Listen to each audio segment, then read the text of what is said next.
Hi there, everyone. This is Jessica Schaub, also known as Jessica Mystic, and I'm here interviewing Andrew Basiago, who has physically teleported to Mars and also to the past, to the Battle of Gettysburg, and the future, 2013.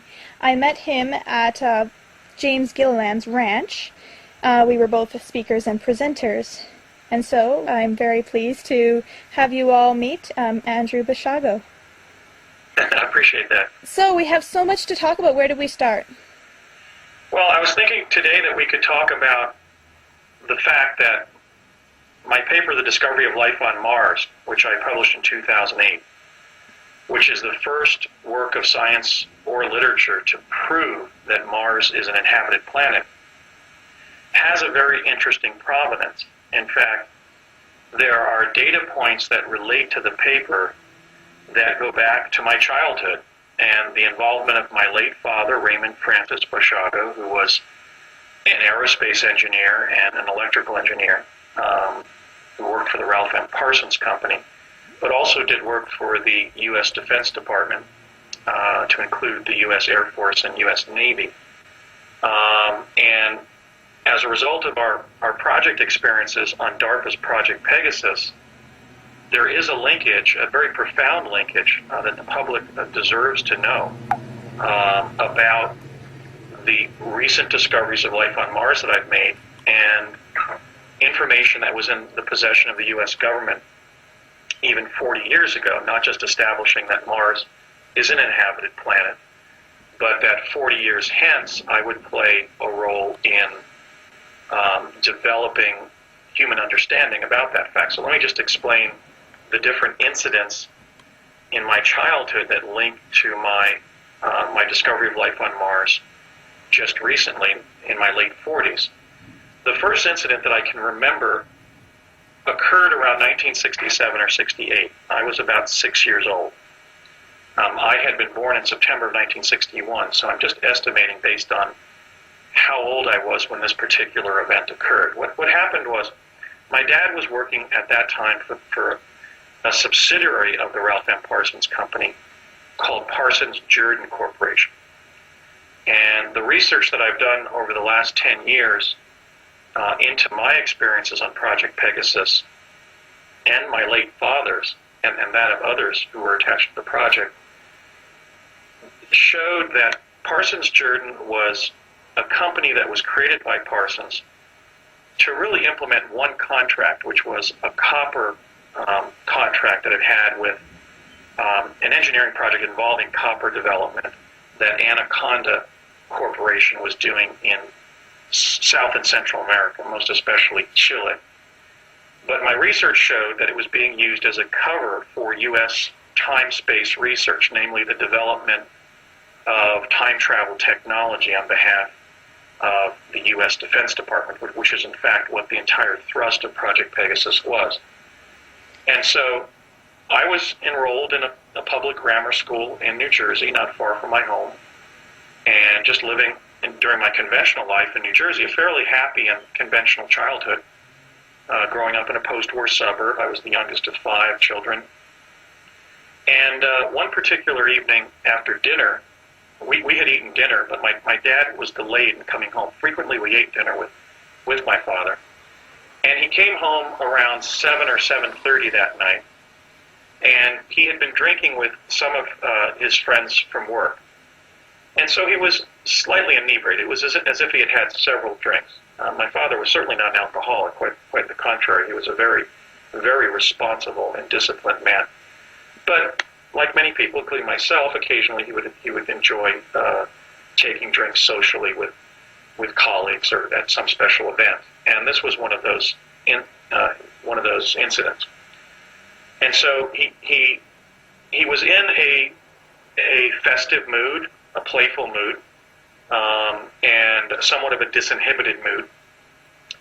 And after he ate, he gathered us around and he said, children, join me in the living room. I have something very funny to share with you.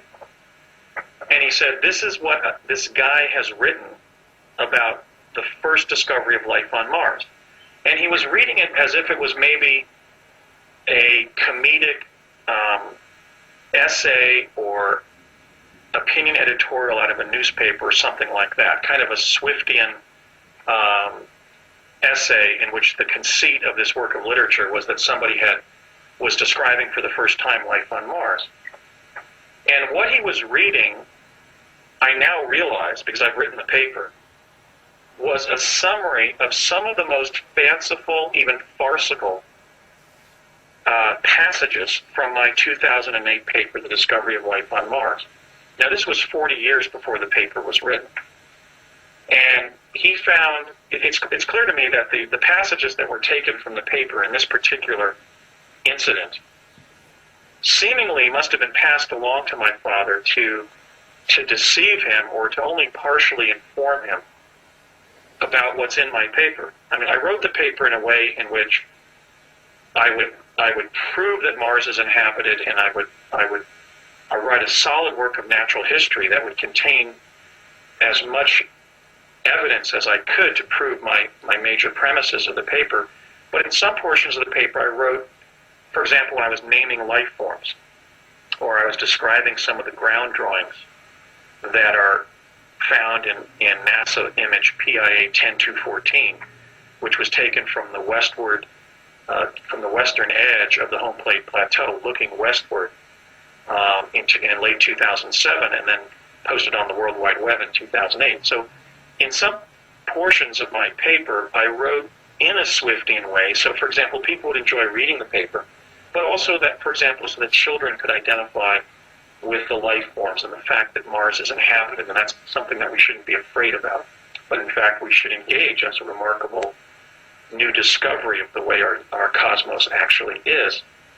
And so my dad was reading these passages and becoming hysterical. And he read, I would say, for about 15 minutes, and my mom ultimately asked him to stop. She said, "Ray, you have to stop. He was just laughing too hard." And she was worried that, he was. And so right as he concluded reading these passages and almost falling out of his chair laughing, and it was very funny. We were laughing with him. I ran over to where he was, and even though I was a very well-behaved child, a very obedient, and socially appropriate child, I grabbed the file out of my dad's hand that he'd been reading from. It was a manila file, and I opened it up, and on the top of the paper it said Central Intelligence Agency. And then there was a caption where I saw my name, and I saw something that read something like Passages from the Discovery of Life on Mars, 2008. And my father suddenly grew very stern. He was not only inebriated, but he'd been essentially laughing substantially, quite vigorously. And he grew very serious, and he said, "You don't do that." And he snatched it back from me. But I remember that incident because I realized that he wasn't reading something out of the Sunday newspaper that a colleague had passed along to him. He was reading a kind of a bowdlerized synopsis of very limited passages from my 2008 paper. I think I could probably go into the paper tonight and identify what passages they are. They were the passages that were the most Swiftian, that were the most fanciful. So that was the first data point in which the quantum access capabilities of the U.S. government entered my reality in the context of Mars and showed me that 40 years before I wrote my paper, The Discovery of Life on Mars, the U.S. government had it. It had it because it was already sending personnel forward in time via Tesla-based teleportation technology that both my father and I would become substantially involved in as team members in Project Pegasus. He as an engineer for Parsons, who had reporting requirements to the Central Intelligence Agency. And in fact, during my investigation of my experiences in Pegasus, I was consulting through an historian, a university academic, to the CIA and the Office of Naval Intelligence. And when we explored my father's background for the intelligence agency per se, not just as a Defense Department engineer,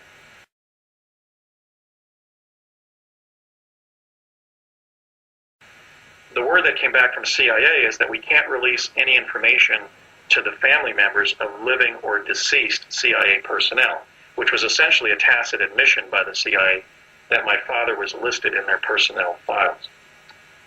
We also found my name listed at some of the defense labs that I had been to when I was in Project Pegasus, to include the Los Alamos National Labs in Los Alamos, New Mexico, and the Alamogordo, New Mexico Air Force Base, where I took part in one study. Okay, so the first data point was this incident that seemed to show that around the time that my dad and I first started teleporting to New Mexico, from the teleport at the old Curtiss Wright Aeronautical Facility in Woodridge, I think just because this is kind of like a set piece here, where I went back after I wrote. I've been investigating my experiences in Pegasus, as I mentioned, for really from about 1998 or so to 2008, maybe 97 to 2007. Over the last year and a half or so, I've kind of relaxed about the whole thing and not done so much research, because I've got everything down on paper, and I'm going to be able to probably complete my book by the end of the year, certainly during next year. But when I wrote The Discovery of Life on Mars, which was a legitimate work of natural history, I wasn't given the paper by the government, and I wasn't told what to write. I mean, it's based on my original research, and I'm the only person who was involved in actually authoring the paper. But after I finished it, I went back, wait a minute, there were all these times in my childhood where I was kind of tipped off that my destiny held this role of being principally associated with the discovery of life on Mars and human exploration of Mars. So the first incident was this very kind of strange incident where clearly my dad had been drinking. Maybe he took the paper from work where he had been provided it. Maybe it was given to him at a bar, which is a way that the Central Intelligence Agency sometimes works. But clearly, by the time he had had several Jack Daniels and had read what was in that file, he found it hysterical, and he was reading it in a very funny way, and we were laughing also. But he gave us no clue that, in fact, it was my later words that he was reading. Well, okay, and I thought, well, there was another incident involving Mars and Martians. About a year and a half later, I would say in the 1969-70 time frame, so I'm now about 8 years old, 8 or 9 years old, probably around 8. My dad used to give us crew cuts up in a study up on the top level of the house. He had built a third level to our house in Jersey that one side contained a bedroom that I shared with my two older brothers, and the other room was a study that my dad had built, and he had built 5 desks for us to do our homework there. My dad really loved us, and he was really a great man. He was not only a very gifted engineer, he was a brilliant mathematician, he was a brilliant carpenter, and he really cared about us and was a great father. And he built this study where we could focus on our homework after school. But I guess because it had a wooden floor, that's also where he would give us our haircuts. And so he called me up there, or we walked up there for me to get my haircut. And he had a kit and everything that he would do the haircuts with. And before putting that apron over me to cut my hair, he took an envelope that he had taken up there with us. It was a manila envelope that had a red wax seal on it with one of those tie strings. But he was able to just open it up because the seal had already been broken. And the purpose of this function was just to show me the photograph of this Martian. So he had some kind of, future understanding about you as well. Well, he had clearly been briefed by that point that I was going to be associated with the discovery of life on Mars. Now, I'm being kind of careful here because I have laid claim to the idea that I am the discoverer of life on Mars, but since that remains a controversial claim, I think it's fair to say that I'm principally associated among the discoverers of different things on Mars, both ancient artifacts and, in my case, living life forms that establish that Mars has been inhabited for eons and is inhabited today. So clearly, the U.S. intelligence community knew who I was, and they had my future Mars works. Because in this instance, well, let me just tell you what this photo was. This photo was a humanoid on Tsiolkovsky Ridge, which is a ridge that NASA claims is about 100 feet across, that you can see on the left side of NASA image PIA 10214, which was taken by the NASA Mars exploration rover Spirit in November of 2007, beamed back to Earth, and posted on the internet in January of 2008. I'm sorry, I studied that. Andrew, I'm sorry, can you just hold on one second? I have to close the window. It's thundering outside, and it's really loud. Okay, so this photograph you showed was an image that I extracted from NASA image PIA 10214. The humanoid is standing in a cluster of rocks, an artificially assembled cluster of rocks. In fact, one of the rocks has an elaborate carving in the side of it, very much like when we draw an image of the sun and personify the star at the center of our solar system as a human face or as a man. And so this humanoid being the photograph is in my paper, The Discovery of Life on Mars, and in fact, it is the first picture of a humanoid living in its natural state on another planet to ever be published on Earth. So it would make sense that because the Central Intelligence Agency and other alphabet soup agencies in the U.S. that my dad was associated with, to include DARPA, the Defense Advanced Research Projects Agency, to include the coordinating military agency responsible for U.S. intelligence, which is the U.S. Navy. My dad was one of those Cold War era engineers that had a secret military rank as a major in the U.S. Army that allowed him to get on and off of military bases. In fact, he was taking me on and off military bases throughout my childhood. But in this instance, he had a very significant photograph from my paper. And in fact, I wrote a series of later monographs just focusing on this particular detail from PIA 10214. It's the first photograph of a humanoid like us on another planet. And in that sense, it's a very historically important image.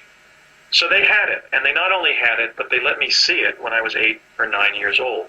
In a secret context, a very domestic situation, my dad's giving me a haircut. He opens up an envelope and says, look, you find this, 40 years from now.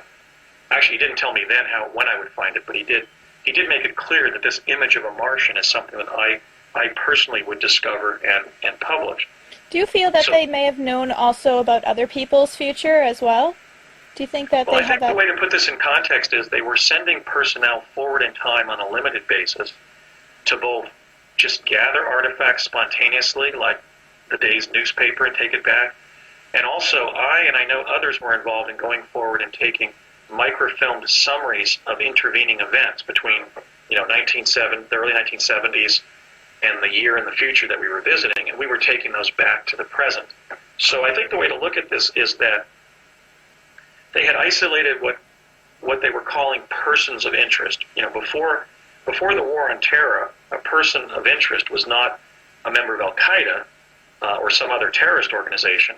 A person of interest was somebody who in some way would do something significant in the future. Now, I could go off on a tangent here and talk about how when I was in college, I met a young Barack Obama, and we discussed the fact that he had already been briefed on the fact that he would become the President of the United States. So I think in a similar way, it's clear that because they knew who I was, and they were literally sharing elements of my future Mars research with me, my own publications, that they had identified me as a person of interest relative to the disclosure of life on Mars and the other things that I'm destined to do as a figure in the disclosure movement. Because they were clearly, I wouldn't say they were grooming me to become the discoverer of life on Mars, but they were just using the quantum access capability that they had to make sure that I knew what my destiny was, even on an unconscious level. Because as I'll show in these other anecdotes regarding the Mars data points in my childhood, it's not like they sat me down and did a lot of extensive discussion for hours about the fact that when I was 47, I would discover life on Mars and write about it. These were just like little memento moris from the future that they were dropping in my past, in my unconscious almost, because they were very limited incidents. How old are you right now? And how old are you right now, Andrew? I'm still 47. I'm going to turn 48 in September. Okay, interesting. Yeah. So I did get extensive training in Pegasus. We were being trained on these speed learning machines called tachistoscopes that my research showed were developed at the behest of the Office of Naval Research to work with gifted and psychic children in specialized education, advanced education. Mm-hmm. In my case, I was given, in 3 years of grammar school, in my third, fourth, and fifth grade, I was placed in a learning laboratory where I was given sort of a university history program in everything involving society and science in particular, science and applied technology, applied science, from the year 1450, which would be the High Renaissance, which we would associate with, for example, Galileo. In fact, the name of this curriculum was Galileo. And the machines had been developed at the instruction of the Office of Naval Research. They were designed at one of my father's former employers, which was the Thomas A. Edison Research Laboratory in West Orange, New Jersey. No connection to Edison. This, in fact, was a defense R&D think tank-like engineering company that was founded in around 1950. But it was actually physically adjacent to Edison's old labs in West Orange. In fact, it shared a common doorway that was always locked with the old Edison labs that Mrs. Clinton refurbished and made into a national park when President Clinton was president. And she realized that Edison's labs had been laying fallow for decades and had been ignored by the American people and government. So my dad was working at the Edison labs from 1956 to 64, and during that time, these speed learning machines for gifted students were actually constructed at the Edison labs. And they had taught us how to photo read. So we were getting all this history of society and history of science and technology crammed into our heads during those 3 years of grammar school. And in fact, there were U.S. Army field hospital cots in the learning lab that we used to collapse onto and fall asleep because we were so exhausted after, let's say, 2 hours of standing there and doing all this saturation learning. This is at age 8? I beg your pardon? Sorry, this was at age 8? I was in the learning lab from fall of 1969 to spring of 1972.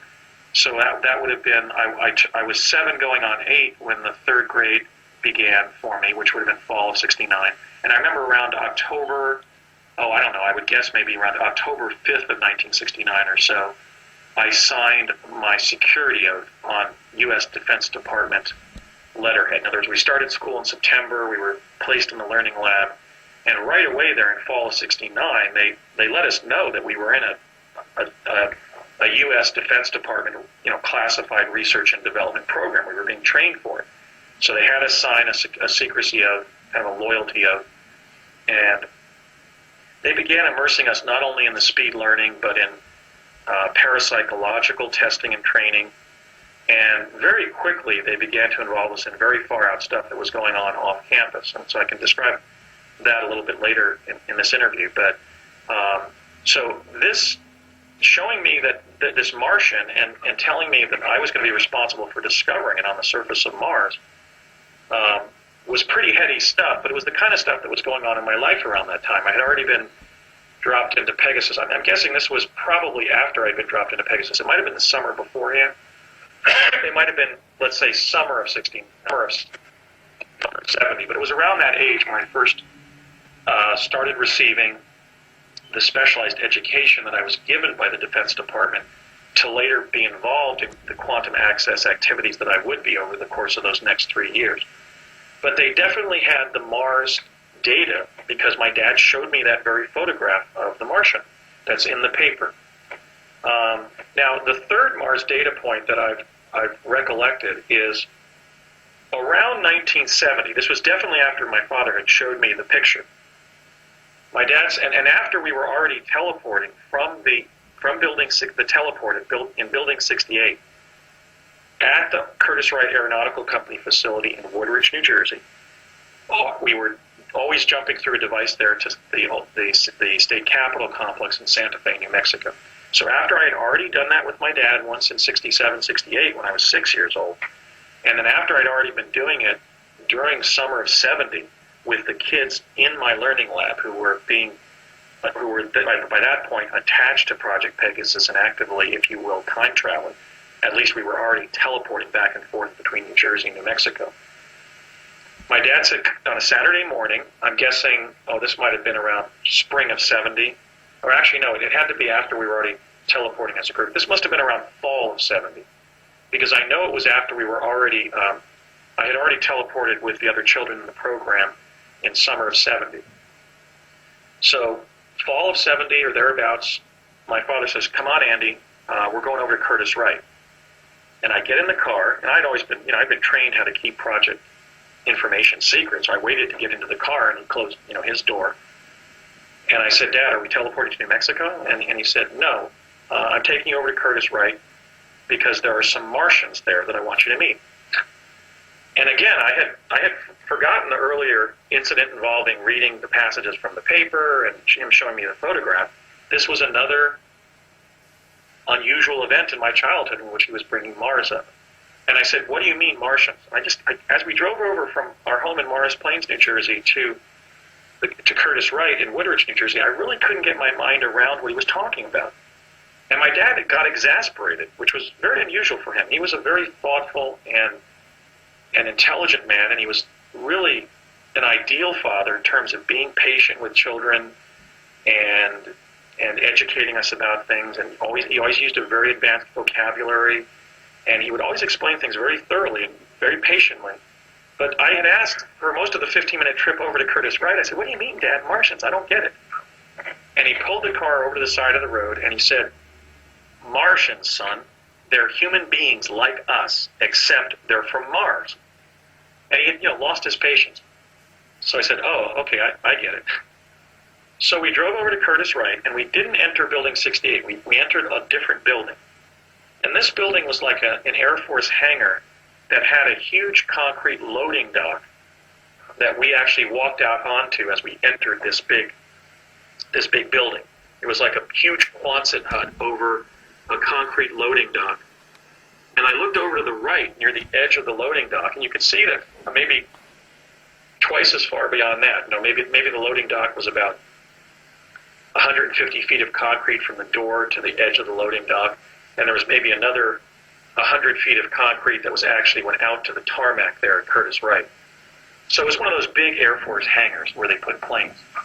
And over on the edge of the stage, or this loading dock-like platform that we were walking across, there was a small silver metallic spaceship. It wasn't circular. It wasn't a flying saucer. It looked teardrop-shaped. It looked basically like a silver flying Z-type car. What is that, a Honda Z? Something like that. Like a flying Camaro or Suzuki or Honda Z-type automobile. In other words, it was an aerodynamically designed spaceship, but it wasn't a flying saucer. It was bilateral, but it looked more like an automobile without tires than a flying saucer. And something that clearly hasn't been depicted very frequently in the UFO literature. And it was just hovering there, and I could hear it going put, put, put, put, put, put, put, put, put, put, put, put, like it was riding on a cushion of air. And we went into an office that was right adjacent to this huge, cavernous aircraft hangar. And there was hardly anything in it. I mean, it was just this big, empty concrete space with this silver ship hanging over there, and there were these big lights that were illuminating the whole hangar. And there was a brief discussion with these three men in a small conference room with just some basic furniture, almost like those little briefing rooms you see the astronauts being briefed in before they then walk across the tarmac and get into the space shuttle or whatever. It was just a small little utilitarian briefing room where people would get coffee, who were on the project. And these men were essentially human, but for one thing, they were speaking in a very high-pitched way, with very high-pitched voices, almost as if they were straining their vocal cords and yet had very high voices. And they were just talking shop, and I didn't understand hardly anything they were talking about. They were talking aerospace. And then they said, well, I guess it is time for us to leave, or maybe some kind of attaché came into the room and told them it was time to leave, or whatever. So we walked out of this little room and back into the hangar area, and I turned, and my dad turned, and these three guys walked right past me. And the best way I can describe how they looked to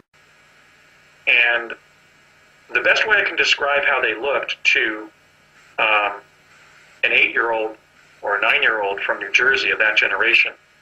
And I've written it. I've written how they reminded me of or looked like any combination of three of the four Three Stooges.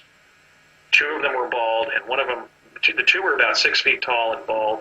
One was about 5, 6, or 7 and had essentially a bald head with a fringe of brown hair around his bald pate. And they didn't look particularly athletic, but they were rather muscle-bound, fairly muscle-bound. And they looked, for example, like human beings would look if they were the result of a more keen struggle for survival on their planet. In other words, they looked almost like natural athletes, even though they didn't have really striking physiques as bodybuilders would. But they looked very fit physically, and they looked highly intelligent. The two of them looked like were bald guys with big heads, as if they had really substantial intelligence. And the shorter guy looked like a professor. He was a very distinguished, intelligent-looking person. But they looked essentially like us. And they walked past me, and they were wearing these tight-fitting silver spacesuits, kind of like neoprene wetsuit type, form-fitting jumpsuits. And the chest was covered with a blood-red crest. And then on that crest was a single emblem, which was a yellow lightning bolt going from the top to the bottom, with the jagged edge of the lightning bolt at the bottom of this five-sided crest on their chest. So this was apparently the astronaut garb of the indigenous Martians. These were the Martians, my dad was telling me, we're going to meet over at Curtis Wright, and we met them.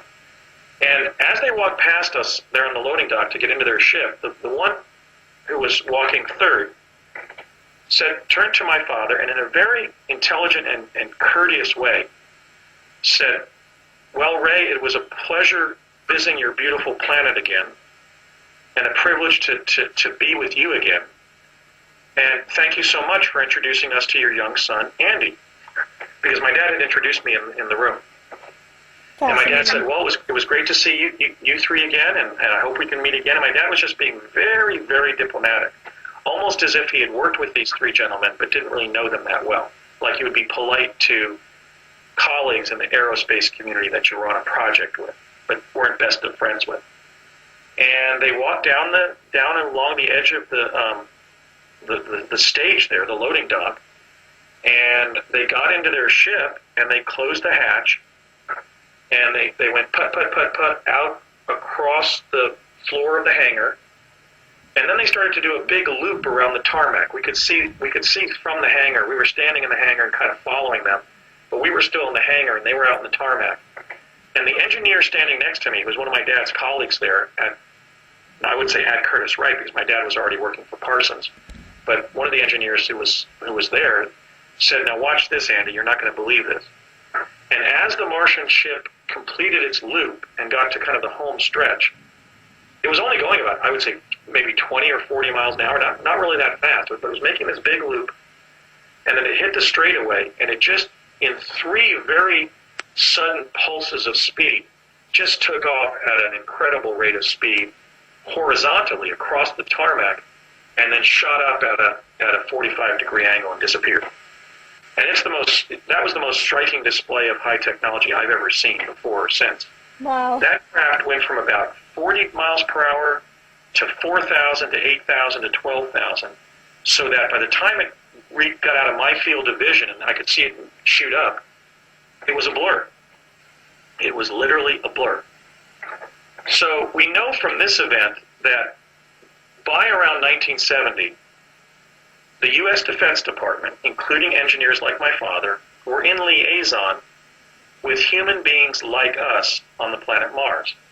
Now, what had my father done for the U.S. Defense Department? Well, I'm in possession of his 1964 resume, which is an ancient document under the law of evidence that's self-authenticating.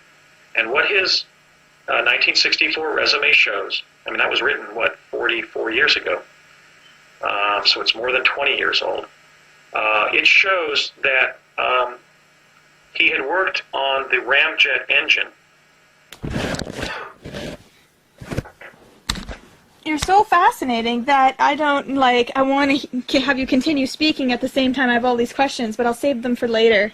Okay, I just want to narrate all the Martian data points because I think it shows that the U.S. government was definitely prioritizing Mars and the Martian presence there, and its quantum access activities were definitely focused on Mars, even when I was on Pegasus as a kid. Because here we find, my father had been working for Okanite in Paramus, New Jersey in 1952, and he explained to me one time, and this is again validated by his 1964 resume. He'd been working for a civilian engine, company, an industrial company, and he narrated for me one time how an army attaché showed up at his desk at Okanite and gave him orders to report to Curtis Wright to work on metallurgy on the ramjet engine project. The ramjet was a high-performance jet engine that by pulling either molecules of oxygen or later space dust, even in outer space, across a pressure differential and ejecting it at a high rate of speed, would be able to achieve supersonic speeds in our atmosphere and near-Earth environment in space. And my dad was essentially conscripted into the ramjet project at Curtis Wright by the U.S. Defense Department because he had a background in metallurgy, and they wanted him to find an alloy that the ramjet hull and engine could be made of so that the plane wouldn't melt from friction in our atmosphere. And he did, as I recall. But it was a very stressful part of his career there in 1952 to 55. In fact, he was at Curtis Wright when he worked on that. His resume from 1964 also shows that he was principally involved in the B-70 development project, which was the strategic bomber from World War II that the Defense Department wanted to put a nuclear reactor engine on so that it could travel in an unlimited way, both to bomb the Soviet Union if we needed to, and to protect ourselves from the extraterrestrial presence. As I've talked about it, there were really two concerns that the U.S. Defense Department had at that time, and they both had color. It was basically the grays and the reds.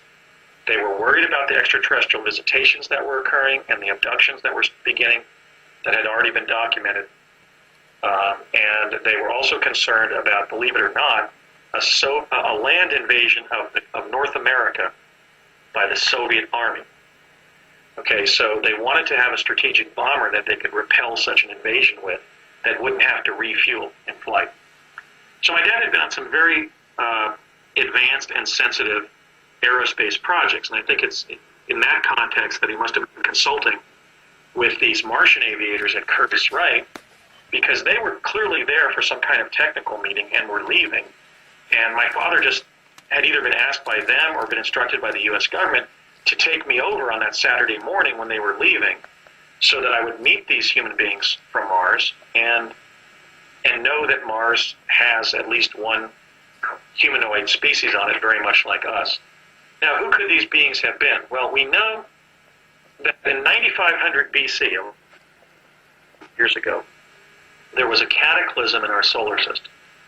We believe that what happened is that debris elements from the Vela supernova explosion entered our solar system and destroyed a planet that created the debris that it now is the asteroid belt, which is located in our solar system where mathematics indicates a planet should be, and then pummeled Mars very severely, squishing Mars into an oblate spheroid and actually fracturing the planet Mars, which may be another reason why we were in liaison with the Martians.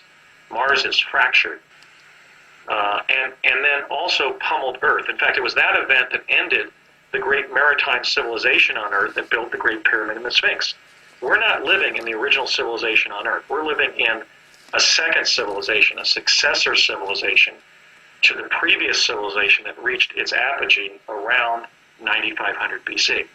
And that civilization centered in Cairo, Egypt, which Cairo means Mars, and it had a space launch platform in Lebanon, at Baalbek in Lebanon, which is a huge stone platform there that we believe they were using to reach. The whole pyramid complex itself at Giza links to Mars. For example, every year on the same day, the passageway to the King's Chamber focuses on the planet Mars and creates a red orb on the wall across from the sarcophagus there.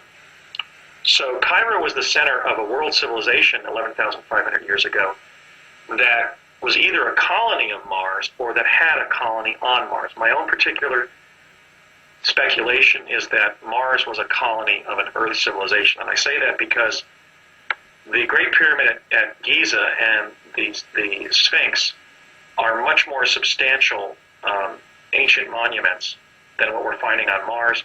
The evidence that I found on Mars is much more scattered and fragmentary. And of course, Earth is has a much more bountiful natural environment to sustain life, including human life. So my suspicion is that life started here and had a colony on Mars. Now we know that, for example, Nefertiti, as depicted in that famous, the iconic bust of hers that the German archaeologist Ludwig Borchardt found in Amarna, Egypt in 1912, was the royal consort for Pharaoh Akhenaten, who was the sun god. And in my investigations of Mars, I would find not only that the surface of Mars is littered with dark turquoise rocks and also with drab green and blood red colors that are on Nefertiti's famous, conical hat on that bust, but also I have found artifacts on Mars with an identical headpiece. So I think it's fair to conclude that the sun god, as he was called, Pharaoh Akhenaten, and his queen, the royal consort, Queen Nefertiti, were the monarchs who were in power during the time of the pharaohs when that ancient Egyptian civilization reached its zenith and reached Mars and placed artifacts there. In fact, my paper, The Discovery of Life on Mars, goes into this at considerable length. But in any case, wow, these men... That's so cool. Okay, sorry, continue. So these three men there at Curtis Wright were Martians. They were Martians like us. In fact, if today a Han Chinese individual can marry somebody from, Mexico, and their genes haven't seen each other, haven't been in the same baby in 6,000 years. Presumably, these Martians, who are only separated by 11,500 years, are possibly members of our own species. They could possibly reproduce with us because they were men, and I could tell they were a little different looking. But as we'll later see, we have a good estimate of the gene pool on Mars, and so there was a reason for them being a little homelier and a little bit more specialized than modern humans on Earth with all of our genetic diversity. These were probably Homo sapiens who are literally our long-lost relatives on Mars who could probably reproduce with us if they haven't already developed a unique speciation as a result of being isolated from us for 11,500 years. They probably already reproduced with us. What the case was, I would say these were probably Homo sapiens who have an identical or very, very similar DNA structure to ourselves. And in fact, my dad was emphatic. He said, they're human beings like us, except they're from Mars. Okay, so apparently by 1970, the separation of those two cultures, which was traumatic, and in fact, the Mayan elder Barbara Hand Cloud has talked about how that event created catastrophobia in our culture, where we're phobic about Mars, phobic about space, and fearful of a repeat of that kind of solar system cataclysm, because human civilization on Earth wouldn't recover until around 3000 BC. And I was schooled on the fact in Pegasus, in these yellow book sessions that we were having about extraterrestrial issues, that the civilization that we're living in, the successor civilization to the ancient Egyptian one, began in ancient Sumer around 3000 BC with intervention by an advanced extraterrestrial species. Certainly not the creatures on Mars. This was an advanced, intelligent hominid species from outside our solar system that came here and reintroduced things like mathematics and writing. And that's why we've been developing as an international culture since around 3000 BC. That dichotomy also explains all these more ancient relics of the previous civilization that we're still finding when we hack away at, for example, the jungles of Central America. So there was apparently some kind of priority that was given to making sure that I went over to Curtis Wright that Saturday morning with my dad and met those three Martians. In fact, they knew who I was, which is, I guess, because they had been told that, one of the sons of one of our project engineers is going to play a role in normalizing relations between our planet and yours, and we would like you to meet him. He's only 8. I think something like that must have happened, because the Martians were nothing but kind to my father and I. They didn't question me or anything. He simply sort of said, and thank you for introducing us to your young son Andy. And he kind of like looked down at me and nodded and smiled. So these Martians were nothing but considerate, intelligent people. But that wasn't the only data point from my own Mars writings that was shared with me as a child. Because after that event, and this event I can date, my mom had permitted me to go out and trick-or-treating, and I know this just from family lore and my own memory, when I was 10, in the fall of 1971. I would have turned 10 in September of 71, I did, and during Halloween, even though I had a severe case of bronchitis, she let me go trick-or-treating, and I got even more sick, and I got very sick. In fact, I still have some respiratory sensitivity that crops up every once in a while from that case of bronchitis then. She really shouldn't have let me go out because I was very sick. I got even sicker, a higher fever, more profound bronchitis. And as I was recovering from that case of bronchitis, I remember one Saturday morning, Sunday afternoon, whatever, it was definitely a weekend because my dad was home from work, and I could hear some of my relatives meeting with my folks down in the living room. I think it was probably my Uncle Richard and Aunt Edith were visiting from Long Island, because there was a lot of laughter going on. And I was a really lucky kid because I had a really great family. Both my immediate family and all my relatives were really wonderful people. And I think that's, in fact, one of the reasons why I was selected for Pegasus as a child, is I was really from a strong family, not a weak one, and a really secure upbringing. And so I could hear the laughter downstairs, but since I'd already gotten sick going trick-or-treating, my mom had kind of, quarantined me in the sick room, as it were. And my dad came into the room. And every time to get us out of our sick beds when we were kids, he would always buy us a big Hershey bar just to motivate us to, get back into the swing of things and enjoy it. But so I thought, he's coming into the room here to try to get me out of my sick bed. He's got a Hershey bar. But he had an envelope instead. Again, one of the ones with the red wax seal and the tie string and some kind of routing document or label attached to it. And he opened it up and he said, Andy, I've got something for you to read. And he handed me a paper, and I said, what is it? And so he hands me the paper, and it was my 2008 paper, The Discovery of Life on Mars. In fact, it was a copy of it in which the photos came out really well. So presumably, it had to be a document from at least 40 years or so in the future, 37 years in the future, because it's 1971, and he's handing me a copy of my 2008 paper that I could have printed this morning at a local Kinko's. I mean, it was a quality version of the paper. So we know it was accessed via time travel from some time after I published the paper in 2008. And clearly by this time, by 1971, now about 3 years after the original incident involving Mars, where my dad was laughing about what was in the paper, he had clearly read the paper because he had already opened the envelope, and he was handing me the paper somewhat reverentially. In other words, this meeting was not a time for laughter at all. It was a deadly serious meeting in which he was being very respectful with what he was handing me. And I said, what is it? He goes, it's a paper. It's a paper you write. Look at when you write it. And I looked down at the copyright declaration at the bottom of the paper, and it said 2008.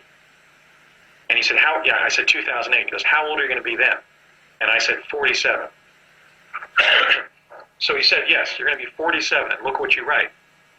And I said, what is it? And he goes, it's the first paper to prove that Mars is an inhabited planet. So, that's why I kind of laugh when I think how I was beat up morally so much when I published my paper, not only by conceited skeptics in the world of science journalism, almost all of them former or present NASA employees, but even by some of the top figures in exopolitics. I mean, I didn't get a very convivial reception of my paper by people who should have appreciated significance and who had been given all the data, because the data is right there in the paper. instead, there was a kind of a resistance to my paper and the notion that it is what I purport it to be, which in fact it is. It's the first paper to prove that Mars is inhabited. Not to contain photographs of ancient monuments on Mars, not to speculate that Mars might be inhabited, but to demonstrably prove that Mars is inhabited by showing life forms, both humanoid and animal life forms on Mars, describing what they are, and including an analysis that shows that there's abundant evidence just in that one NASA photograph, PIA 10214, in which we can now conclude as a civilization that Mars is inhabited. Well, of course, I knew that Mars was inhabited because of these childhood events where, as a result of the quantum access capability of the U.S. Defense Department, I had been tipped off, as it were, as to what I was going to do. But nonetheless, when I wrote The Discovery of Life on Mars, I was simply trying to frame a proof in natural history. I was writing as if it was a long briefing document for the National Geographic Society. In fact, after I published the paper on December 12th of 2008, I sent it to John Fahey, the president of the National Geographic Society, and asked him to consider consulting with me to publish the data in National Geographic magazine, because I believe the paper encompasses an important breakthrough or discovery in natural history. And I think in the future that will occur. In fact, I kind of see that cover of National Geographic. I think that the Geographic Society will come to appreciate what is in that paper and will want to do a special edition about the discovery of life on Mars. And not cover it up. And not cover it up. And not covering it up. And one of the reasons I sent it to them and why I was so careful about publishing a work of natural history rather than either a work of autobiography that went into all the past Mars data points in my life or that was a work of science fiction is that I wanted to do a paper that would stand the test of time. And I also knew that our public institutions, like the U.S. presidency, like the National Geographic Society, even some of the university-educated figures in exopolitics and ufology, they're not just resistant to the idea that Mars is inhabited. They weren't just resentful of my paper. They weren't just disparaging and unfair of me. They are involved in a cover-up of the fact that ours is not the only inhabited planet in our solar system. And I believe that human beings on Earth, as part of the natural heritage of humankind, have a human right to know the true history of our own solar system. And that includes Earth's dealing with Mars, and also the fact that Mars is very much unlike Earth in its biosphere, but is an inhabited planet with its own unique and also similar human and animal life forms. And so I wrote the paper as a work of serious natural history, as almost an environmental planning paper, where I went into describing and included photographs of the humanoid beings, the different animal species, the carved statues, and the built structures on Mars to show that Mars is inhabited. And so, nonetheless, I knew when I wrote the paper that, and was beginning to remember these previous incidents in my life in which the Defense Department, the U.S. intelligence community, as it were, had apparently decided not to bring about the event where I would discover life on Mars, but just take that data from the future and use it to influence the past, to channel the present towards beneficent or beneficial outcomes based on a knowledge of future events. I call that quantum enfoldment. In other words, when I was on Pegasus as a kid, they had decided to not play God and change future events as a result of being able to detect them or visit them. But they had decided to engage in contingency planning, as they described it, for future events. So one of the forms of contingency planning that they've engaged in is to identify persons of interest like myself, a discoverer of life on another planet, persons of interest like Barack Obama, the first African-American president of the United States, somebody who I'm very proud of, and in fact is a contemporary of mine. We were born about a month apart. And I know based on my meeting with Barack back in 1982 that, like he had gotten these briefings by intelligence community officers throughout his life, because by age 20 he already knew he was going to be president. Not that he wanted to be president, like somebody would want to pitch for the New York Yankees. He had been briefed on the fact that he was destined to be president. So in a similar way, I was not just briefed on the fact that I would play a principal role in the discovery of life on Mars, but that I would write the paper. I would write the landmark paper that would herald the fact that Mars is an inhabited planet. But of course, when I wrote the paper, there were these incidents in my childhood in which that destiny was revealed to me. There was also an episode, a very minor one, when I was in New Mexico on the project, where my dad came back to the La Hacienda restaurant where his long-term friend, Mary Constance Chavez, was working. Around that time, she was working as a cashier at the La Hacienda.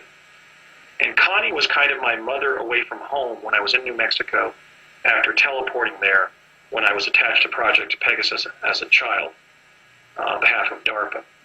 And Connie, or Pilly, as she was sometimes known by her best friends, and my father had met in 1953-54 when he was in New Mexico at White Sands when they were flight testing the ramjet engine. And one time, she'd been babysitting me sort of at the restaurant. I would sometimes just sort of hang out at a table there, and my dad would go off and have some meeting, and Connie would just, serve me an iced tea or a soda or something. I would just hang out at one of the tables there. And my dad came back from a meeting, and he was almost ashen-faced with distress. And he had just been briefed about something I was going to do in the future. I suspect it may be my rollout of the information about the fact that presidents are being briefed on their presidencies based on quantum access. It was something clearly politically provocative like that. My dad was quite distressed what he'd just been told. And I didn't find out what it was. He didn't say it directly to me, but I heard Connie say to him, well, does he do this, Ray, before or after he finds all that stuff up on Mars?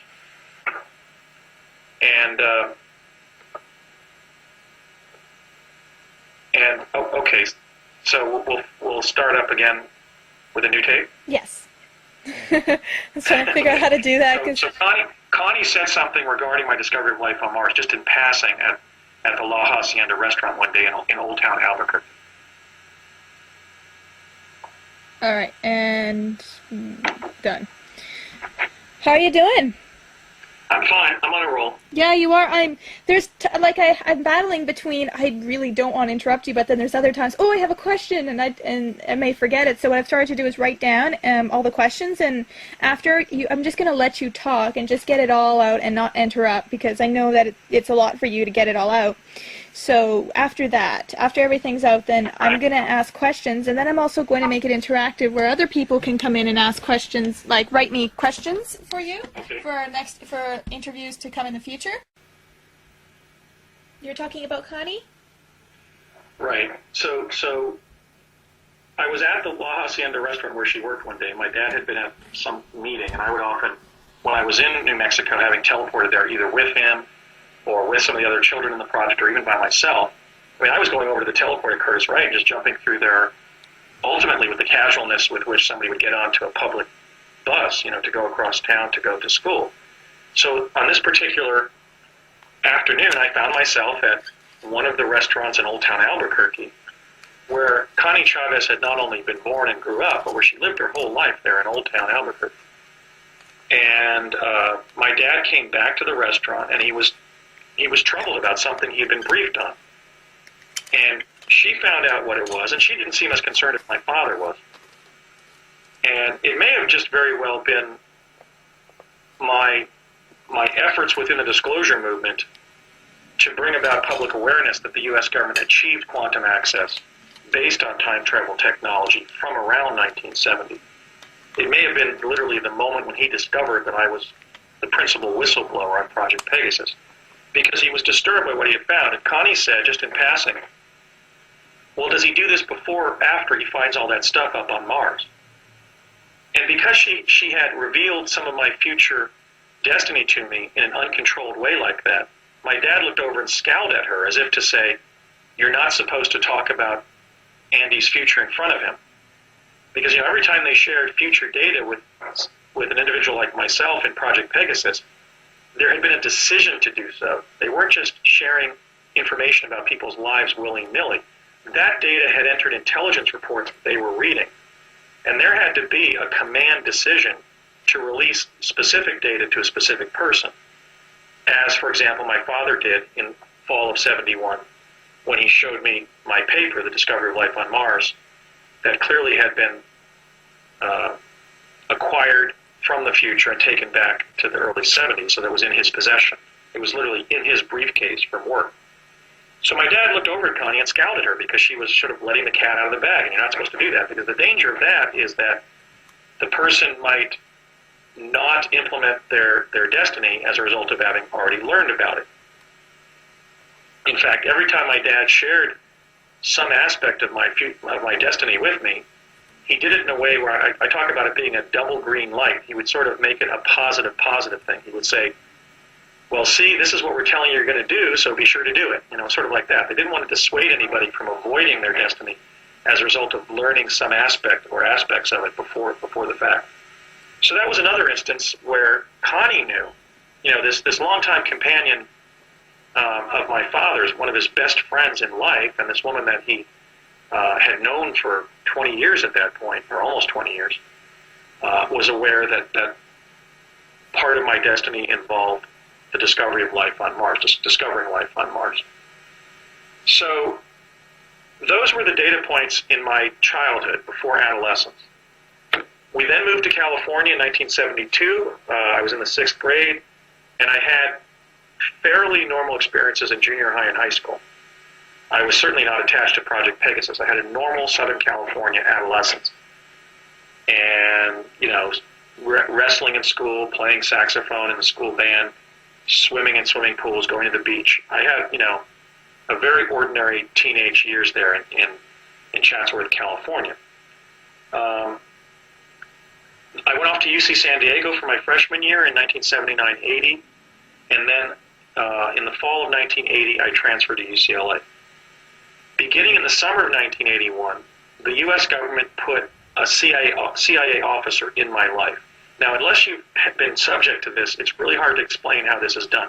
Basically, you're given a mentor who has conversations with you and shares intelligence community tradecraft with you, and even specific information, but sometimes when you ask them questions, they don't answer. So this was like the cigarette-smoking man that they put in my life, who I knew really for the next 20 years until he had a stroke in the early 10s. His name was Courtney M. Hunt. He was one of the Orange County, California cousins of the Hunts of Texas, being the dynasty associated with Haroldson Lafayette Hunt and his sons Lamar and Nelson Bunker Hunt. Courtney Hunt was from that family. He was their California cousin. He looked sort of like Richard Helms, the former CIA director. He was a tall, sort of Scottish landed gentry kind of person, and kind of a bald head. Kind of looked like Hunter Thompson or Arnold de Borchgrave, kind of thinning hair.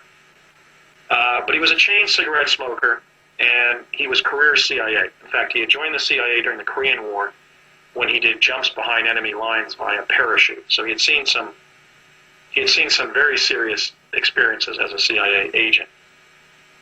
Courtney lived in Chatsworth and had semi-retired in his early 50s in the early 1980s. But he was still working for CIA. You never really leave the U.S. intelligence community.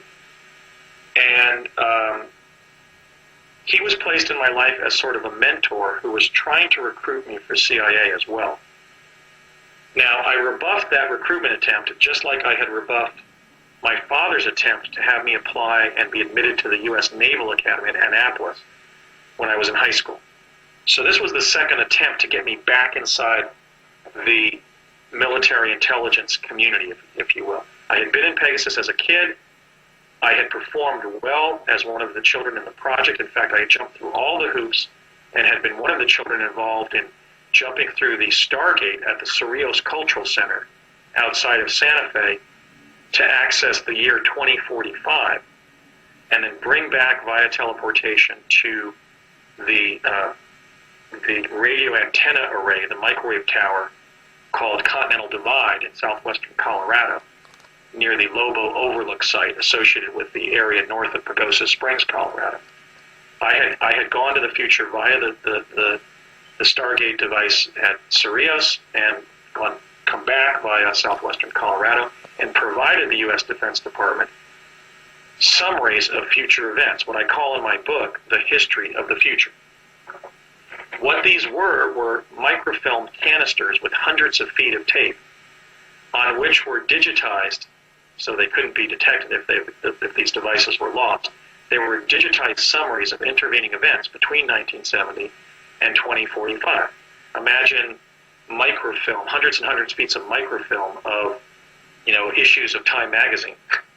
I don't think it was Time. I think they were actually, I had been told they were historical summaries of particular events and people, and photographs and technologies and so forth, and world events, and encyclopedic and biographical information about people that had been prepared in 2045 and were being sent back on a tactical basis to give the Defense Department information about the future to basically allow the U.S. government to engage in contingency planning for the most serious events. One of the things the U.S. Government, more specifically the Central Intelligence Agency, was concerned about in the early 1970s was the prospect of a new ice age that would destabilize civilization. The concern about that and some of the data that we collected in Pegasus, by the time I was no longer attached to Pegasus in 1972, or by the end of 1972, was their concern that there would be a mass flooding event, either before or after a mass ice age type of cataclysm. So I clearly had been identified as a person of interest when I was on Pegasus, because my father ultimately became angry at me when he learned that I was destined to be the chief whistleblower about the quantum access capabilities that Project Pegasus achieved on behalf of the U.S. government.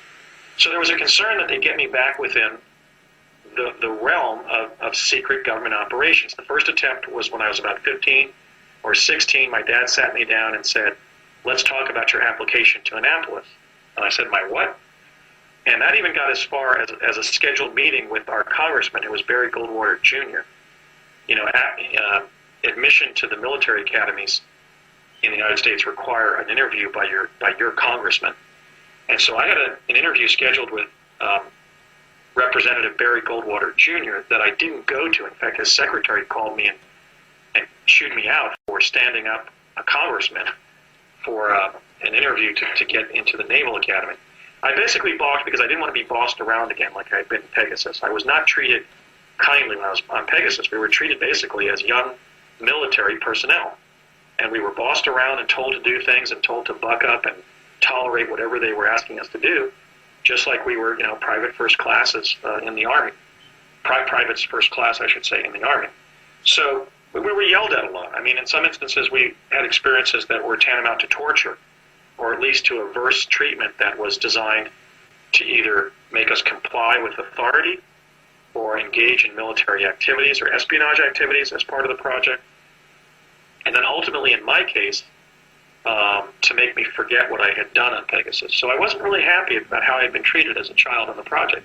In fact, as I describe in the book, I had made several attempts to sabotage the project by, for example, leaving a note in the Baton Memorial Building in New Mexico, in Santa Fe, New Mexico, and also by leaving a toy at the old school site in Lamy, New Mexico, where we were being tested after we teleported there. So, here it is. I'm 15, 16 years old. I've only been out of Pegasus for about 5 years, and my dad's telling me, "Look, you're going to the Naval Academy." Well, why was that? Well, I recall a conversation that took place between my father and the defense attaché for Project Pegasus, who was a young former congressman named Donald Rumsfeld. Don Rumsfeld would be destined to become defense secretary under Gerald Ford and under George W. Bush. But to me, he was just the guy from the Pentagon who was attached to Project Pegasus. And I remember one day we were sitting at a bar, and I was drinking a grape soda, which is what my dad would always order for me, or a Coke. And Rummy was having his martini, which was then his drink. I believe that he's a teetotaler today, but during those days he was still drinking. And Rummy was talking about how they had decided in the project that when the kids graduated from high school, they would be admitted to the Naval Academy, and that would be quote-unquote used as a pretext to involve them in future project activities. So my experiences in Pegasus connect to the whole notion of a secret space program or a secret Navy in space, because they were clearly intending by 1971-72 to send us to the Naval Academy when we were of age and train us and involve us in later time travel activities. So in any case, whatever my dad shared with Connie, it was disturbing. She seemed a little bit shocked. I think it was the information about me being the whistleblower on the project. And she let slip about the fact that she knew I was destined to find some very curious objects on Mars, and for that to be historically significant in some way. But, okay, so I have an ordinary adolescence there in Southern Cal. They put Courtney Hunt in my life in summer of 1981. Now, for many years, I had been blocked about everything that happened that summer in my interactions with Courtney. But what I now remember and I now know is that throughout the summer, he was asking me a question. When he was training me, different aspects of how the U.S. intelligence community operates, I mean, he was clearly grooming me for a career with the CIA. I don't want to mince words about that. That's what my interactions with him were about. I didn't go on to a career in the CIA, but I was involved in some U.S. intelligence community activities in Los Angeles from roughly 1981 to 1986. So I did end up becoming implicated by them in their activities, but I was never hired by them. I never became a full field agent, if you will, but they did manipulate me into doing some things for them throughout the early 1980s. And those are largely irrelevant to the whole story of Pegasus and Mars. They were just pretty much conventional intelligence functions in Los Angeles when I was in college. But in any case, Hunt was essentially training me for the things I would do for the CIA from 1981 to 85. And they didn't involve domestic spying, by the way. I was just basically an errand doing different things in Los Angeles. They could trust me to be an errand because I had been a much higher level errand as a child, and they had sent me to the future to recover information. So they were happy to send me around Los Angeles to transmit information to people. But in any case, Hunt was working with me beginning in summer of 1981, and he was an exceptionally forbidding and cynical person. He was, like I said, the classic cigarette-smoking man from the CIA. He would grow moody sometimes. You'd ask him a question, and he would look at you like he was angry, and his eye would begin quivering. You know, it was kind of like interacting with a pirate captain sometimes. He had a very brutal side to his personality where he didn't want to be intimidated, and he didn't want sensitive information to be extracted out of him. He wanted to share enough information with me to train me. But the question he kept on asking me throughout the early summer of 1981 is, so do you want to go to Mars? Yes or no? And I was saying things to him like, oh, go to hell. I don't want to work for the government again. Or I was saying, I don't even believe you. I think you're on LSD or something. I don't believe we're going on to Mars. Or I said one time to him, how am I going to go there? A spaceship? Spaceships, I don't want to get aboard a spaceship, no, and take off like a rocket. And he looked at me like I was crazy and said, you know how we get there. You did it right here on Earth. And of course he was referring to teleportation. So he was essentially pressuring me out throughout the summer of 1981 to agree to go up there. So I finally relented, mostly because, when your dad is an engineer for the Ralph M. Parsons Company who has spent a career basically as the $1-a-year man on teleportation, and you were in a black project with him, the black project in which teleportation and other quantum access technologies were developed, and if you told your mother or your brothers and sisters or your best friend what you had done as a child, or who your dad really is, who he's really working for, and that now there's this CIA guy in your life, people simply don't believe you. In fact, I told everybody at the dinner table one time that I was under recruitment by CIA, and my dad made some dismissive comment, and everybody thought I was crazy. But Hunt was in my life. They already had a CIA agent in my life as a mentor. He was already training me by summer of 1981. But the difficult question he kept on asking me in the summer of 81 was, come on, I need an answer. Do you want to go to Mars? So I finally relented. In fact, he had me meet with a young person my age who had been up there, and after listening to that guy, he said, yeah, you just go into this elevator-like device, and it opens up on Mars, and you step out, and there you are. Okay, so I met with Hunt once, at which he explained how the teleportation to Mars was going to take place. And it's exactly how it did take place. It was very minimal training. You would think that we would go through 3 months of NASA-type, astronaut-type training to teleport to Mars. No, the CIA people like Courtney Hunt, and for that matter, even my father, who were consulting engineers to this teleportation capability that the U.S. intelligence community had, they gave me minimal training before going up there. And so let me describe what happened and when I did go up there. Hunt drove me in his automobile after briefing me at his home in Chatsworth. He lived in an apartment with his wife, Linda, in Chatsworth. We had a briefing session of an hour or two. It was a very basically brief session where he just told me what was going to happen. We drove to an office building in El Segundo, California, down where there are a cluster of buildings that are defense contractors. And there was one building that was entirely operated by the CIA. He drove me over there in his private automobile. We went up to about the 5th floor in the elevator. We stepped out, and the whole room was just one big counter. Like when you have a law firm and there's a Ephesian suite in the middle, and you have a secretary who's working for all the different lawyers in separate rooms around this central console or counter. It was just a big console like that, big counter. And Hunt, the guy laughed that Courtney had shown up again. We walked over to the counter. He said, Andy's going up today, and he wrote my name in a ledger. And he said, okay, Andy, you want to go back and step into the elevator? And I said, I'm not going to Mars? And he said, no, you're going to Mars. And I said, in the elevator? And he said, yeah, that's the teleport. And they laughed kind of derisively. People in the CIA are very cynical, and they often spend a lot of time laughing at you even while they're training you. Probably because they know, and they right, just because, yeah. They don't want. Because they're insiders and they know things that ordinary people don't know, and they know how foolish almost everybody is ultimately. So he said, no, the elevator is the teleport. So I walked back into the elevator, and as he explained how the teleport would operate, the whole room would go there to Mars. So over the intercom, they said, are you ready, Andy? And I said, as ready as I'm going to be. You know, I think I made a joke. I said something like, light this candle. Because I had been in the colloquy with Courtney Hunt about how I didn't want to get aboard the top of some rocket ship, because I thought that was inherently unsafe. And if you look at the Challenger and said 5 years later, I was right? So I didn't want to go to Mars via rocket ship. But once he explained that it was via teleportation, indeed that the identical technology I'd been involved in so substantially in childhood, I ultimately agreed to go. And Hunt explained how the whole room would go there. And that's in fact what happened. They said, are you ready? And I said something like, as ready as I'm going to be, light this candle. And lights above in the corners of the room where you could see through like this panel started blinking. And I couldn't really feel like the room was accelerating. But I could tell that the room was kind of wormholing because the room got more oblique. And I felt pressure. And I had to kind of steady I had to steady myself as I was standing in the elevator because the corners of the elevator were kind of becoming more oblique.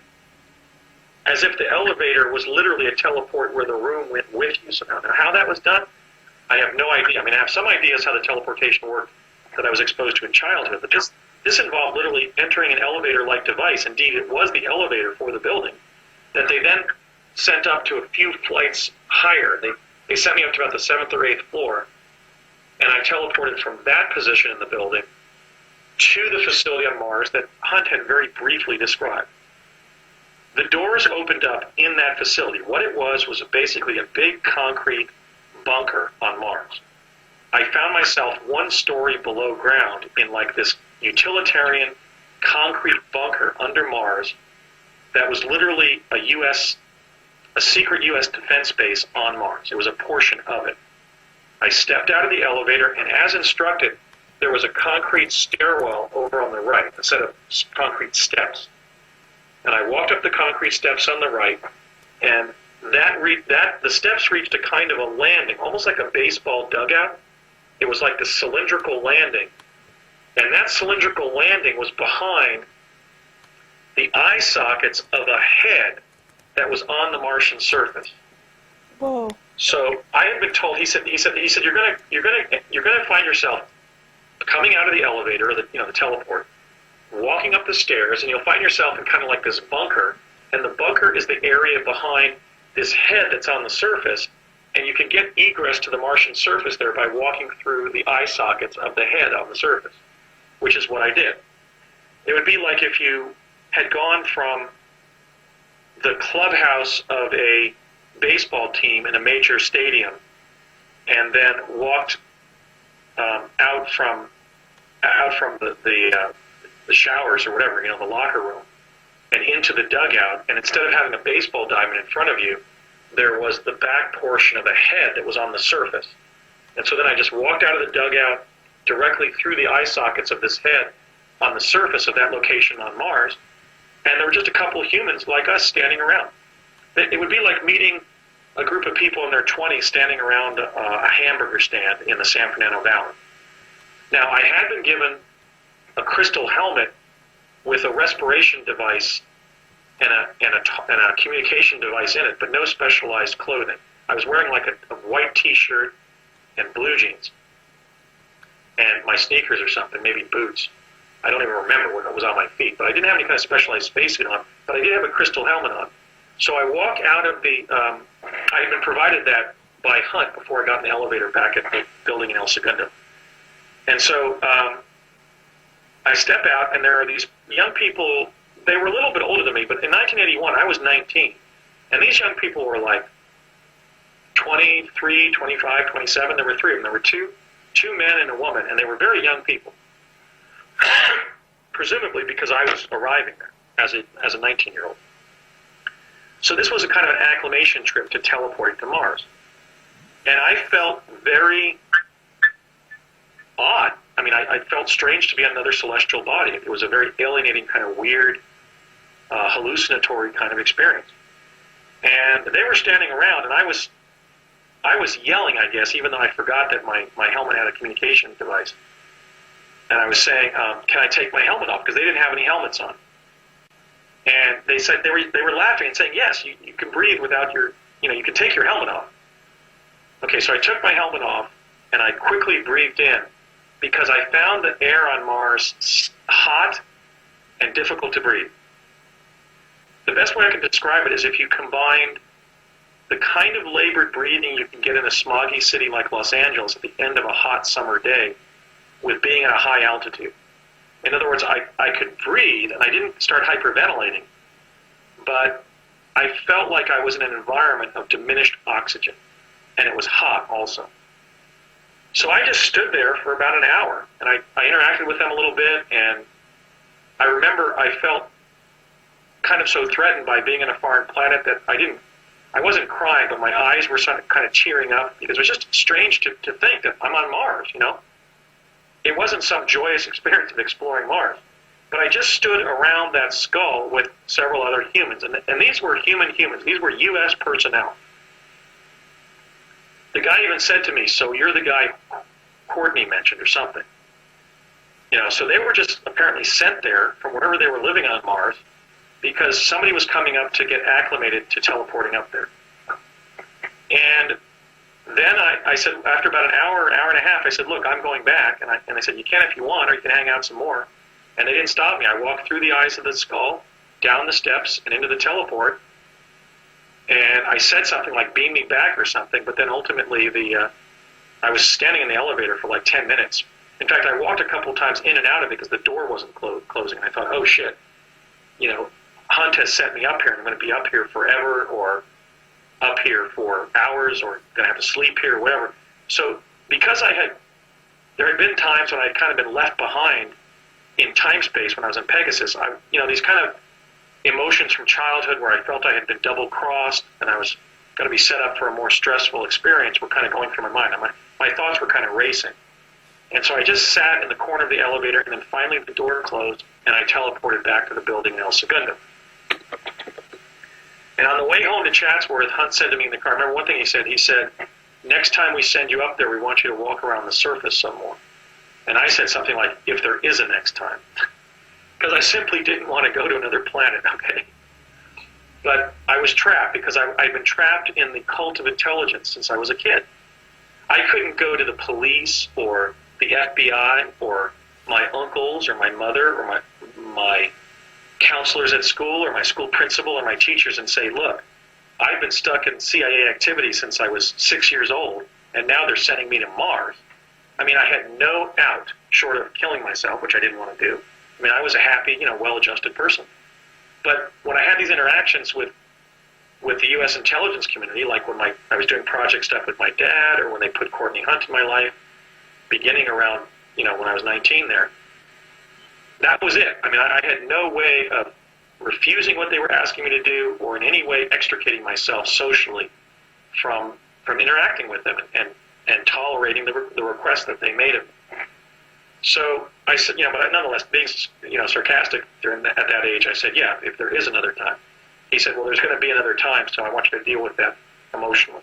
Obviously, it's stressful for anybody when you first start going up there. It's another planet, but you did well. Okay. So Hunt dropped me off at the corner of Mason and Devonshire, and I walked home to my family's house. The next time he drove me over there, he went in the elevator with me, and we both went up there together. And we walked out the skull again, but there was nobody there. And we roamed around the surface for, I'm saying 3 to 4 hours, but I always felt so pressured when I was up there that it could have been maybe like 2 hours, but it certainly felt like 4 to me. Okay, so we roamed around. The first thing I remember happening is he said, there's a guy living over here not far from here that I want to check in with. So we walked up to a house. The best way I can describe this house is if somebody made an adobe rock house outside of Tucson, Arizona, with indigenous rocks. It was like a rock and concrete adobe pastiche. And as we walked towards the front door of this tiny little house, and we could tell it was a house, not because it had windows. It didn't have windows, but it had a front door. This creature was sitting on the front lawn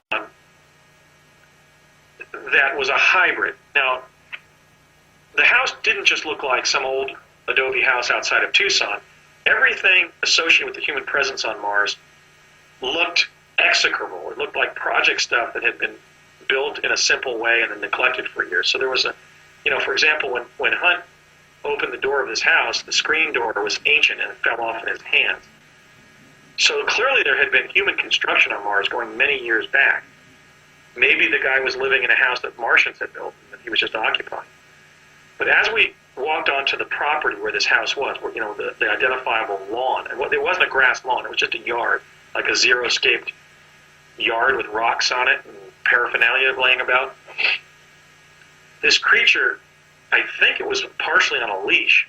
I mean, it reached us, but basically it was a man with a bald head and the shoulders of a man, but he was sitting like a dog sometimes sits with its paws forward, and the lower part of his body was sort of grub-like, almost like a person looks when they're standing in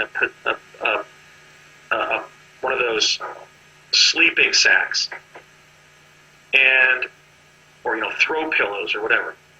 And when he saw us enter the property, this creature came bounding across the yard, snarling and barking at us simultaneously. The best way I can describe it would be if you had a vicious dog who knew some English. It was like,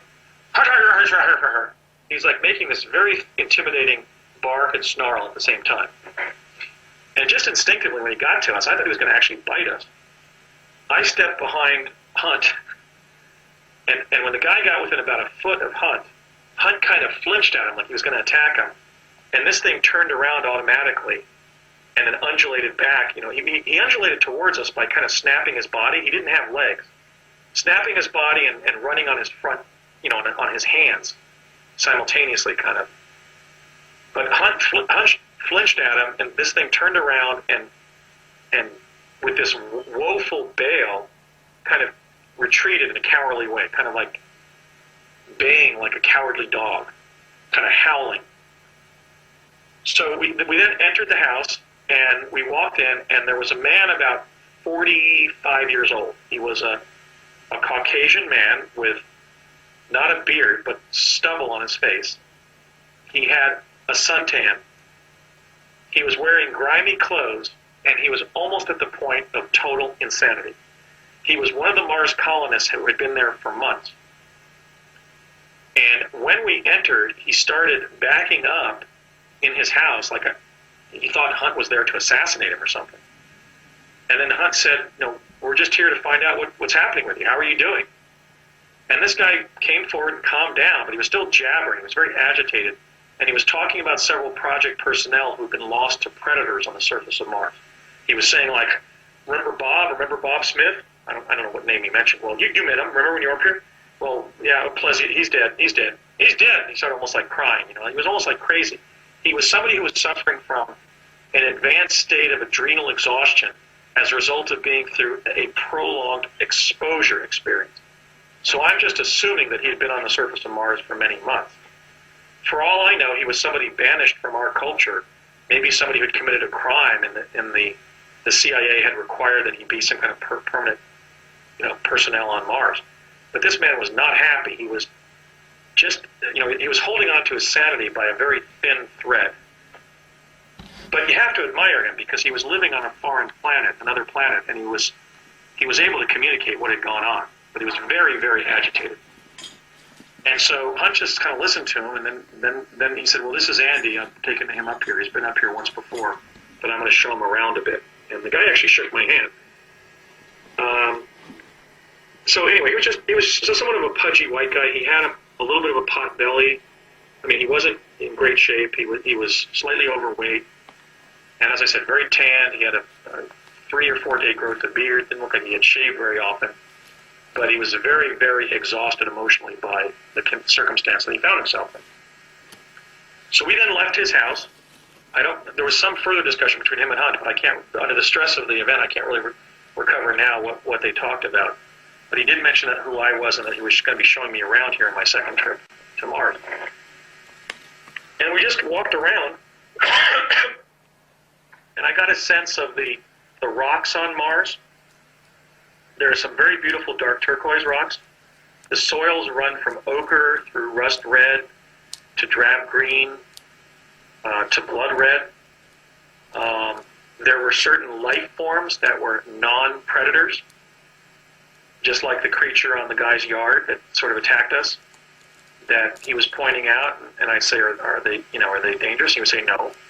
And I remember as we were leaving to go back to the skull, I remember how night was falling, and it was different than dusk on Earth. I think it happened quicker than I expected. I'd have to consult with an astronomer to really reconstruct how I experienced night beginning to fall on Mars, or at least it was getting darker. And as it was getting darker, we walked past this group of these hybrid creatures on the crest, and they were barking in a friendly way, kind of like seals or sea lions. And I said to Hunt, something like, is that some more menacing noise from them? And he said, no, in fact, they're saying goodbye to you. But they were kind of up on a crest of a hill going, almost like a dog barking to you because they recognized you. It was like a happy sound. And then we got back to where the skull was, where we had to get, egress back to the teleporter, 1 story below the surface there. And when we got about 40 paces from the skull, I noticed there was this boulder over on my right that I didn't notice when we'd walked out of the skull. It was about 4 feet across and grayish, kind of a mottled grayish tone. And then when we got about 30 feet from the skull, I saw it move, and I saw a head on a periscope-like neck lift up from this boulder, and then as we moved closer to the skull, turn its head. And I said, Courtney, that's an animal, isn't it?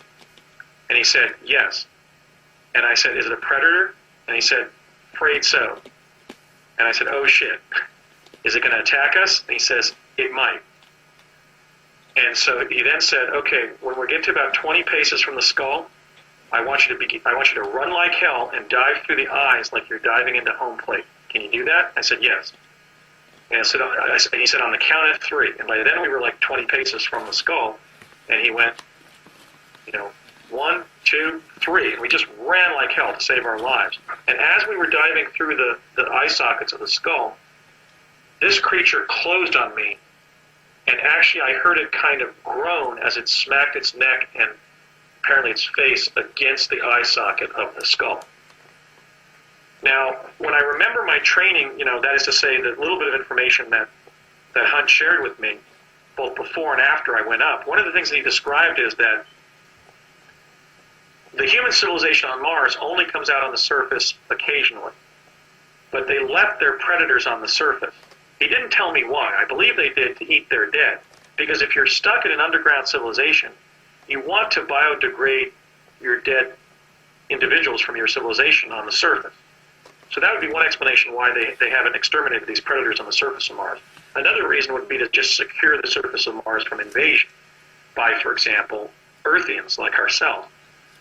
But I remember he said that the skulls have been built both by the Martians and by the U.S. Defense Department to indicate to intelligent humanoids on the surface where the access points are to the underground civilization. But the animals are too stupid to really figure out what the hell they are. So they just see a form, but we see an articulated form like a skull, and we know, hey, I can go there to seek shelter or to go under the ground. You know, to basically to do both, like we did. So we dove through the eye socket. I remember kind of catching myself inside. I kind of smacked my leg, and this thing was right on top of us, but it smacked its face and head, kind of just hit the eye socket and then groaned and backed off. And then we scrambled down the steps. And when we got down to the landing where the teleport was, I said to Hunt, so it's a carnivore, huh? And he said, you betcha, that thing has teeth all the way down its throat. So this begs the question of why Hunt would have exposed me to predators on the surface. I think he may have had some kind of device to repel predators, and he was just running me through an exercise so that I knew whenever I was on the surface, I had to watch my back because there are predator species on the surface of Mars. Was this affirmed by my paper in 2008? Yes.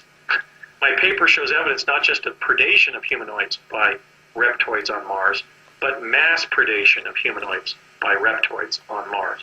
In fact, in 10214 and in 11049, I've isolated details of reptoid creatures literally, in one case, eating a human, and in another case, guarding a recently killed human. So humanoids are not on the top of the food chain on Mars, and that's another aspect of Martian ecology that's going to be difficult for human beings on Earth to accept. But Mars is essentially like life on Earth would be if the carnivorous reptile species like plesiosaurs, or let's say even the smaller dinosaurs, survived so that occasionally, or rather frequently it would seem, they eat humanoids. So that's now been established by my experiences on the surface, and if people don't choose to believe that I was on Mars, which in fact I was, I'm telling the truth.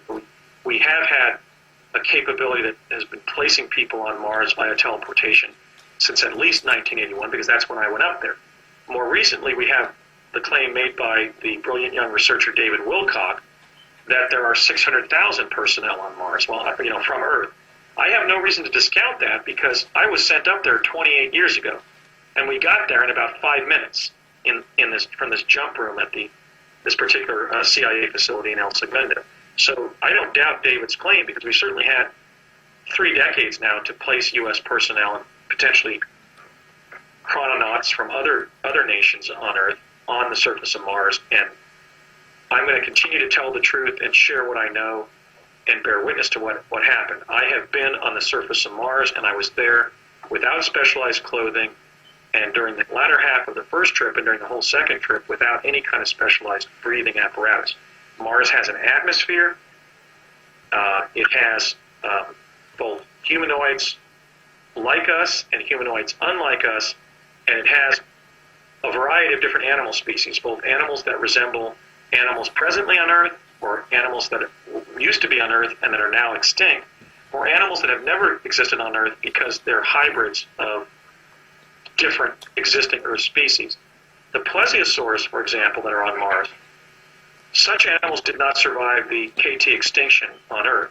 So what we can begin to derive in terms of our understanding of biology on Mars is that Martian life forms are both similar to and diverge from life forms on Earth, which may be an important paleological finding in the sense that it shows that life forms on both planets seem to have emerged from a common origin, but that at some point, in prehistory, the 2 planets diverged, and yet modern humans are on both planets, but there are species on Mars that are extinct in our age on planet Earth. So that was 1982. That was 26 years before I wrote The Discovery of Life on Mars. The question is, well, why didn't you talk about the fact that you teleported to Mars when you wrote your paper?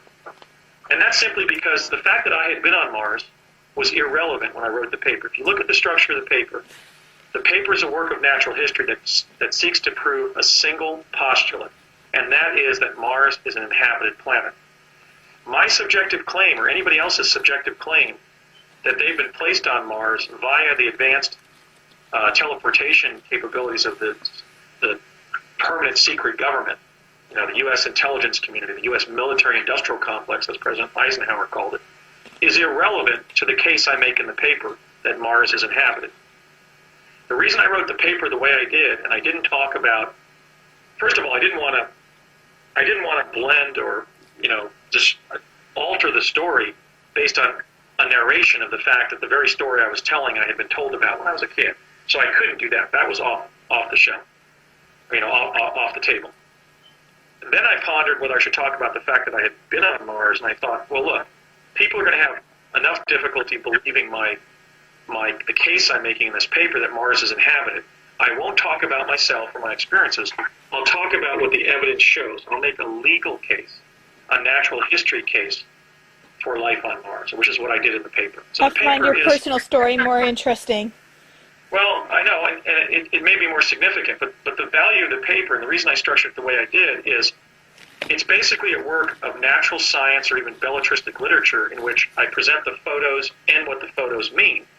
So separate and apart from any subjective claim I would make that I and others have already been to Mars, even somebody skeptical of that position can at least embrace the data. They can investigate the data in my paper and say, I think this author did prove that Mars is inhabited.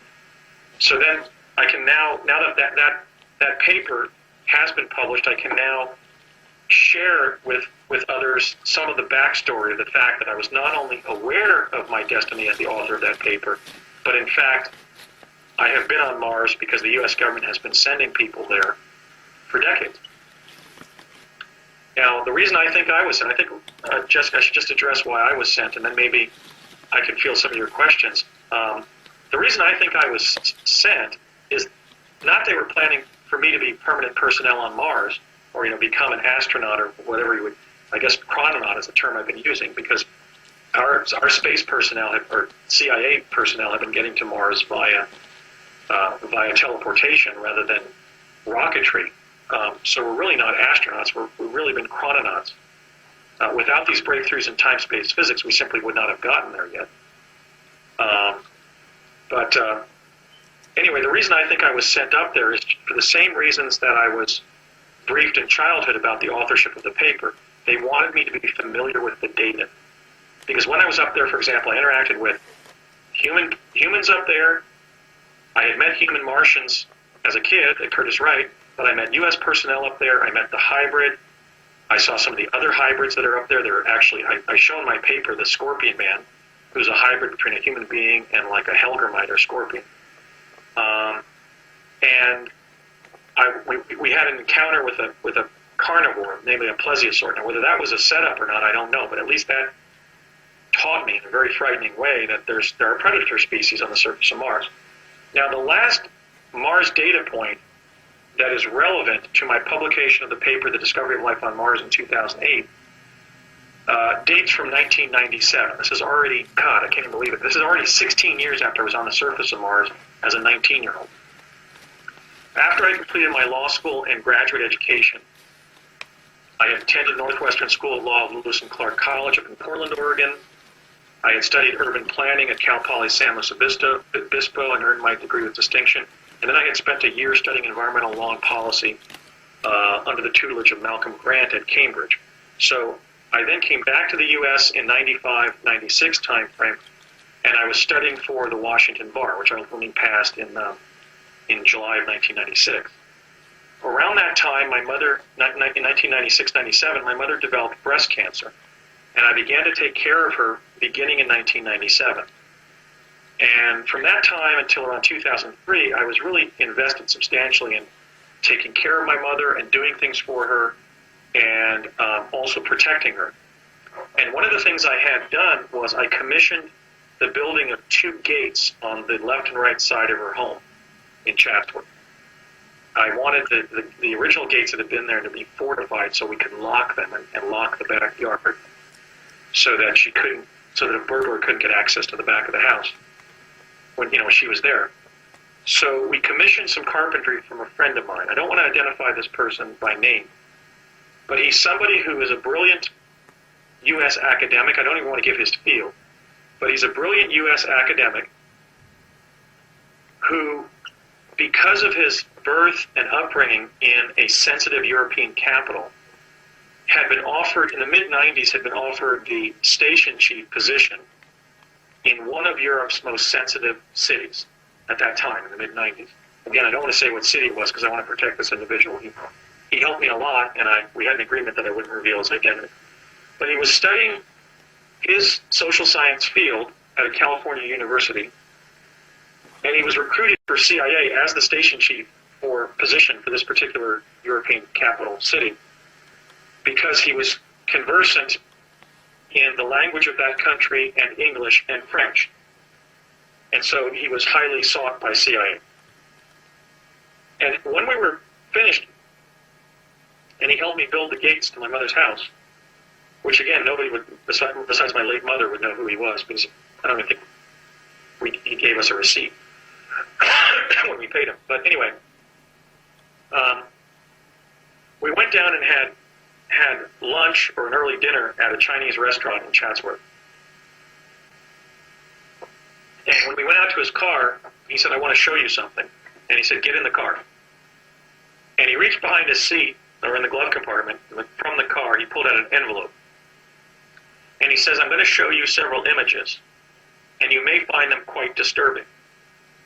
And the one image that I remembered he showed was of the object on Mars that in my paper, The Discovery of Life on Mars, I named the grotesque, excuse me, I named the grotesque humanoid skull. This is one of the skull-like objects that are on the Martian surface, very similar to the one that I and Hunt walked out of on the Martian surface, but definitely a different object. And this skull is in my paper, and in fact, I showed some of the Martian humanoids, the more ET-looking Martians with the large heads and the spindly bodies, the rather bulbous heads that can be seen sort of recreating outside this skull. And he showed me, in other words, another detail from my paper. Just as my father had shown me the humanoid on Tsiolkovsky Ridge, there was apparently project continuity, at least within CIA, because now he's showing me another picture from my paper, the one of the other humanoids on the surface of Mars. And he said, you may find this somewhat disturbing. And I said, well, what is this? And he said, these are ancient artifacts and life forms that in the future you're going to include in a landmark paper that you write about your discovery of life on Mars. And he didn't even give me the title. He just said that. And I said, you're kidding me. And I said, no. And I said, when do I do this? And he said, I can't tell you. Now, at this point, I had already forgotten these Mars data points from childhood. In fact, in the late 90s, after all that college and graduate school and law school education, I wasn't even thinking about what I had done in childhood when I was attached to Pegasus. I wasn't even thinking of having gone up to Mars in 1982. This is already 16, actually, let me think, this is 97. This is 15 years later. 15 years later, I've gone from age 19 to 34. A lot had happened. I mean, so I said, you're kidding me. And he said, no, you're going to be writing a very important paper in which you show that Mars is inhabited. So, and he says, but we want you to see these images, not necessarily so you remember them, but because we want you to take CAD/CAM training. In other words, he was instructing me on behalf of CIA to get schooling in computer-assisted design and computer-assisted manufacturing, basically computer-assisted drawing, because he says, we know that you use some kind of sophisticated extraction technology to take these as excerpts, to extract this data from NASA's own images from Mars, but we don't know how you do it, or we presently don't understand how you do it. Well, that was because the technical data in my paper involved several technologies, including the names of computers and computer programs and so forth, from 2008 that hadn't been invented yet. So here the CIA was concerned in the late 90s that I learn CAD so that I have the technical skills to extract data from NASA's photographs after I find life forms in them and artifacts and need to drop them into my paper. So this was a kind of, again, what I call quantum enfoldment. They were again working with a person of interest, making sure that he was briefed about something that the future would hold, so he would do it. In other words, they've been using quantum access for contingency planning as a channeling function, to channel things towards the outcomes that they want to make sure happen, or happen correctly. Like they want to, they've been going to our presidents to tell them, look, you're going to be destined to be president of the United States someday, and we want you to know that just so you can psychologically prepare for that. In a similar way, here they were trying to make sure that I took specialized schooling, so that I learned CAD, so I could actually author the paper in the way that I did. Because they were blithely assuming that by 2008 you couldn't do such work on your laptop. In fact, I did.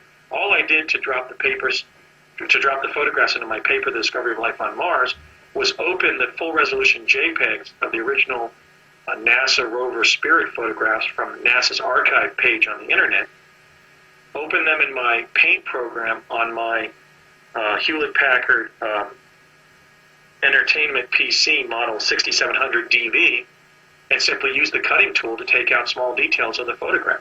I just basically used an extraction technology that anybody with an extra hour on a Saturday afternoon could teach themselves. I never did take CAD CAM. But by 11 years later, by 2008, you didn't need to. You could do that kind of stuff on your laptop. So those were the data points in my past regarding Mars and my paper, The Discovery of Life on Mars. As I mentioned earlier in this interview, the paper is my work. It's my original work. I wasn't given the data by either my father or this liaison for the CIA. In fact, he told me that he never joined CIA. He'd been offered that station chief position when he was in graduate school earning his PhD, but he has a family and he decided not to join.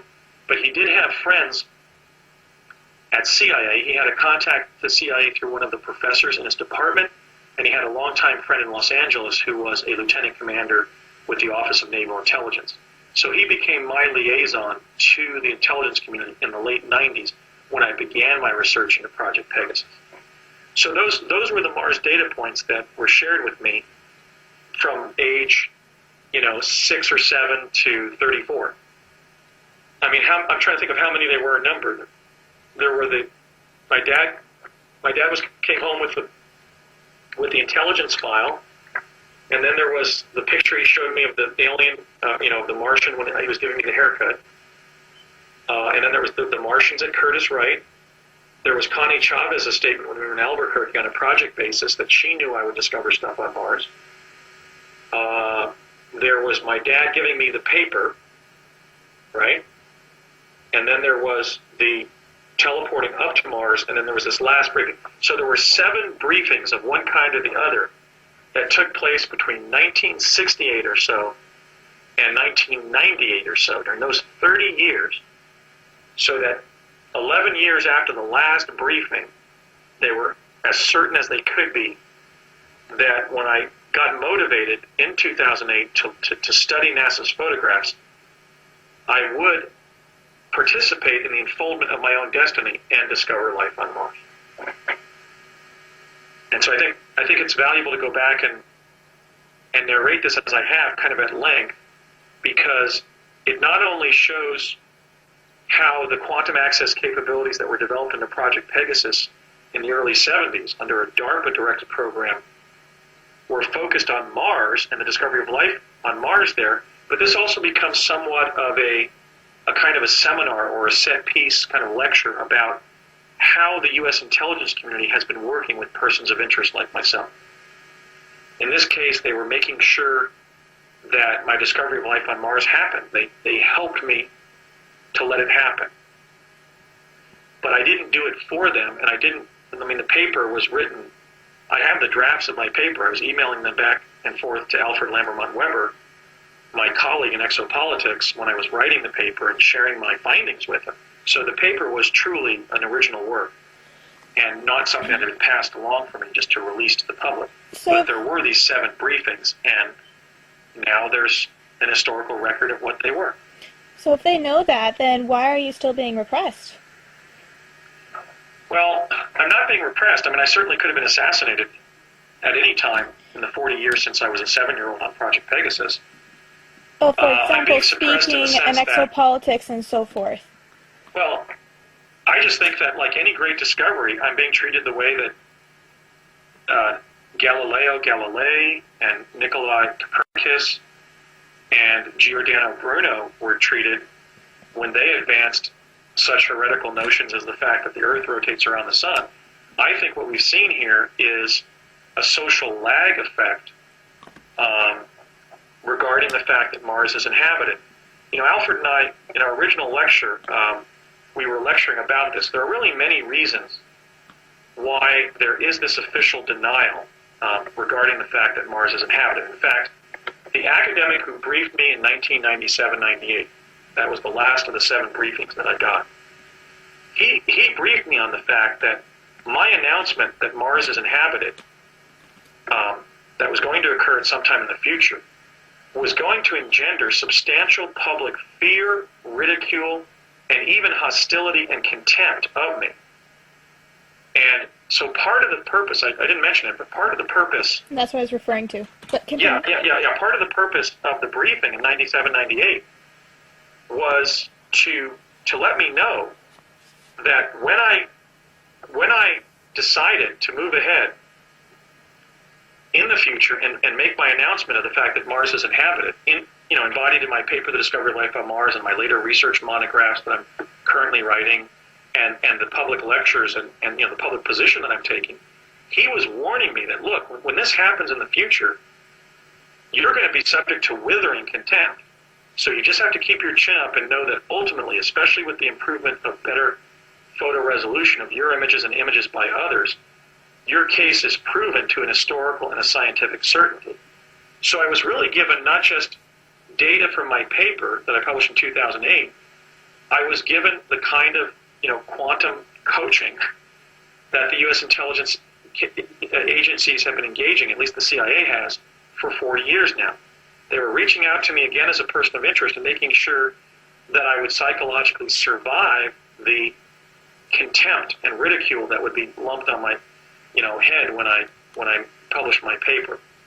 And I was aware of that by the time the paper was published, because I was having discussions with Alfred about the fact that I was recovering these memories of the briefings. Now let me just, because it's come up, let me just give you some ideas as to why I think my announcement of this simple discovery in natural science or natural history has been met with such negative responses by both university academics, science journalists, and figures in exopolitics and ufology. I think the first is probably groupthink. And so the criticisms of me and of the data, I think, are being made in defense of the establishment scientific view that life cannot and therefore must not exist on Mars. In other words, it's just the consensus wisdom that Mars is not inhabited. Like the planet's not hollow. Huh? Like how they say, I'll save it for the next tape. Okay. Yeah, like they're focusing on just the fact that we've just been to the moon and not Mars. That Apollo has, put 12 human beings on the surface of the moon, but nobody's been to Mars. The group consensus is that not only nobody from Earth has been on Mars, but that life doesn't exist there because it's too cold or too barren or what have you. But in fact, my paper shows that Mars is inhabited because it has pictures of humanoids in it, and I didn't Photoshop them into the paper. Their original data from NASA proves that Mars is inhabited. All I did is I was observant, and I found that data, and I packaged it in a way that made a convincing argument of that fact. Okay, so groupthink clearly has had its impact in causing this negative reaction to my announcement of my discovery of life on Mars. Another factor I would cite would be brainwashing. if you look at a lot of the criticisms of me, like some of the blanket criticisms that were made in chat rooms anonymously, it seems to be actual government disinformation that was scripted to reinforce the public's brainwashing that Mars is not inhabited, and at the same time suppress my data to the contrary. So I think it's difficult to reason with brainwashed people, but unfortunately, all of us were brainwashed even in our schooling that Earth is the only inhabited planet in our solar system. So that's very difficult for people to overcome that brainwashing. It's also the same with the Earth. And so certainly if our good friend Dr. Brooks Agnew is successful in launching his expedition to the inner Earth, we might learn, for example, that, as many people have long alleged, that the Earth itself is hollow. But these kinds of ideas, that the Earth is hollow, that the Moon is hollow, and that Mars and possibly other planets in our solar system are inhabited, go against the grain of the brainwashing that the public has been subject to, and that was being reinforced in the government disinformation that was being directed at my discovery of life on Mars, both in science journalism that was being written and in anonymous blogging where I was simply being criticized personally in a groundless way by obviously some members of the general public, but also undoubtedly government disinformants who were just attacking my character. They're paid to do that. My discovery. They're paid to do that. Yeah, and some of it was so very superficially, obviously, government disinformation. The third factor I would cite as to why such a positive event in natural history and in our exploration of the solar system, which was the original purpose of NASA. You know, NASA's original mission, the first objective that it was charged with under the NASA Enabling Act of 1958 was to foster the expansion of human knowledge about space. So unfortunately, my doing so went against the grain of how NASA has actually been functioning, which is to study what's going on other planets, but then suppress their data. So brainwashing is certainly a large part of it. The third factor I would cite would be fear. The discovery of life on Mars evokes fear of different things, of the new. People are generally afraid of new things, what they might mean. The unknown, could this be a threat? And the strange. And certainly when there's the discovery of something new, anything new carries with it a possible threat. So I think that it was clear that some people were reacting, not hysterically, but certainly phobically, out of just mere fear about the notion that there could be life on the planet, which every 2 years, Mars supplants Venus as the planet that comes closest to our planet. It's literally our celestial neighbor. There's probably life on Venus, too. Well, there may be. Certainly we know that the surface temperature of Venus is about 600 degrees Fahrenheit. We do know that life forms exist near volcanic vents that are very hot in the ocean. So since life can survive at 600 degrees Fahrenheit, there might be primitive life forms on Venus, but there could even be, for all we know, advanced life forms that can survive at a higher temperature. We always think about life forms being in a physical 3D form, but there's, many different dimensions of life forms as well. Right, and Venus also might be inhabited in other dimensions where the temperature isn't 600 degrees. That's where right. It's 60 degrees Fahrenheit. Parallel realities. That's the case. So I do know this. I know that Mars is inhabited with indigenous life and also with human life from Earth because we have personnel up there. The fourth factor I would cite is mere frustration. I mean, I was able to derive really quality data with the technology that I have. But in preparing that data and then publishing it, I found that there is no standard of visual resolution on the internet. So some people who have been criticizing me simply they simply have inadequate technology. They're assuming that if they can't see it on their screen, it's not there, and I'm crazy or lying. But that's not the case. But, we only use 30% of our eyes, so there's a heck of a lot that we're not seeing. It's just so silly that people, respond or think like that. Well, that frustration is both technical and it's perceptual. On the technical level, I used an excellent set of technologies to get high-quality images. When I, for example, show my images on my computer screen or in a PowerPoint demonstration to the mass public. 3/4 of the people who attend my lectures agree that they see what I see in the pictures. So that's a kind of a focus group that establishes that it's not my perception that's seeing what's in the images. It's a common human experience to look at my data and see what I'm saying is in it. The other 25% who don't see what we see in the data, I think that frustration isn't technical frustration, but probably perceptual failure. The ability to see discrete forms of a new kind, or new kinds of forms, in new data is a human ability that varies like any other human ability. The ability to remember things, the ability to articulate things verbally, the ability to learn foreign languages efficaciously. Okay, so the ability to look at new data where important new evidence of life is located on a foreign planet, is something that the individual person or individual people don't possess the same level of skill to do. There are people who, just like there are people who have phenomenal memories, there are people who are keenly perceptive. And likewise, just as there are people with terrible memories, they can't even remember what they ate for lunch yesterday, there are people with terrible perceptual skills. What is invalid is to say, because I can't see what you see, it doesn't exist. Exactly. Because that puts the onus of perception on the worst percipients, the worst perceivers. And we don't use that standard in any other area of science. We don't say, for example, because the common person, the layperson, can't understand the mathematical formulae that are used to describe advanced new discoveries in physics, the discoveries haven't been proved.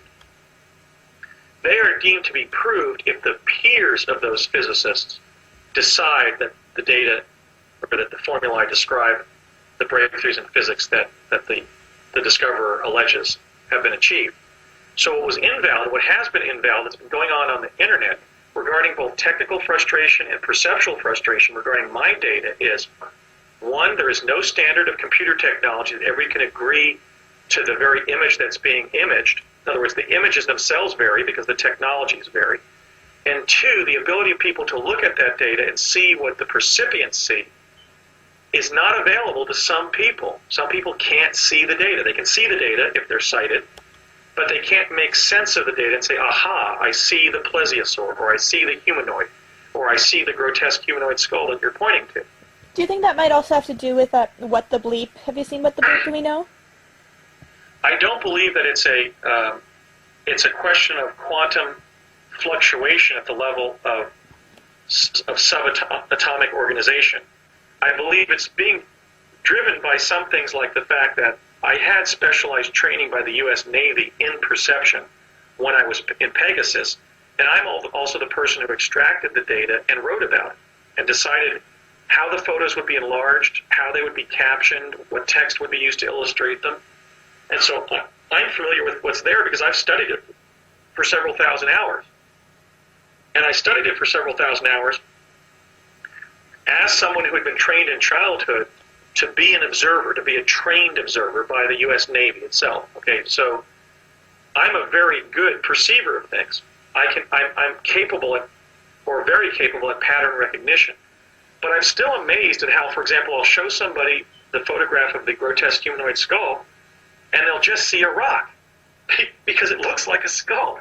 So some of it is the phenomenon. I don't think of the notion that there's quantum variability at the level of perception, like the idea that two people will look at the same orb that's been captured, the same orb of light that's been captured by a digital camera. One person will see the face of a Sasquatch in it, and one person will see nothing in it. I don't think that's it. I don't think it's a question of quantum indeterminacy or variability. I think it's a matter of perception, but I also think it may be cultural and social as well, in the sense that we have the example of when Western ships began visiting the New World, some Aboriginal people couldn't see the ships because they had never seen them before. That's what I was referring to from What the Bleep. Oh, right. Okay, that idea from What the Bleep I would definitely think has been operating here. People have had difficulty seeing life on Mars because they've never seen it before. And the Scorpion Man, for example, is as clear as any slightly blurry image of Mickey Mouse. I mean, it's a fully formed creature, but still, people can't see it. This has required some growth on my part, some spiritual growth, because um, people's frustration factor. As a lawyer, I became a lawyer because Abraham Lincoln and Mohandas K. Gandhi were lawyers. I mean, those are the two figures in history that I admire the most. I was interested in using the law to try to bring about true democracy between people, fundamental justice, and the derivation and defense of the truth. That's why I was inspired to become a lawyer, by lawyers like Lincoln and Gandhi. And I always used to think about their character and how so much of leading ultimately becomes tolerating other people's limitations and your own. But this was one of those challenges to me because I was leading efforts to bring about public disclosure of life on Mars because I had to tolerate people who didn't believe it, people who were going to criticize me, who were going to condemn me for making that claim, who were going to tell me, look, I can't see what you see. So I had to strive to be a bigger person and tolerate the fact that not everybody in society was going to agree with my discovery, the surmises that underlie my discovery, and also some people were going to very, very unfairly attack me. And I've just decided to absorb those blows and move on because I know ultimately that my discovery will be validated by other researchers and indeed accepted by society. The other factor, this is a critical factor, Alfred and I discussed this, and we really think we're identifying something that really hasn't been discussed at all in exopolitics or ufology. And that is that since the post-war saucer flap began, since let's say 1947, and through the motion pictures, for example, the 1950s and 60s about alien visitations to Earth, the mass media has been used, and I would say through the movies of the 1970s, like Close Encounter of the Third Kind, and then E.T. the Extraterrestrial, even the best movies about extraterrestrials coming to Earth have been used in a way to condition the public to expect that first contact by human beings will forever remain an inevitable possibility that will never occur. Okay, so such moments have been dramatized in films like E.T. or like the very excellent film Contact. But the net assumption of such films and the way that mass media has been used to condition the public is to describe such an event, but also postulate it as a possibility that is both inevitable to occur and that will never occur. And an example of that was, in fact, E.T., where, what do you know? Henry, the human child, finds an E.T. in his backyard, but by the time E.T. is leaving Earth at the end of the movie, they've used an extraterrestrial's experience to do a retelling of the Gospels, telling of Jesus Christ's experience on Earth. And when E.T. is leaving Earth, his ship looks like a Christmas bulb, and they're leaving a stand of evergreen trees and going back to his planet. So E.T. has the extraterrestrial leaving planet Earth in a stand of Christmas trees in a fanciful environment, not in Henry's backyard with a swimming pool in Southern California. Okay, so if you look at the way that these films and other works in mass media have been architected, they both introduce to the public or reify the meme, if you will, that one day first contact will occur, but they also ultimately do a kind of a lateral placement of the event so that they position it in the mind of the public that it also will never occur. And we basically have identified this basically as a form of social conditioning to expect first contact, but also the fact that it will forever remain inevitable and never become dispositively so. Well, the problem is that first contact with extraterrestrial life forms began in January of 2008 when the Mars exploration rover Spirit that NASA placed on the home plate plateau of Mars in the inner basin of the Columbia Hills range of namely the West Valley of the Columbia Basin of Mars, began sending back images that contained dispositive evidence that Mars is inhabited. My paper basically summarizes or analyzes that dispositive evidence. So I still think, though, that people are having an inability to overcome the notion that Mars is inhabited because they've been conditioned to believe that first contact will someday occur, and that day will be never. Okay? The other issue, obviously, that's plying on some people's minds is their own religiosity. I mean, life on Mars, unfortunately, or fortunately, I don't know which, definitely undermines some people's belief in God, not my own. I mean, I believe in a personal God. But, if you look just at one of the monotheistic religions, namely Christianity, Jesus himself is quoted in the Gospels as stating that we live in an inhabited universe. When he said, "My Father's house is vast, and there are many mansions in it," Jesus had to be talking either about different realms of existence that we access spiritually over multiple lifetimes, because we know in his statement about Elijah that Jesus endorsed the notion of reincarnation, and that was de-emphasized in Scripture as a result of the when Christianity became the state religion under Emperor Constantine. So we know Jesus was an adherent to the doctrine of reincarnation. We also know he makes this very interesting statement. I think it's almost the fundamental statement in exopolitics when he said, if he existed, or alternatively, if the character in the novel of the New Testament makes this statement, he says, "My Father's house is vast and there are many mansions in it." I think he only could have meant that there are different realms of existence that God has ordained and created for spirits to move through, or that God's house, which is the universe itself, has many planets in it. But certainly that's a metaphor, a parable that an ordinary person can understand, that we don't just live in this one inhabited planet. And then there's also, finally, there's the issue of catastrophobia that I mentioned that Barbara Hand Clow has written about, that, when our civilization was utterly devastated by the solar system catastrophe of 9500 BC, our ancestors had to rebuild civilization by literally pounding stones together. They went from being an advanced civilization that had its headquarters in Cairo and had people on Mars, and to literally being in a Stone Age existence where they were making flint objects to kill game with and try to survive. So we see evidence both of that advanced civilization and the rebuilding effort since 11,500 years ago. And that's sort of the great archaeological mystery that we've been trying to find answers to for the last 150 years. But now we pieced it together, and we know that we live with a legacy of fear of Mars, because Mars was involved in this catastrophe that so sundered the civilization that our ancestors had built.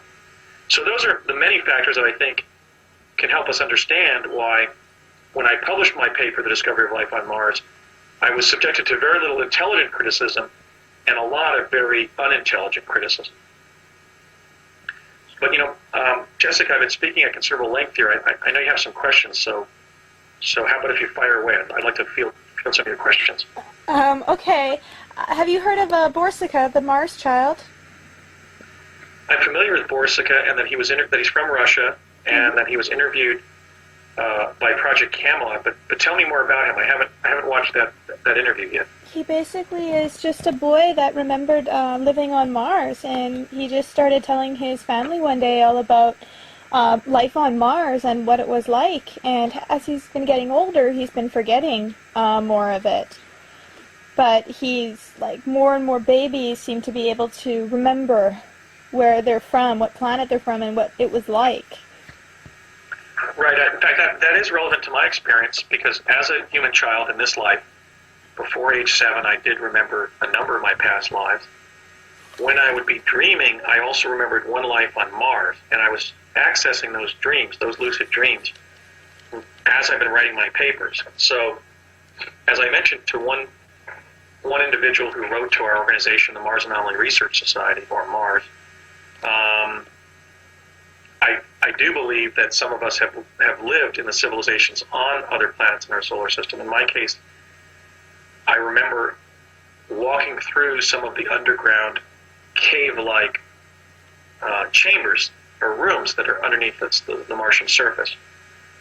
And then, by the way, 4 days after I published my paper last year, I got a call from a woman who was a psychologist for DARPA who had interacted with me when I was a child on Project Pegasus. And she went on to a very extensive career with the CIA. And she talked with me about my paper. This was like a post-hoc after the paper came out. And knew I was going to be getting a lot of notoriety as a result of my Mars discoveries, and just wanted to see how I was doing. I assumed for the CIA. And she just volunteered the fact that there are about 1 million humanoids in the underground civilization at Mars, and they're of several different species. So she was kind of edifying me that my data in my paper was correct. But I have had kind of a spiritual experience with the data in the sense that when I've been writing my papers, I've been remembering different things I did on Mars and what a weird kind of recondite civilization it is, and some of the different life forms that I encountered in that life. For example, some of the creatures on Mars are sort of like bipedal turtles or teenage mutant ninja turtle types, where you have somebody who talks like a human, but they have like a face like a turtle or a reptile. So I was having flashbacks to a life on Mars where I was interacting with a more diverse menagerie of intelligent creatures than you do on planet Earth. Because time is so non-linear, it's like a DVD. You know, you can jump to the middle, the near the end and the beginning, and so forth, back and forth in a split second. So you can get that memory and access it. I began to conceive of what I was doing, which was laying the foundation for harmonious diplomatic and cultural relations between the civilization on Earth and the one that we now know is on Mars. In other words, I felt at the level of the oversoul, if you will, a sense that I was engaged in a universal government function that was important, because I was laying a foundation for our dealings with the Martian civilization to be based on knowledge and on the prospect of harmonious collaboration with the Martian civilization rather than on ignorance and fear and thoughts of violence and warfare. So I think that past life on Mars and my current work may be linked at the level of my soul, in the sense that because I had the past life memories, I knew that it was a good thing that the data be positioned in a way that leaves open the prospect that the people of Earth and the people of Mars can creatively and harmoniously and peacefully collaborate with each other. And I know we were doing that with one of the Mars species back in 1970 when I met the three Martian aviators or astronauts, and they seem like very nice chaps. And so I think that past life on Mars may be informing this part of my mission in this life. I think so as well. Okay. Wow, where to start? I have so many questions. Fire away, Jessica. Okay. When you were talking about how people knew about you in your future, that they knew what kind of work you'd be doing and so forth, you mentioned about how even Obama knew that he was going to be president, and that reminds me of that article I came across with the Lincoln and Kennedy coincidence, and even Marilyn Monroe involved. And they were doing... I'm not familiar with what you're describing. We talked about this article once before, the Lincoln-Kennedy, how similar that they both look alike at the timing and the synchronicities with all the presidents. Yeah, the famous coincidences. Yes. Regarding their lives and deaths and so forth. Yes. Mm-hmm. What are your thoughts on that? Because it's interesting because it started like with Kennedy time, right? Well, actually, sorry, before Abraham Lincoln. Well, what do you mean? Just what are my thoughts on that? Well, they knew that he was also going to be president as well, so it seemed like if they weren't advanced even in that time and had that information and knowledge, then was it time travel? Was it informed? Were they informed that way? I think that the Kennedy-Lincoln coincidences are a function of the fact that President Lincoln and President Kennedy were great spirits who chose to incarnate as presidents of the United States, who were linked in a common identity as spirits, that they were on the same team, if you will. And so the coincidences or synchronicities are a function of their spiritual kindredship. I don't believe that the coincidences surrounding their lives and their assassinations are linked to quantum access, but I do believe they may be hallmarks of the way in which those two great men, two great leaders, in fact, were linked in the quantum hologram. Because, in fact, there are many more coincidences that haven't even been published. You know, people always talk about the obvious ones, like the fact that Kennedy had a secretary named Lincoln, and Lincoln had a secretary named Kennedy. That's right. And that President, for example, there are many more. The fact that President Lincoln when he was coming to Washington to be sworn in as president in 1861, was saved from assassination earlier by a New York policeman named John Kennedy. So there are many. I even myself, in my own research into the paranormal, found a Kennedy-Lincoln synchronicity that's never been identified before, which is that the diary that John Wilkes Booth had in his pocket when he was shot by Boston Corbett, when he was supposed to be apprehended so he could be tried for President Lincoln's assassination, he was shot to death in a farmhouse in Virginia. That diary was passed on to Secretary of War Edwin Stanton. And when it was later released to the government at large, 18 pages were ripped out and were missing. Well, if you go forward to the life of John F. Kennedy, President Kennedy was involved in the Bay of Pigs, which was the CIA's failed invasion of Cuba. And then he was assassinated several years later. Well, on the Watergate tapes, Richard Nixon, also viewed as a negative figure in history, like Stanton sometimes is portrayed, deleted 18 minutes of the Watergate tapes. And those 18 minutes were about what he was calling the Bay of Pigs thing, which was Kennedy's assassination. He was using the shorthand Bay of Pigs, the Bay of Pigs thing, to as a form of shorthand to tell his staff when he was talking about the assassination of President Kennedy by the CIA, partly as a retaliation for the Bay of Pigs fiasco. So here you have essentially both the Lincoln's assassin and a later president talking about Kennedy's assassination with 18 units of missing data. I mean, so when I began to dig into the Lincoln-Kennedy coincidences and see, read how many there are, I began to realize that there are others. But I don't think that's a result of quantum access. I know that they were sending us back to view former presidents. For example, they were sending me to the Lincoln assassination site to see who shot him and to see whether every time they sent me there, the same person would be involved in his assassination or whether he would indeed be assassinated on that night's visit to Ford's Theater. So we know that by focusing on the Lincoln assassination, Project Pegasus was able to prove the existence of the multiverse. That is, that the past and the future are multidimensional, at least within a limited context of several different timelines that can be selected.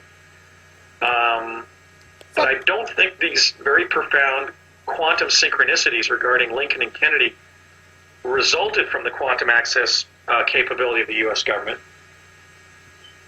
Is that the same thing? Rather, I believe that they simply are the fact that Kennedy and Lincoln are embedded in the quantum hologram as the spiritually advanced people they were, who sought the U.S. presidency as a way of having a benevolent effect on human history. If that makes any sense. It does. Is that the same synchronicities with David Wilcock and Edgar Casey?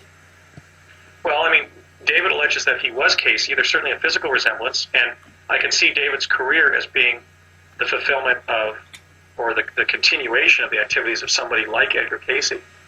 I think that would be more explainable based on reincarnation. They just For example, parallel each other so much. I know who I was in my last life, but I don't reveal it just because I don't want to be thought of it as the reincarnation of that person. But I'm carrying on my work from my past life in a similar way. So I think the doctrine of reincarnation explains that. But now, I don't have evidence proving that we haven't contacted past administrations based on time travel. We have, for example, the anecdote about that alleged angel who confronted Thomas Jefferson, I believe in the White House Rose Garden or in some garden like it in the U.S. Capitol, shortly before being sworn in as American president. Could that be a time traveler? Huh? Could that be a time traveler, the angel? It could have been a time traveler, because one of the things we did is we went back and we confronted Washington's troops and urged them to retreat in that famous, completely bloodless retreat from New York Harbor that Washington's revolutionary regiments performed in the middle of the night. We were sent there to actually tell those men we were angels, and we persuaded them to retreat because they were going to be annihilated by the British.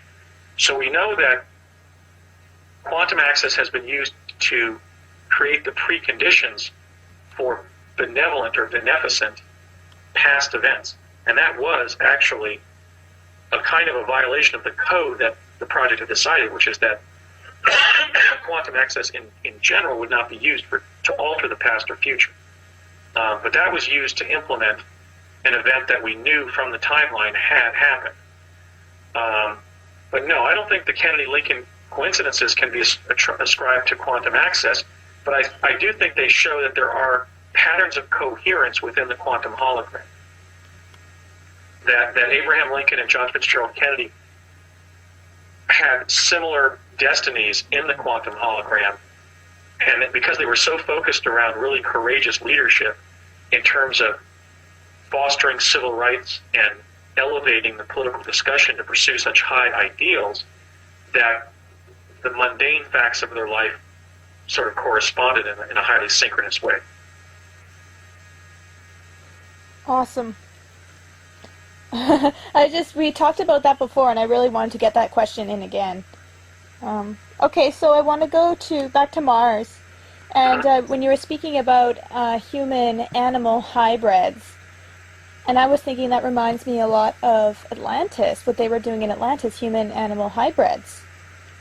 What is your take on that? What do you think about Mars's connection with Atlantis? Well, you've actually asked a very brilliant question that goes to some of the key data points in our whole understanding about humanity's ancient interaction with Mars. Plato called, in all likelihood, the great maritime civilization that was destroyed by the solar system catastrophe of 9500 BC, Atlantis. And you've also added the critical data point that there's historical references to creatures in the nature of creatures that were, let's say, half man and half horse in Atlantis. That, in other words, the Atlanteans may have been involved in genetic engineering. Or Greek mythology. And also the hybridized animals that appear in Greek mythology. So yes, I mean, how that could have come about is that the great maritime civilization that was scientifically advanced enough to create a colony on Mars placed some of its hybrid creatures up there, which would be a natural place for them to do so because it was another biosphere that they could release hybridized animals on and not have the consequences if they did so on our planet. So again, that also supports the notion I think Mars was a colony of the of the Earth civilization. But I think the connection here is that Atlantis was the great maritime civilization that preceded that catastrophe 11,500 years ago, that had built the Great Pyramid and the Sphinx, whose center was at Cairo, which means Mars. And we find the similar landscape architecture of the Cydonia site on Mars at Avebury, England, at the Giza Plateau near Cairo, and in Washington, D.C., where you literally have the Masonic influence of the connection to the ancient Egyptian civilization as decanted historically through the Anglo-American civilization, which placed Cydonia-like sites at Avebury, England, and at Washington, D.C. So, it's all connected. I think the explanation for that would be that the prior civilization on Earth was already involved in genetic engineering and placed some of its creations up on Mars. To continue the testing ground area, or almost just like a Frankenstein kind of, where you release all your projects all on the surface. Right. They could have. Those creatures could have been sequestered up there. They could have been quarantined to Mars. They could have been released and not killed off there as they would have been on Earth. We have the whole human warfare with dragons on Earth, and we wonder if those were, for example, species of flying or sulfur-based reptiles that were simply pestilential to human settlements and needed to be basically annihilated. So on a planet like Mars, such previous creations of genetic engineering by humans on Earth may have been allowed to flourish. That's certainly something that may explain why such creatures are identified as existing in Atlantis, and it was really that civilization before the catastrophe of 9500 BC that was Atlantis. And even inside the Earth, a lot of these creatures are said to exist as well, so it's just really interesting how they all parallel each other.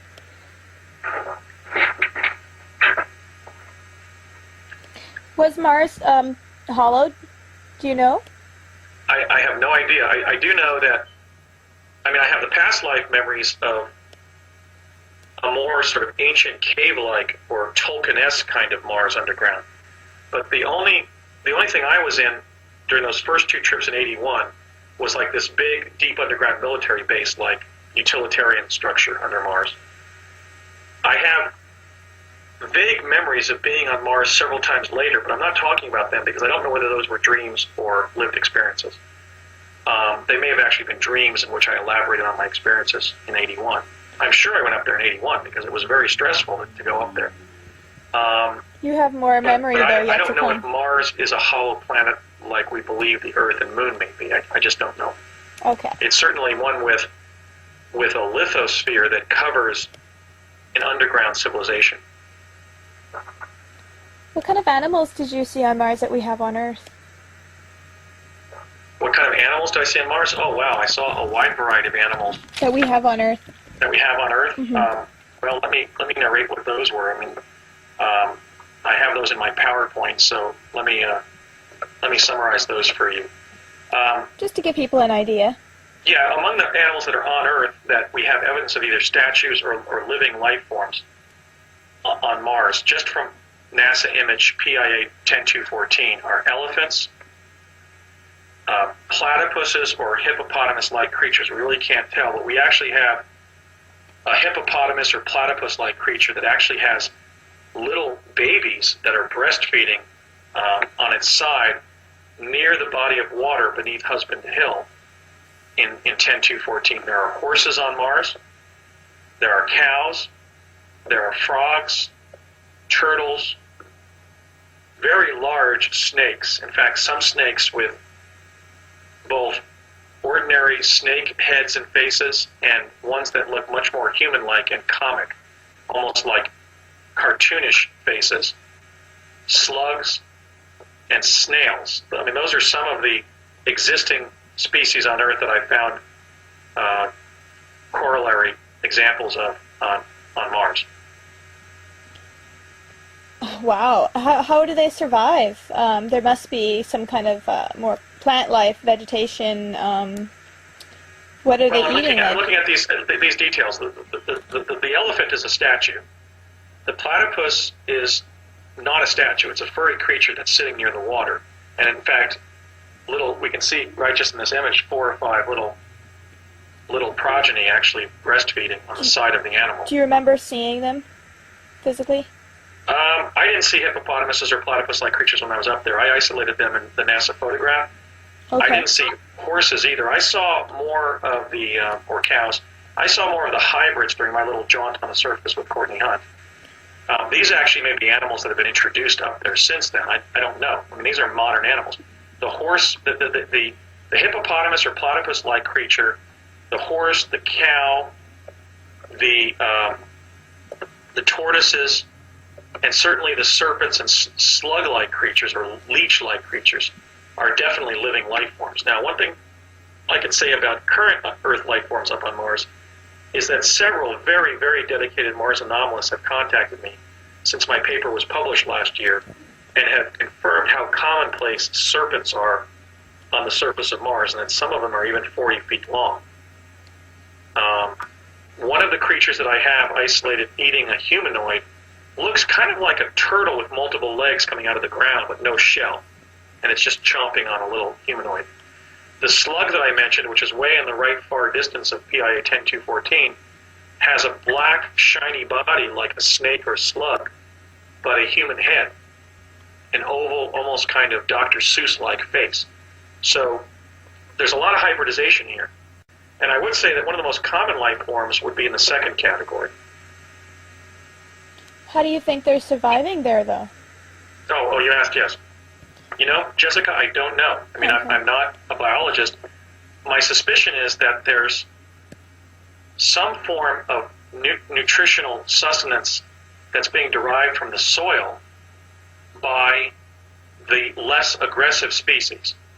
Maybe they're even devouring the eggs or something of other species. Even the horses?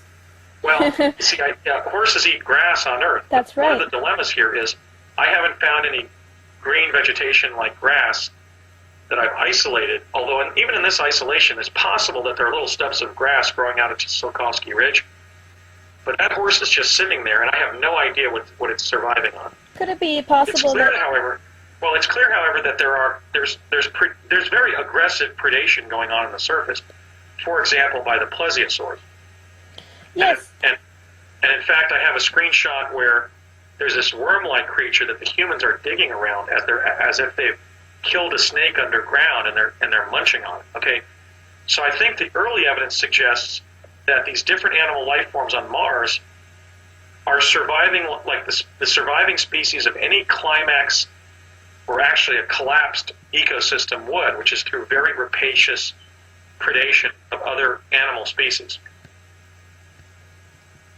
In other words, for example, we have when Jacques Cousteau traveled down to Clipperton Island, which is a desert atoll about 1,300 miles off the coast of Mexico, he found no vegetation, but he found one species left, a species of crab that was so rapacious it was cannibalizing its own members to survive. So what happens when you have basically a post-collapse ecosystem where there's been nutrient collapse is that the animals become aggressive and start eating each other, and you have nutrients cycling through animal through animal life forms. Now that ultimately is destined to collapse, right? Because just through excretion of undigested nutrients, an ecosystem based entirely on animals can't survive. Yeah, that's right. Permanently. So I don't have the answer to that. And again, one thing I would also add, not only that I'm not a biologist, I'd like for biologists to consult me about these questions, but one thing we have to remember is that life on Mars does not have to follow the same patterns as life on Earth to be life. I mean, all life is complex systems that defeat the second law of thermodynamics, right? Regarding entropy. You know, the fact that the physical universe tends towards maximum randomness of matter and energy.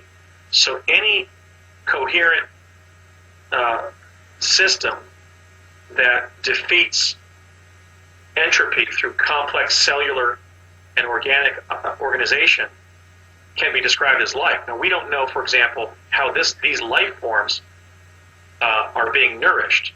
We don't have answers to their nutrition, their respiration, their reproduction.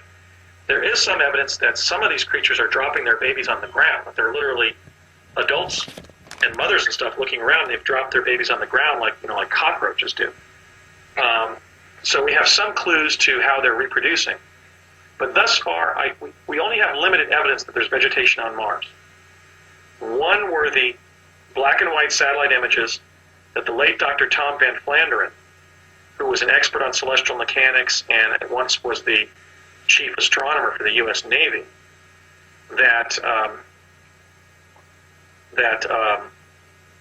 he found fossilized trees on Mars that he described as ancient forest remains. So there you have an example of vegetation that may have once existed, and he thought he was looking at a petrified forest. In PIA 10214, I did find what looked like stands of trees in the far distance, and there's definitely water. So where you have water, you would have animals who could survive on algae, on lichen growing on the sides of rocks, but I really have no idea how these animals are surviving in terms of their nutrition. I do know that some are clearly very vicious predators that are eating other animals and eating humans, because indeed I have several photographs of reptile-like creatures literally eating humans. So we know that's going on. Mars is red too, so and it kind of feels like a kind of a root chakra kind of existence there, very carnal. Yeah, it is predominantly reddish brown, sort of like the desert around Sedona, Arizona. There are also many other beautiful colors on the surface. I mentioned the dark turquoise rocks. There wasn't a lot of vegetation when we were walking around up there in 1981, Courtney Hunt and I. And, you also have the obvious evidence of camouflage. Like you see camouflage in the plesiosaurs, how much they look like rocks, and yet have these telescope necks and heads coming out of them. And I mentioned how when we were walking back to the skull on my second trip, I thought the thing on our right was initially a rock, and then it turned out to be a plesiosaur. In fact, it's so close to one of the plesiosaurs that I included in the paper. It's kind of makes the hair stand up on the back of my neck, because this this boulder-like plesiosaur with a very round body and this periscope neck with like a more cobra-like head is what chased us. And as I said, several very dedicated Mars anomalists have contacted me to just describe how commonplace reptoid predation of humanoids is on Mars. The humanoid population on Mars can literally not go out on the surface without engendering the danger of being eaten. And that may explain why Hunt set me up for that event when we were walking back to the skull, just so I would never forget that incident. I think that may have been a staged incident. So reptilian kind of people, were there dragon-like entities there as well, or they were just kind of, you said like Ninja Turtle, Teenage Mutant Ninja Turtle? Well, I'm just flashing back to my past life there, and I remember that, you'd be in a group of fellow Martians, and you might be talking to a bipedal hominid-like creature that looked primarily like a turtle. So in other words, the descent of intelligent creatures on Mars varies from the descent of just Homo sapiens on Earth. It was just a stranger culture in that way, I remember. And I also remember how Tolkien-esque and well-crafted a lot of the underground areas were. They were very well-engineered, but carved from the indigenous rocks and caverns and so forth. Were there giant, dinosaurs there as well? Like the I don't remember either coping with giant dinosaurs, and I definitely didn't see any giant dinosaurs when I was on Mars in 1981. The reptoid presence there, in terms of, let's say, the plesiosaurs, which at least on Earth were carnivores, and the one that we had the encounter with was certainly acting like it wanted to eat us. Was it large, though? Was it really big? Yeah, on Mars. Certainly indicates that life there would sort of be like Earth is like if you had small dinosaurs and some of these more aggressive reptile species still predominating. But it's kind of a bad analogy I'm making, because my impression of what we experienced on Mars and what Hunt had briefed me about is that the animal species on Mars are animals, and they're not really that intelligent. In other words, they're not able to look at a statue of a skull and see that it's a portal to an underground civilization. So I don't think there's the real high sapient intelligence of the reptoids on Mars, for example, that's been indicated in some of the UFO contact literature involving the so-called reptilians, or reptoids. David Icke with the reptoids controlling the world. That's quite that compared to the ones that we have on Mars.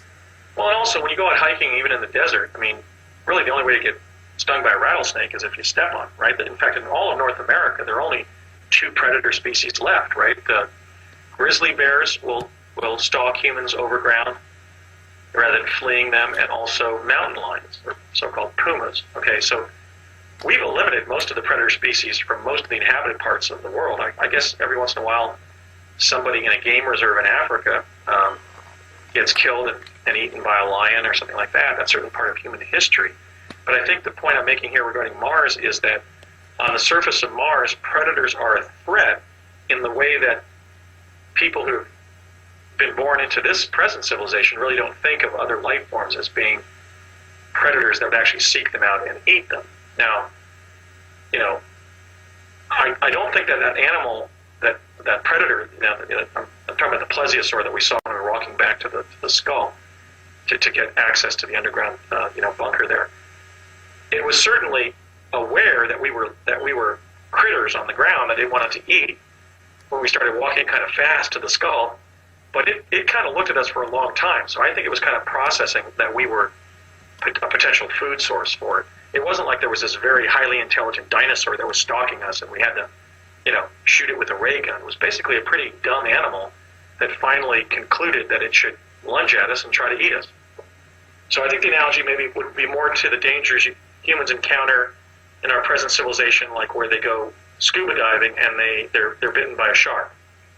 Sort of more of a random kind of rapaciousness from some of the predator species. Do you want to talk about the hybrids that you are aware of on Mars? Yeah, well, the second category I mentioned are species that once existed on Earth are extinct, and I go into great length in my writings about the plesiosaurs on Mars. The Martian ecosystem is also characterized by creatures that have, for example, the head and shoulders and arms and hands of humanoids, and bodies that are either similar to what we would consider is either insect or reptile. In fact, in one part of 10.2.14, an encampment where there are extraterrestrial seeming humanoids is also a location where there are these multiple lizards on the ground that I call Gumby lizards, because they look like they were cut out of plastic, like the animation character Gumby. Okay. The cartoon character Gumby. Yeah, of course.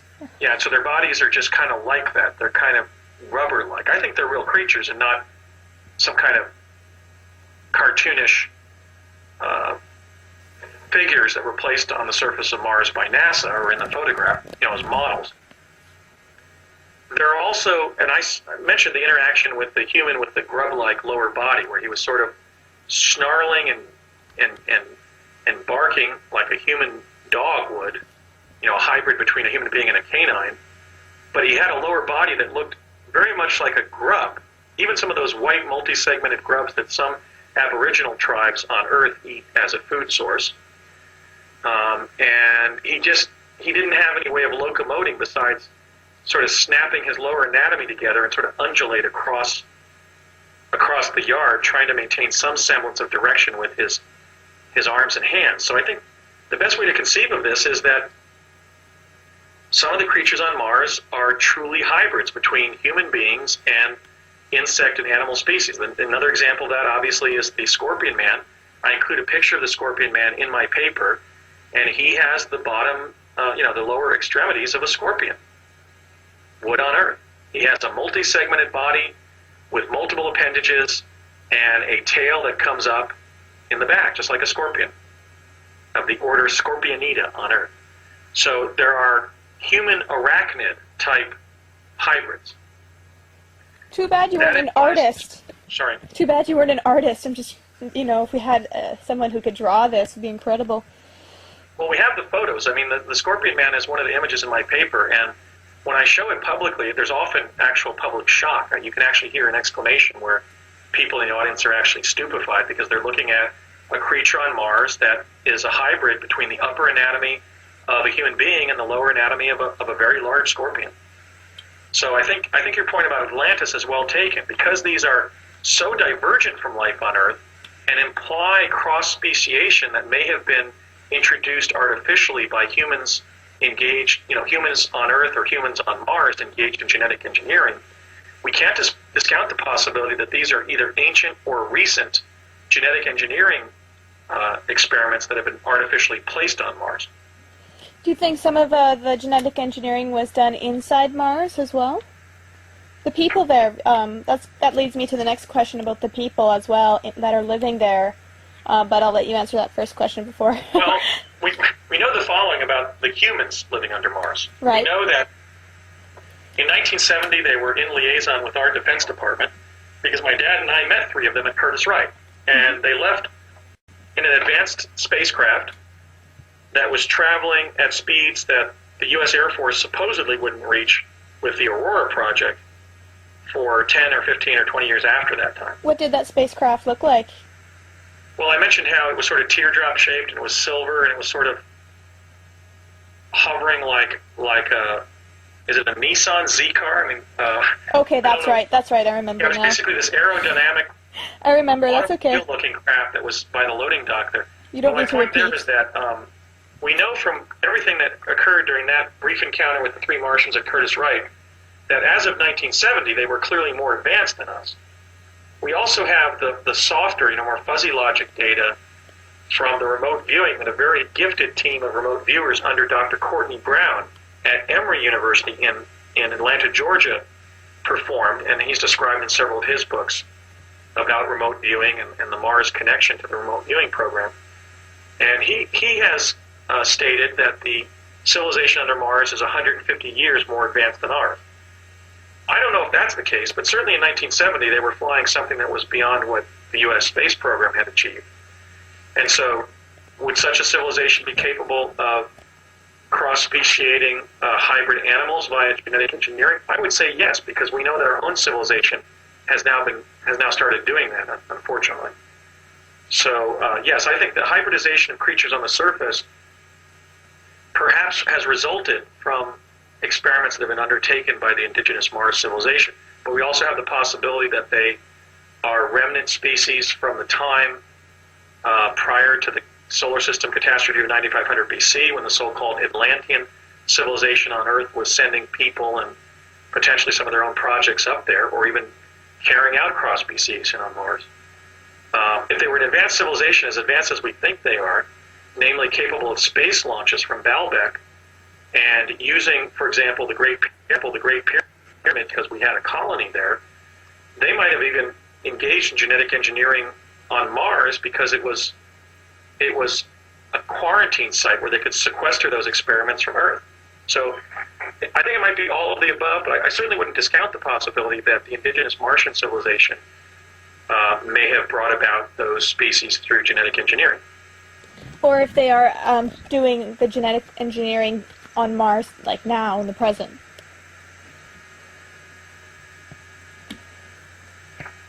Yeah, I mean, such species could have emerged naturally. We don't know why they would not have. Clearly, if there was the cataclysm that we believe happened, there might have been enough disruption of the genome of the Martian animals to cause rapid mutations that then would have been adaptive for some reason.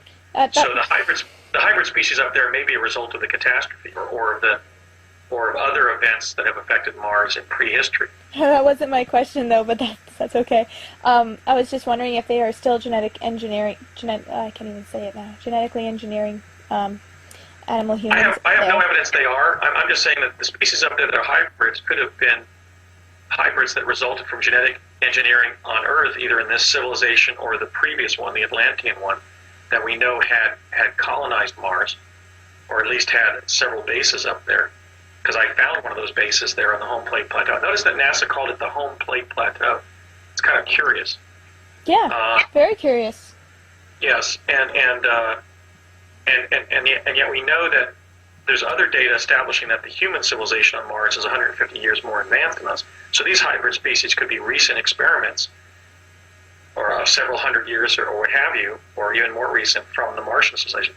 We just don't know. All we know is that they diverge from life on Earth because they're hybrids of existing Earth species, but they also are similar, similar to life forms on Earth because they possess the traits of living Earth species. So there's something of a mystery of why there would be hybrid life forms on Mars. Another statement that has been made is maybe they're animals that have been released from the genetic engineering experiments that people have alleged they've seen taking place at deep underground military bases like the one that is under the Archuleta Mesa near Dulce, New Mexico. That's another possibility, is that they're just releases of hybrid creatures that have been created by our own military-industrial complex. Maybe to fend off the plesiosaurs from human colonists or whatever. Who knows? But they exist because we have photographs of them, and unless somebody can establish that NASA faked evidence of life forms on Mars, notwithstanding its policy of cohering and abiding by the decree established by the CIA's Robertson Panel report of 1953 that all evidence of extraterrestrial life should be debunked and those claiming extraterrestrial contact should be subjected to smear campaigns. Right now we have to take NASA's data for what it seems to contain, which is evidence of life. If we later find that there was some kind of conspiracy or hoax with inside NASA to hoax life forms, I guess this data could possibly have been hoaxed. But some of it is so subtle. For example, I'm looking at right now at the 3 images of plesiosaurs that I isolated that I include in our PowerPoint for our public lectures that Mars is doing. And except for putting statues up there or basically models of life forms, I don't see how they would have faked this data. Like one of the plesiosaurs is jumping out of an earthen embankment, and the shadows beneath him are all consistent with the sun, with position of the sun and everything. And the subtlety of these photographs would have required human beings up on Mars to put the models in place, and that itself becomes a proof of the fact that Mars is inhabited. So I think NASA's caught in its own lies here. I don't think it can lie the implications of this particular photograph away. it contains evidence of life forms. You also said that there are some people on Mars that you met who are absolutely crazy. They've just... Well, there was one U.S. personnel who had apparently been there for months and was in a state of extreme psychological agitation because he was a pioneer in a forbidding environment. But he was, I wouldn't say he was crazy. He was somebody who had undergone an exposure event. He was sort of agitated and speaking very quickly, just as if people might if they had been out in the elements for a number of weeks and had suddenly been rescued. You know, you encounter people who have experienced exposure. Sometimes if they're still ambulatory, they're in a state of adrenal exhaustion because their will to live has been summoned over many weeks. He was kind of in that condition. He was ruddy complected from being out in the sun. His hair was greasy.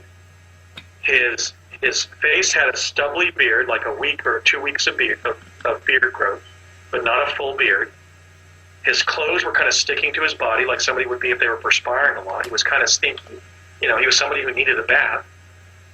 And he was just very, very agitated because he had lost some of his fellow colonists to predators on the surface of Mars. Makes sense. Yeah. This one, I'm not sure. Like, I know that you may not have the answers to all these, but I'd rather pick your brain and find out just in case. Yeah. Do you think some of the people could have made it to Mars via the Bermuda Triangle? I think that there may be, that's an interesting question in the sense that I've been speculating that since we believe there are natural wormhole locations where natural factors may create a teleportation effect, I was thinking along this lines of the possibility that maybe some of the lake monsters that have been seen at Loch Ness in Scotland and Lake Champlain in New Hampshire and Lake Okanagan up in British Columbia are the result maybe of plesiosaurs from Mars who have accidentally wormholed to Earth. For example, interesting. My photographs of plesiosaurs look very similar to the picture of Champ that Susan Mancy took. Although Champ has a darker complexion in the famous Susan Mancy photograph of Champ. But the articulation of the body and the neck, the contours of the neck, the size of the neck relative to the rest of the body is very, very similar to that photograph of the Lake Champlain monster. Okay. I think it's much more speculative as to whether that possible natural teleport effect occurred at the Bermuda Triangle so that humans have simply jumped to Mars accidentally as a result of getting caught in some kind of quantum vortex in the Bermuda Triangle. I think that would possibly be fanciful, although since it's an area of high geomagnetic disturbance, I don't think we can eliminate the possibility that people have... Can you tell us a bit more about Project Pegasus? Sure. I've talked a lot tonight about the fact that when I was a child, the U.S. government was in possession of information about the fact that 40 years hence I would discover life on Mars and write about it in my paper, The Discovery of Life on Mars, and play a role as a figure in the disclosure movement in a broader sense. And I mentioned this phrase quantum access, and I realize that I haven't really described for you what I mean by that and what the U.S. government had achieved by around 1970 as a result of its secret technical activities. Project Pegasus was a classified research and development program that was undertaken beginning in the late 1960s under the aegis of DARPA, which is the Defense Advanced Research Projects Agency. And when I first became associated with it, it was then known as ARPA. And at various times in its history, it's been known as either DARPA or ARPA. So when I say DARPA, I'm also mindful of the fact that some of the time when I was on the project, it was called ARPA, like when we were trained about what the function of DARPA was. DARPA is essentially the modern successor agency of research and development activities in the United States that actually began during the Revolutionary War when General George Washington commanded a group of scientists to develop for him and for the Revolutionary Army a more effective form of gunpowder. So DARPA is ultimately the modern successor agency to that effort that's been undertaken by the U.S. military for 230 years since the revolution to basically give the U.S. military more sophisticated technology of one sort or the other. Initially, it was obviously more sophisticated weaponry, but then especially during the 20th century, it also evolved into efforts to give the U.S. military and what would become the U.S. intelligence community after World War II more effective technology to gather information. So fundamentally, what Project Pegasus was commissioned to do was to give the U.S. president and the U.S. executive branch, broadly defined, to include not just the military but the intelligence community, greater capabilities in an area that they were calling remote sensing in time. In fact, when I was attached to Project Pegasus, I read a mimeographed DARPA technical paper called Remote Sensing in Time. Well, what did they mean? What they meant was giving the U.S. intelligence community access to information that's stored in the past and in the future. Now, this was going to be achieved through different forms of what I'm calling quantum access. And that quantum access ran the gamut of everything from conventional remote viewing by gifted psychics all the way to physical time travel to the past and the future. And when I was attached to Project Pegasus as a child, beginning in the fall of 1969 and ending in the summer of 1972, I was engaged in everything from performing remote viewing for the U.S. military to being physically spun so that I would go out of body and view things, to sitting in a device called the Montauk chair, which was a magnetic resonator that boosted human consciousness so that the psychic sitting in the chair perceived events occurring in his or her own future that one could then be questioned about to determine what the future held.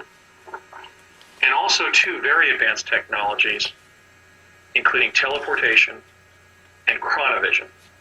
Now, these two technical components were really the ultimate thrust of Pegasus during the time that I was attached to the project. The teleport device was found in the papers that Nikola Tesla, the brilliant Serbian-born immigrant inventor, left at the time of his death in January of 1943. We can even find in conventional biographies of Tesla, for example, Margaret Cheney's book about Nikola Tesla, that at the time of his death, there were two teams that were sent out to get his papers. One was a team of 2 FBI agents, and the other was a team of 2 officers from the War Department, which after World War II would become the U.S. Defense Department. The War Department agents got there first, and there's been a mythology that has emerged about Tesla and the fact that his papers were lost after that time. That is not the case. The War Department, in fact, forwarded Tesla's papers to the internationally renowned physicists that were then gathering in Los Alamos, New Mexico, to build the atomic bomb. At that time, a laboratory was created that was originally called the Los Alamos Scientific Laboratory, and then later it was renamed the Los Alamos National Laboratory. Tesla's papers were sent there because if anybody on the planet was going to be able to help the U.S. War Department figure out what Tesla meant by these very arcane drawings and mostly technical specifications and mathematical formulae that he included with his papers, it would be the brilliant physicists then gathering in New Mexico to build the atomic bomb.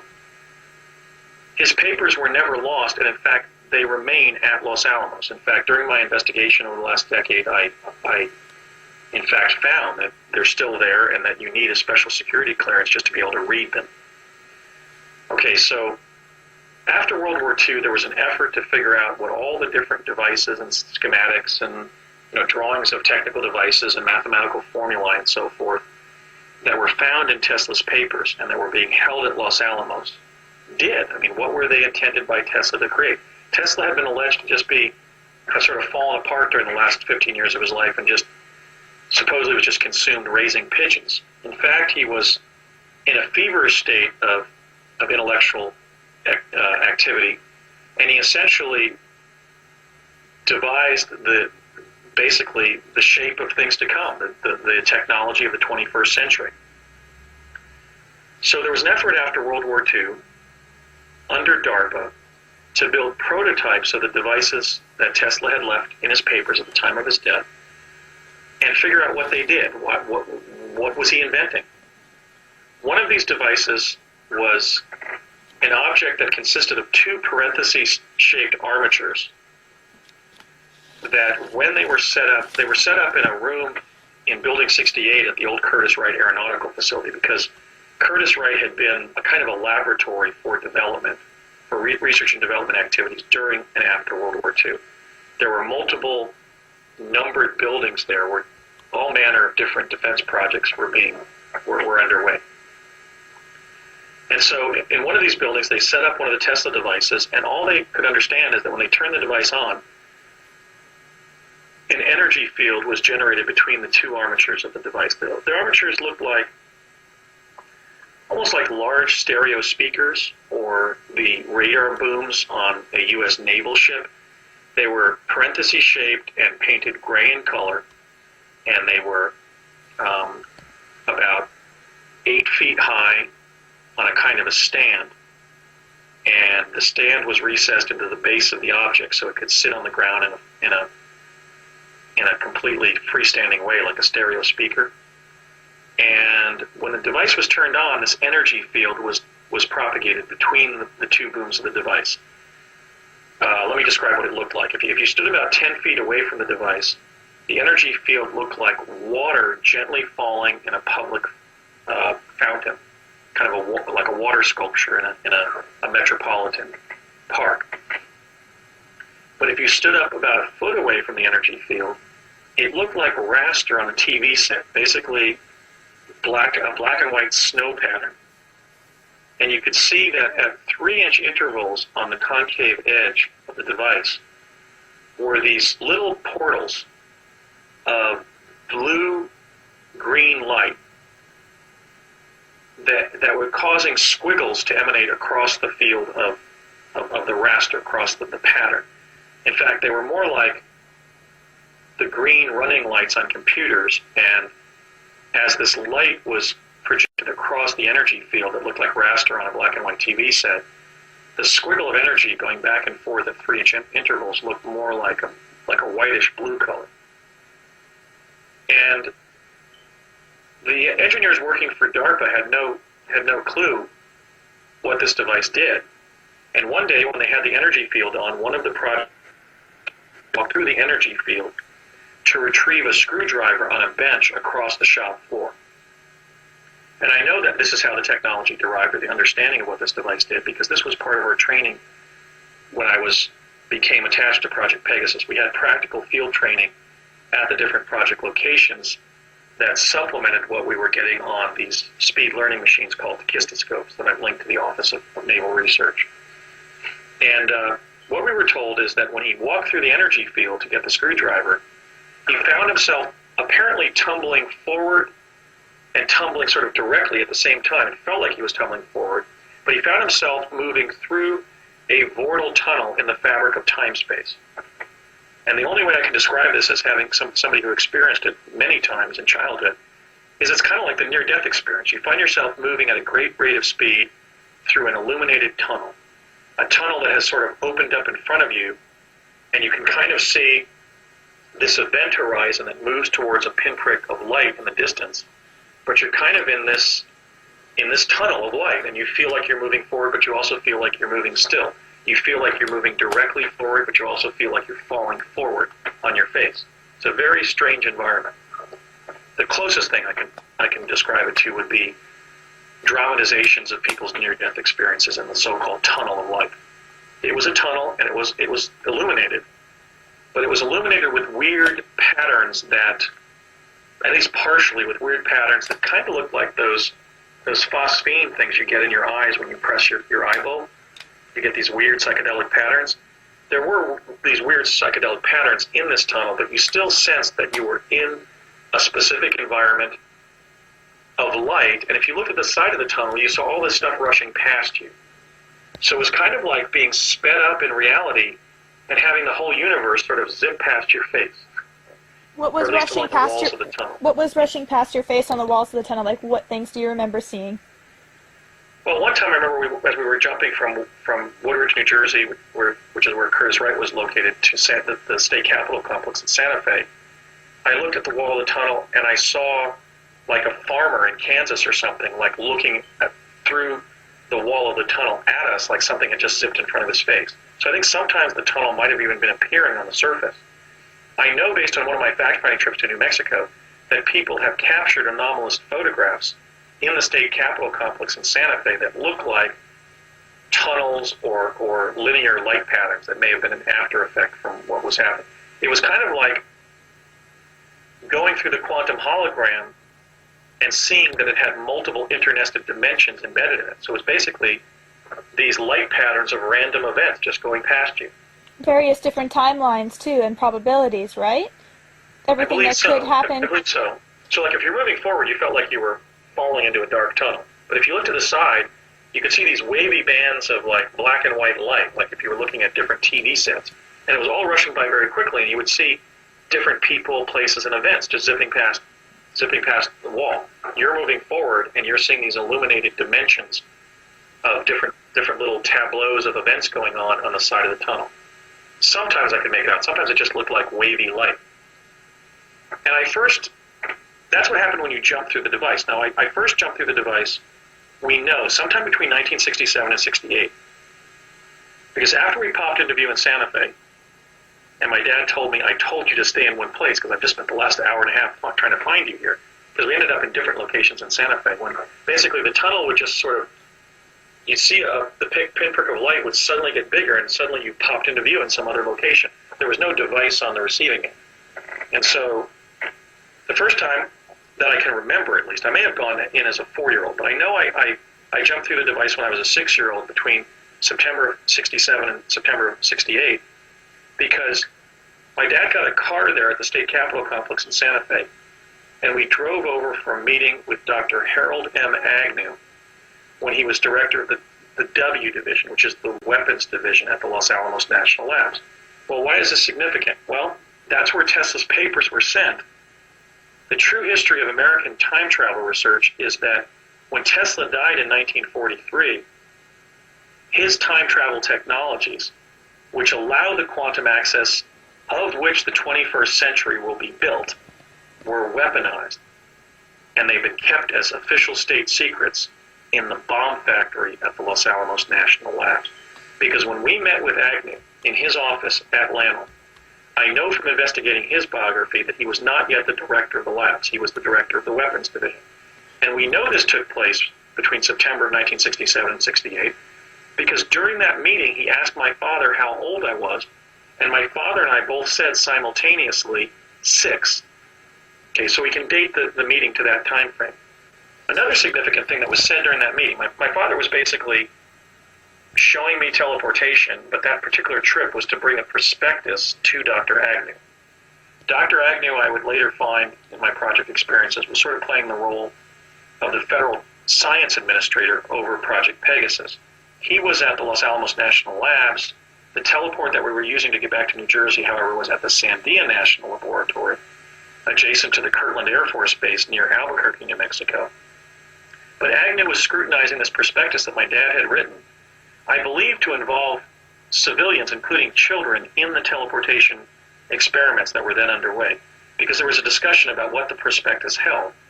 And I remember that Dr. Agnew challenged the budget that my dad had written up, and my dad said too low, and he said no, too high. And Agnew also mentioned that they didn't want any receipts for expensing because they didn't want a paper trail. What a thing to use that technology for weapons, of all the things it could be used for.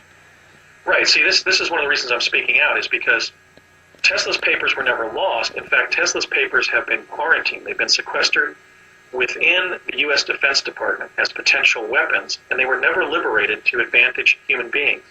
Imagine the world that could evolve in the 21st century if you could go to a teleport at Grand Central Station in New York and jump through it and arrive at Union Station in Los Angeles several seconds later, imagine the billions of tons of polluting gases and particulates that wouldn't be put into the atmosphere, even from plane flights, if we had adopted teleportation when it first emerged in practical terms in 1970 timeframe. That is to say, I'm just dating that based on the decade. I know that we were doing several years before that, but certainly by 1970 we could have had an operational civilian transportation infrastructure founded on, or based on teleportation. Now, why do I know that's the case? Because in this discussion between my dad and I, when I was 6, 1967, 68 time frame, they had a discussion about teleportation, and my father said to Agnew, "Have you tried it yet?" And Agnew said, "No, but I want to." And from that, I draw the implication that, I draw the inference that teleportation as an operational technology had just emerged around that time, because my father had done it. He had just involved his youngest son in it to show the director of the weapons division at the labs that if it was safe for his fifth, and youngest child, it was safe for anybody's child. It should be used in the civilian sector. And when they had this back and forth about the technology, it was clear that the technology had just emerged as a practical matter, and that Agnew hadn't even tried it yet. So I think that establishes not only that this particular trip establishes not only a time when we know that teleportation had already been achieved and was operational, but also probably indicates the time that it actually emerged. Because if it had emerged much earlier, Agnew would have already tried it. Now, who was Agnew? Agnew was the prize pupil of the Italian physicist Enrico Fermi at the University of Chicago when the atomic pile there went critical. He was also at Los Alamos and Alamogordo when the atomic bomb was designed and tested, and he was in the chase plane, the Great Artiste, when the first atomic bomb was dropped on Hiroshima, Japan, during World War II. So Agnew, in fact, was a significant figure in American science history and the history of technical development in the 20th century. He was the only person present at 3 critical stages of the Manhattan Project, namely when atomic fission was achieved, the criticality effect, when the bomb was invented, and then when the bomb was dropped. So he's a major figure in 20th century history. He's also significant not just because he was the federal science administrator who would later shepherd the secret U.S. time travel program, but because of his relationship with Enrico Fermi. Now, I know the teleportation we were doing in the project derived from the works of Tesla, because my father said to me point blank at lunch one day in Albuquerque after we had teleported there, "Have you heard of the scientist named Nikola Tesla?" And I said that I had. We had studied him in the program, in Galileo, the curriculum that they were giving us. And he said, "Oh, yes, I see, okay." And my dad said, "Yeah, most of what we're doing in the project derives from the works of Nikola Tesla." But there was other major set of technical activities that was also being undertaken by Project Pegasus. And the linkage is to Enrico Fermi through Harold Agnew, Fermi's prized physics protege, as it were. And that's this. There was another device called a chronovisor. The chronovisor was basically an electro-optical device that propagated a field of supercharged particles that was so dense that it created a lensing effect holographically, where a past or a future event, the light from a past or future event, would be bent into the laboratory so you could look at it. And so if you stood in the hologram that was generated, you would experience being at that past time and place. Okay? This was the technology that in more recent times has been referred to as the looking glass technology. The term looking glass was never used, however, when I was on Project Pegasus. These devices were always called chronovisor. Now, what was the derivation of the chronovisor? Well, in the same way that Tesla's teleportation device had been ultimately become understood by the Defense Department by accident, when the technician walked through the energy field and found himself teleported to Africa, by the way. He fell through a vortal tunnel to Africa and took weeks to find his way home.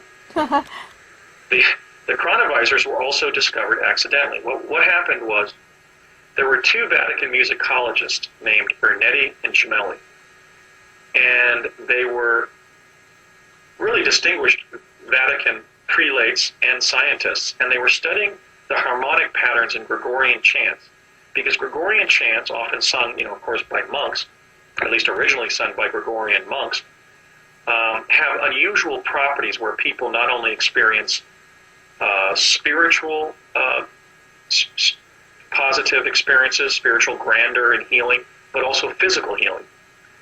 So these two very humble and decent Catholic priests wanted to see if they could figure out why Gregorian chants have special properties that can help humanity. And they were working with a microphone to try to split the signals of the voices in the Gregorian chants. And accidentally, and quite to their astonishment, something that Gemelli's father had said to him when he was a small child, when he called him by the nickname Zucchini, my little zucchini, came through the microphone. And they realized, my God, we've created a device by which we can access at least the sound signal of a past event. And so what did they do? They took this accidental technical discovery to the leading Italian physicist of that time, who was Enrico Fermi. And by 1952, Ernetti, Gemelli, and Fermi had developed a chronovisor that was not just aural, but visual, and that in fact they had a television-like screen that would tune in a past event. In fact, by 1952, they were claiming that they had a two-dimensional TV-like image of the crucifixion of Jesus of Nazareth, establishing the historicity of Christ's actual life. And obviously this was a technology fraught with great potential, but also great danger, because on the one hand, the device would allow government researchers and consultants, presumably historians who might be hired by the Defense Department, to look into the past and see how the past really was, also be able to direct it on the future and see what the future would hold. But it was also a device that if it was publicly disseminated and it got out of the defense labs, if it got out of the Catholic University of Milan where Ernetti and Gemelli were working, and then later the defense labs in the United States, when the Vatican approached the United States government about this device, after Ernetti and Gemelli had partnered with Fermi to reduce it to a moving picture, the danger of it was that it would eliminate everybody's privacy. I mean, potentially the chronovisor is a device not only where you can see Abraham Lincoln giving the Gettysburg Address, but where you can see Abraham Lincoln going to the bathroom. And so there was great alarm in the governments that knew about the chronovisor that it remained a secret technology. Now, who was I? I was a child brought into Project Pegasus to be trained on teleportation and chronovision. Now, why was that so? Well, on one level, I was my father's son. I mean, I've discussed how he had been on several sensitive aerospace projects as an engineer at the Ralph M. Parsons Company, which is one of the world's leading process engineering companies, a company that in fact would go on to build a whole city in Saudi Arabia, at Yanbu, Saudi Arabia. Ralph Parsons had been one of the lieutenants to Stephen Bechtel during World War II, when Bechtel took a $100,000 investment and by making Liberty ships for the Navy, developed a fortune at about $50 million before the end of the war. So Parsons had been a principal lieutenant to Stephen Bechtel, one of the principal industrialists of the 20th century. But the other lieutenant to Bechtel had been John McCone, who would go on to, after working for Stephen Bechtel and the Bechtel Corporation, would go on to a distinguished career at the Central Intelligence Agency. Almost all of what the Ralph M. Parsons Company has done since its founding that hasn't involved direct civil engineering projects like building cities and dams and metal smelters and things like that around the world, hydroelectric plants, sewer systems, and so forth, has been defense work for the U.S. government. For example, Parsons later in the 70s would have the contract for the MX missile, where there was the concept during the Carter presidency of actually sighting intercontinental ballistic missiles on a train that would be moved around the country. So Parsons had this linkage to the CIA, and I know based on my father's statements to me when I was on Pegasus and my later research, that as a Parsons engineer, he had been tasked by the government to stay on top of advances in teleportation. Those were the so-called dollar-a-year men. You may remember the Sarbacker memorandum from the UFO literature. Robert Sarbacker was another one of these gifted engineers or scientists who had been tasked to stay on top of flying saucer technology for the Defense Department. My dad's assignment by the CIA was to stay on top of teleportation, to be able to describe to the Central Intelligence Agency and later administrations and so forth what had been achieved in that area. He certainly had the ability to do that because I have his papers from Lehigh where he earned a Bachelor's of Science in Electrical Engineering in 1951, and about half of what he did was in physics. And I know he was also a brilliant mathematician because most of what he did at the Edison labs between 1956 and 64 was solve high-end math problems regarding electronic components that would become ultimately part of the computer revolution when the patents for those technologies were bought up by Robert Noyce of Intel Corporation. So my dad was more than an electrical engineer. He was a brilliant mathematician, and he knew his physics. And so he had been, as a trusted engineer and pillar of the community, he had been trusted with this assignment in teleportation. And so he was certainly an informed witness when he told me at one of the restaurants in Old Town Albuquerque when I was, an 8-year-old on the project, that most of what we're doing derives from the works of Nikola Tesla. But in this linkage between Agnew as the manager of the project, the person who was looking at budgets and so forth, interacting with different agencies, there was the linkage to Fermi and what Gemelli and Ernetti had achieved in chronovision. So I was brought into the project initially during that jump to Santa Fe with my dad in 1967-68, but then officially in the fall of 1969 when I was beginning the 3rd grade, and I signed the Defense Department letterhead pledging my secrecy, and they began working with us in advanced education and also advanced parapsychological testing and training. Okay, so the Learning Lab was a place where I was getting saturation learning about the history of science and society, but it was also a place where they were honing my ability to see things at a distance as a psychic, to see things that were right in front of me and see what was actually there, and to report back what I saw, and to express myself, to even express myself using novel forms of communication where the person I was talking to was a project insider, would understand what I was describing, but somebody else wouldn't. So I was basically getting parapsychology training, advanced academic sort of knowledge-based training, and what the U.S. intelligence community would call alpha intelligence training. That would include things like perception, memory work, surveillance techniques, communication, self-defense, and so forth. I received the kind of boot camp type training you would give to somebody after they were hired by the CIA, short of jumping out of a plane. We didn't jump out of a plane, but we jumped in one of those parachute setups that they train paratroopers on. And we did different things. We learned how to go up behind somebody with a knife and slit their throat. We learned how to talk in this gibberish that the other person could understand. They basically turned us into little spies, because one of the applications I know they were thinking of using the teleportation for was to drop us into foreign countries as children to spy there. In fact, I was teleported in one case to a Parsons engineering site in Saudi Arabia. I don't know where it was. It may very well have been Yanbui. But they clearly were giving us military training, the training you would give to soldiers and to CIA agents, because I know they were thinking of using us as spies in real time.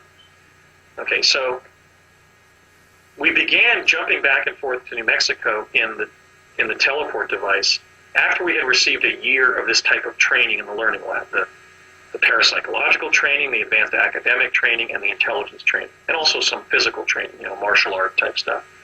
We were trained in a form of self-defense that combines karate and aikido. So there were a couple of times in my life where somebody comes at me and I just swipe them out of the way. I use their inertia to send them flying on their face. Okay, so we were taught both how to take human life and how to protect our own lives and the lives of our comrades, but I was not involved as a child assassin, the other kinds of stories that people are describing. We were just given enough training to be placed in foreign locations in real time or in past and future locations and survive. Survive to gather the information they wanted us to gather there and return home safely. So I was spending 3 days a week, Monday, Tuesdays, and Thursdays in the Learning Lab, and then making up my other schoolwork on Wednesdays and Fridays. And then we would go home for the weekend. We wouldn't be talking what we just did in the Learning Lab or at Project Pegasus, because we'd have some fun exercises, activities in our main classroom on Friday and kind of forget what we had done. We're also being drugged. We were being given these little capfuls of mint green fluid that I think was probably scopolamine. Jessica, are you still there? I hit my computer. Yeah, I'm still there. Okay, just checking. Because I was finding that after they would administer this medication in the learning lab, when I would then go home and play with my brothers and sisters or my playmates in the neighborhood around my house, I would totally forget what I'd done all day at school. I also remember waking up on Army Field Hospital cots, extremely achy and dehydrated. So I know that they were manipulating us using medication. I also know that they had scared the hell out of us, out of some things they did to us to secure our secrecy. But I know that after a year in the learning lab where we played a card game involving clairvoyance called concentration, where the teacher would hold a card up to her head and concentrate on what she had looked at, and she would play that game for like 90 minutes, and I would get the card right all the time. So I had been identified as a very psychically gifted person in the project.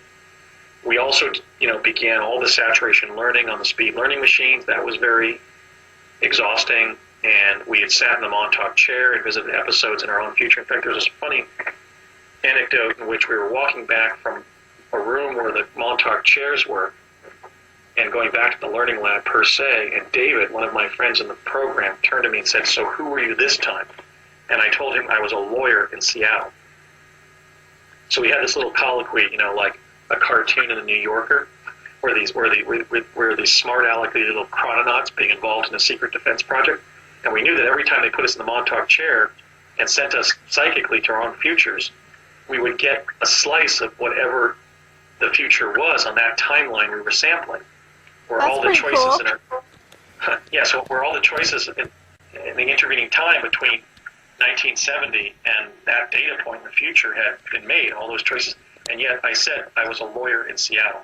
Now, at that time, I didn't have any relatives east of Pennsylvania, west of Pennsylvania, except my Uncle Ed, who was living in California at the time. And there were no lawyers on either side of my family. I had no enculturation in the law. So it was very odd that I did end up, in fact, a lawyer admitted to practice in Washington State. I'm not living in Seattle, but I may in the future. So we did a lot of the laboratory, learning lab experiences in 69-70. That was my third grade year. And some of the kids who were performing at too low of a level, either psychically or in terms of observing things and then reporting back what they had seen, were simply asked to leave the learning lab and return to their homerooms. But I was retained, and after the learning lab ended, after that first year, all we had really done that was non-ordinary is we had multiple trips to our own futures in the Montauk chair, and we had been spun to induce out-of-body experiences. And I remember leaving my body and going up to this environment where there were two planes of information soaring past each other in different directions. And I was flying along towards the vista of the horizon.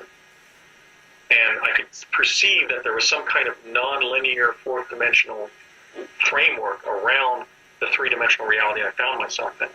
And when I was brought back and they stopped spinning me and I was debriefed by a nurse, some of the health teachers in my school district were Army nurses, which was part of the way that we were being handled as kids. They were using these U.S. Army enlisted nurses who had civilian roles as health teachers in our school district to handle us. And this particular health teacher asked me, she was from the local middle school, said, "So what do you see this time?" And I described what I saw, and she said, "Yes, many people are reporting that. We think it's the framework or the machine that's generating the hologram that we're living in. We're calling it the Matrix." What did you tell her you saw? I told her that I left my body, and I saw, when you go out of body, when you're being spun like that, initially you feel like you're falling.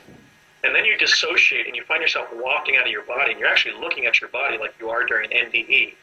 And you go up, and I saw myself go, I perceived going through the roof of the school and up into space. And then somewhere up in the sky, I found myself accessing this higher dimensional reality where this machine was processing information that was moving on two different planes simultaneously, in front of me and behind me. And I was soaring towards the event horizon where these two planes of information were interacting. But as I looked around spiritually, I kind of, tried to perceive what I was in. I saw that it was a machine that was generating a hologram of what we're in. In other words, there was a physical infrastructure beyond which I couldn't soar. And when I described that physical limit or infrastructure to her, she said, yes, we think it's the boundary of our existence. It's the device that's generating the hologram in which we exist. Wow. And she said, we're calling that infrastructure, that framework of our holographic reality, the Matrix. Wow. So that was 30 years before the movie, the trilogy of feature films around the theme of a matrix around our reality. But that's in fact what I had seen, and that's what I told him. And so, beginning, after the first year concluded, as I said, we hadn't done very many non-ordinary activities. In fact, most of the first year was focused on the learning machines and on our psychic performance and on some of this intelligence training. But we were told to come back for summer school after the 1970 spring semester. They said that, the learning lab's going to continue, so we want you to just get on your bicycles at 9 o'clock in the morning and ride around your neighborhoods for a half hour, and then just kind of mosey over to the school grounds, because we're going to convene at about 10. And so we had these summer courses from about 10 a.m. to 1 or 1:30 p.m., and there was no air conditioning at my school, and this was summer in New Jersey, so it was hot and humid. It was just stifling in the room that we were in. But what they did during that summer of 1970 is they introduced us to two devices that we would be interacting with in the project, namely the teleport device that was at Curtis Wright and the chronovisor array that initially was at the General Manufacturing Company facility in Convent Station, New Jersey, but was then moved to an historical building that was undergoing renovation in downtown Morristown, New Jersey. And so initially there in the summer of 70, all we were involved in was teleportation. We were being bussed up to Curtis Wright, and we'd been trained on how to jump through the device. And we were jumping through the device to get to Santa Fe. And then we were doing things there, and then we were jumping through the device at Sandia to get back to Curtis Wright. Now, what teleportation felt like was, it was very strange. You would jump through through the teleport like you were jumping through a window, but you would feel, as I said, like you were moving and not moving at the same time. You felt like you were moving forward, but also falling downward. And it seemed to last both a long time in terms of this time dilation that occurred in the tunnel, but then we realized it was only a short time that we were in the tunnel, because, and as I later verified in discussions with my late father in the late 80s before he died in 1990, we were surviving on the air that we had pushed into the Vortal tunnel with our bodies. In fact, my dad said that the first three guys who teleported after they discovered what the device did accidentally, with the guy who fell to Africa, the tunnel they opened up was so big that the guys actually asphyxiated and died as a result of not pushing enough air into the tunnel with them. So we were apparently surviving on the bubble of oxygen, the bubble of air around our face and chest that we pushed into the tunnel just as little kids jumping through into the energy field. And I guess because of the magnetic effect inside the tunnel, the air was staying around us in a bubble. And what was the crystal helmet used for? The crystal helmet that I was given to go to Mars in 1981, I only wore once that I can remember when I was on Project Pegasus. And that was, I was going to describe for you what the chronovisors were like, but I did wear one crystal helmet when we jumped, well, we didn't jump. We had a chronovisor probe to 2013 at ITT Defense Communications on November 5th of 1971. So when we were jumping through the shop floor model there, the teleporter at Curtis Wright, to get to New Mexico, and then jumping through the device at the Sandia National Lab to get back to Woodridge, New Jersey, we had no specialized equipment on. All we had to do is when we were at the teleport location at Curtis Wright, we had to remove our belts because metal couldn't be taken through the tunnel. It was dangerous. It would start sparking and stuff. In fact, one time a kid, actually it was David, went through the tunnel with a quarter or a nickel in his pocket, and it actually began vibrating and got hot and shot through his pocket and burned along his pocket, split the right side of his pants open and burned out of the pocket. And then when we hit the tarmac at Curtis Wright, that thing just hit the ground and just went off like a bullet. So both of us, either of us could have actually been killed by that coin that he had left in his pocket. So I was always embarrassed when we were in New Mexico, even when I initially started going there with my father before I was officially in Project Pegasus as a child team member and being trained with other kids, because I always had to put on this stupid Cub Scout type cloth buckle with a plastic clasp. So I always felt silly because it was sort of like a Boy Scout or Cub Scout multicolored belt made out of cloth with this stupid plastic clasp on the front. And I would leave my belt there, and then when we returned, we would walk in the building and grab our belts and stuff. So we had to get rid of all the metal on our person that was magnetic. Of course, our zippers didn't matter because zippers are made of a non-metallic alloy to avoid men, for example, being struck in that part of their body by a discharge of electricity, which could cause them to potentially lose or injure their genitalia. So, in fact, zippers are not magnetic. That question comes up sometime during my lectures. What about your zippers? And I say, our zippers didn't matter because they were not conductive. They were not magnetic. But anything metal had to be removed. So, for example, none of the children I remember being on the project had eyeglasses, and I certainly didn't have eyeglasses at the time. I had superb uncorrected vision. So that's one thing I remember, is that none of the child participants in Pegasus wore glasses, and none of the kids in school with glasses were in Pegasus. Okay, so that must have been because glasses have metal in them inevitably, and those kids' glasses would have become supercharged and hot, and either burned their faces or went flying when they finally arrived at their destination. And why children? Why children? Why would they have the children teleport? That's what I was going to get to. So I'm giving you sort of the basic thrust of the program. It was an intelligence gathering program that was going to be based on physically teleporting people through Tesla-based teleportation to past or future events, or just dropping them in as spies in real time in foreign locations, and also chronovision to derive information from the quantum hologram itself about past and future events. And the chronovisors would be used both by looking at the hologram and also standing inside the hologram. So why were children used? Well, there were four reasons given to me when I was on the project, and the fifth was provided by my dad later in life, again, when I had discussions with him in the 1980s. The first reason we were told is that we were experimentees. As my dad later said in the mid-70s, DARPA wanted to test the response of you children to those technologies. And as was clear to us every time when we began teleporting to Santa Fe from Curtis-Wright, beginning in the summer of 1970, that first summer school session we began teleporting as a group. We would arrive in the Santa Fe State Capitol complex, and roll would be taken by a young, recent college graduate named Bill Richardson, who would go on to become governor of New Mexico and energy secretary for President Clinton, a congressman from the 3rd District, and have quite a distinguished career in public service. But the first thing that Bill Richardson did in public service was greet us when we began teleporting to Santa Fe in summer of 70.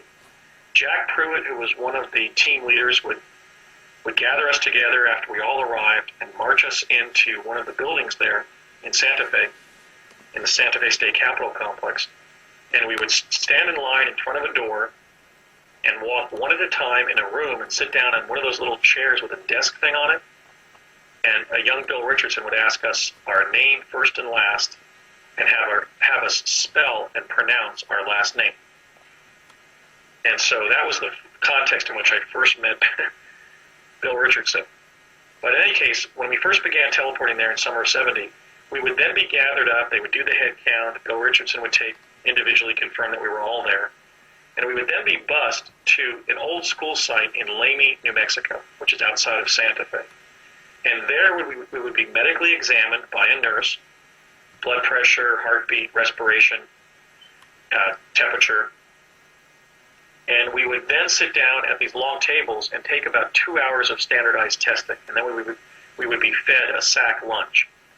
And my dad later revealed to me in the late 1980s that I only missed one of those questions in all those batteries of tests that we undertook during multiple teleportations to Santa Fe during the summer of '70. They said, yeah, I was quite proud. In fact, I was bragging about it on the project. I would always say, Andy only missed one question. He said, I think it was a math problem. He said it was one of the more difficult math problems. You didn't carry the number correctly or whatever. So anyway, we would then be cognitively tested. So the first reason they were using children, indeed very young children. I mean, I look at a 7 or an 8-year-old today, and I go, my God, that's how small I was when I was in Pegasus. They were really putting me through very frightening experiences as a young child. I look at a 6-year-old. A lot of 6-year-olds today are really acting like, big babies, for lack of a better term. And I think, was I really that young and small and vulnerable when I first teleported with Dad to Santa Fe?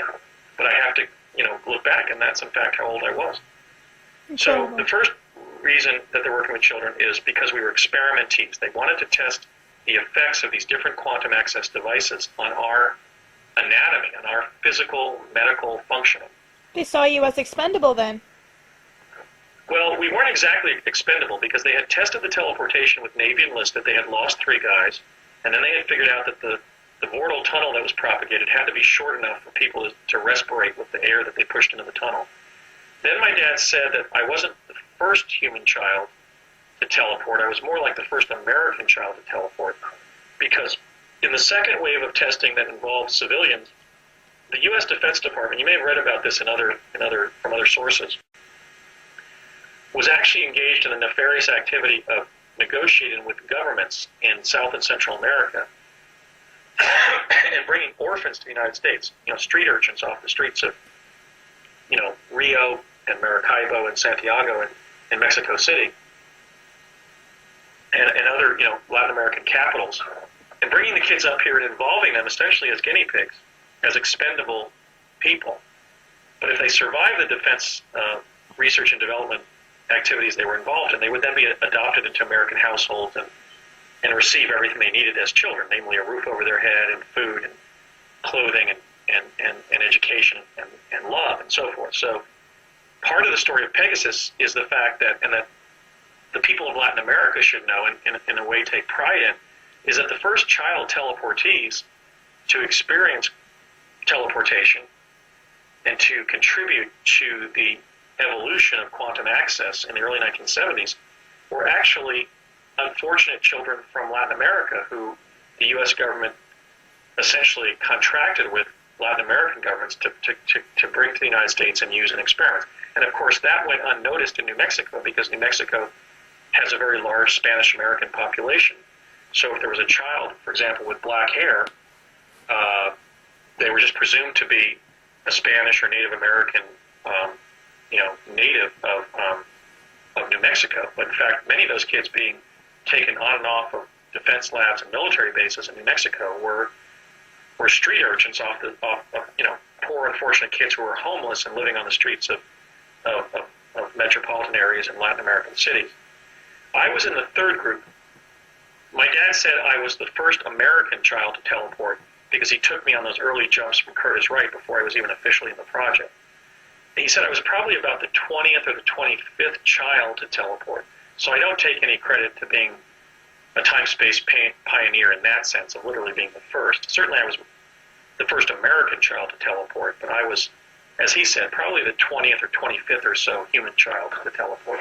That credit goes to the kids from Latin America who were involved before me. So by the time that I was teleporting to Santa Fe in summer of '70, they had already found that the technology was relatively safe, even for children. Now, the Navy guys had been lost because they asphyxiated. There was also an incident when I was jumping to Santa Fe later in 1971, where one of the children from another school, indeed from another teleport, arrived in Santa Fe standing in 3 inches of water in a public fountain that had been leaking in the state capitol complex, and he lost his feet. He basically arrived standing in that fountain and slid off his ankles. Now, some of the kids were doing weird stuff when we were in the Vortal Tunnel, just like on an amusement park ride. They would try to move their bodies around and sort of go tumble and sort of the zero-G type effects of the Vortal Tunnel. But I would just do what I was told, which is I had been told to jump through the teleport like I was carrying a football through a window, holding my midsection sort of bunched up and jump through it. So I would remain in that position until we found footfall in Santa Fe. And what I suspect that this child did is he must have somehow altered his physical position when he was in the Vortal Tunnel, because he arrived at a weird angle and actually popped into view in the fountain. So something may have gone awry, either because of how he moved when he was in the Vortal Tunnel or some distortion of the tunnel itself. But when I ran past his location, I could see that he was writhing on the ground with just stumps where his feet should be. Oh my, it's awful. Screaming, my feet, I'm only 9 years old. What am I going to do without any feet? And there were already 3 team leaders there. The man was holding him down to the ground, and there were 2 women with walkie-talkies there, because these team leaders were obviously in different locations around the state capitol complex. And one of the women saw that I had saw the child with his feet gone, and that I looked into the fountain. I saw his red kid sneakers with his feet and the stumps of his ankles, releasing a small rivulet of oxygen and blood up to the surface of the fountain. They were right below the water. They were just right in the 3 inches of water. And I was obviously shocked at what I was looking at, but she grabbed me by the shoulders and ran me away from this scene of mayhem, shouting in my ear, "You didn't see this, Andy. It didn't happen. You didn't see this. It didn't happen." Like reinforcing that concept. And then I was taken to a doctor's office in Santa Fe, where they gave me a big, rather painful injection in my left buttocks and some kind of sedative. And then my dad arrived after an hour or 2 and took me down. We just hung out in the restaurant with Connie. So it was dangerous experimental activity, and I wasn't immediately injured. I believe that my health was undermined by the process. But one of the children did have a catastrophic injury and unfortunately lost his feet. And then I had a discussion with my dad about whether that could happen to me, and he said, yes, theoretically it could happen, but we know it doesn't happen to you because we've looked through the chronovisor at images of you, and we found you doing things in your late 80s. And I said, what do you mean? He goes, well, you're still working. You're still practicing. I think he said practicing law. I think he tipped off that I was a lawyer. He said, you're still going about your career. He said something like that, and giving lectures and stuff, and when you're in your late 80s. Okay, so we know that you... I go, well, what does that mean? He goes, well, we know you survived the project with all of your parts. But unfortunately for this child, he lost his feet. So... Do you want to talk a little bit about the Battle of Gettysburg? Well, before going on to that, I want to complete my answer to your question in the sense that... Okay. So we were experimentees. Okay. The second thing we were is what I call necessities, with a double E. Like teleportees, we were necessities. Cute. Okay. And that is because the hologram that was propagated by the chronovisors was very vulnerable to collapse when they first started working with us.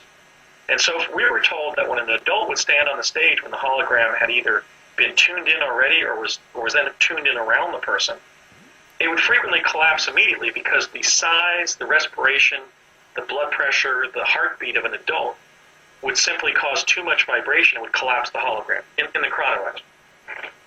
So they needed to train small, intelligent, cooperative children to use as the participant observers in the holograms. Because the chronovisor propagated holograms, initially 3-dimensional holograms and then 4th-dimensional holograms when I was on the project. So that initially we could be in a past time, for example, as a spectral presence in that time, but not be injured there. We were just sort of visible to humans and animals in that time and place, but we were just there as a light form that could perceive things. We weren't physically there. But then ultimately they were using the chronovisors to literally insert us in past events, where we could eat and sleep and stay there a long time and so forth, and be injured potentially. I have a question about the chronovisor. Sorry, it was just really sudden that came to me. You said that they could look into your future and know that you've kept all your parts and so forth. They have, yeah. But is that, how do you, because there's so many different parallels and probabilities of what can happen, right?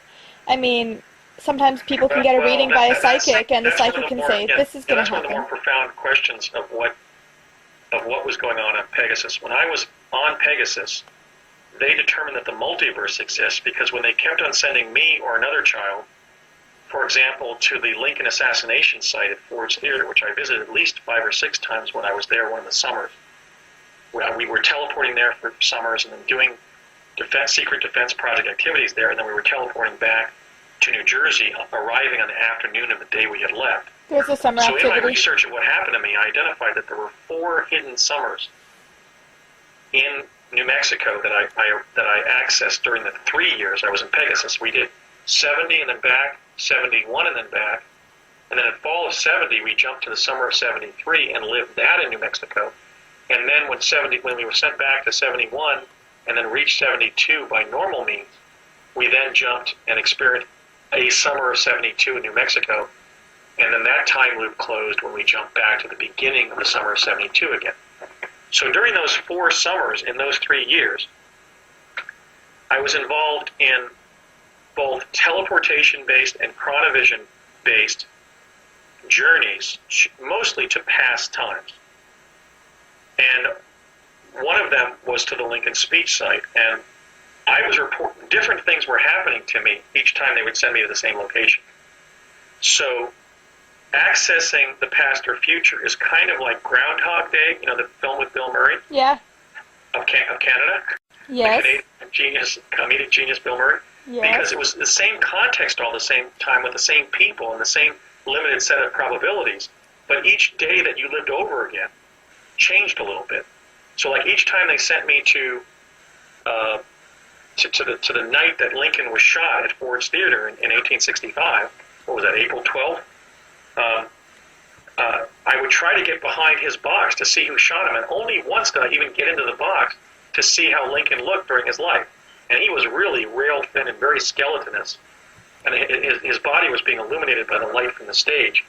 It was even streaming through his beard, and I saw this image of this very tall, elderly, cadaverously thin man. I mean, I could literally see his skeleton.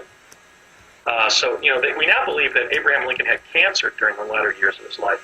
And I can certainly confirm that the Abraham Lincoln I saw sitting there looked almost like skin stretched over a skeleton in his suit. And we know from his pictures from 1865 how he had aged during the presidency. I mean, he went from looking like the 52 or 3-year-old he was when he was elected to somebody who looked like he was 90.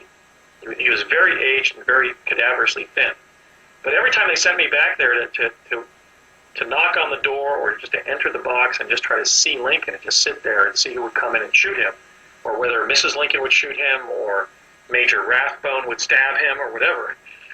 I never saw John Wilkes Booth, but I did see Lincoln. But each time they sent me there, something different happened. Like I'd go up to the box and a Union officer would tell me to get lost. They'd say, "No, this is the president's box, young man. You cannot have access to this. Go back to the theater."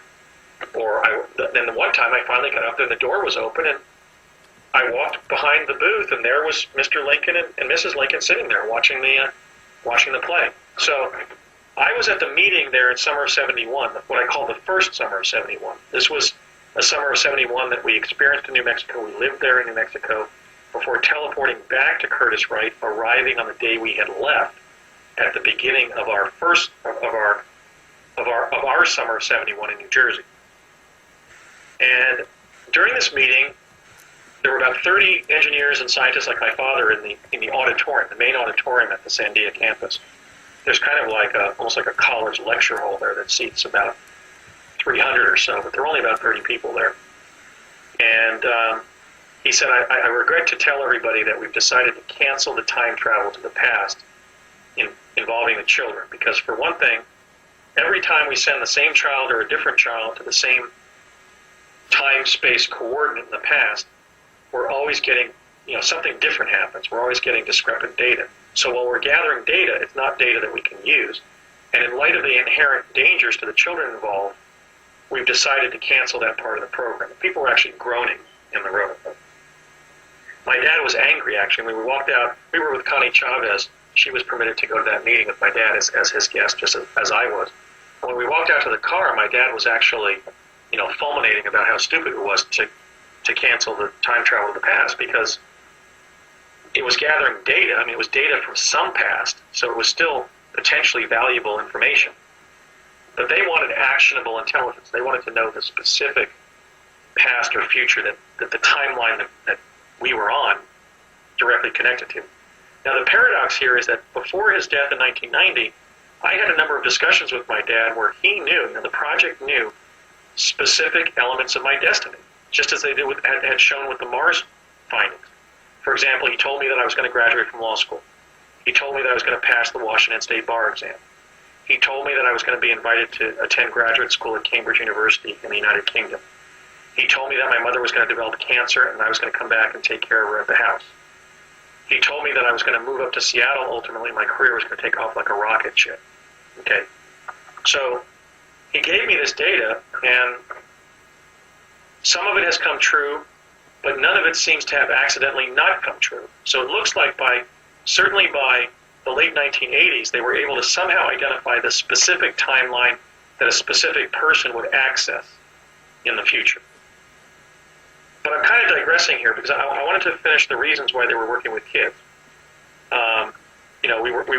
We were clearly experimentees, physiological guinea pigs. We were clearly necessities because we were tiny humans.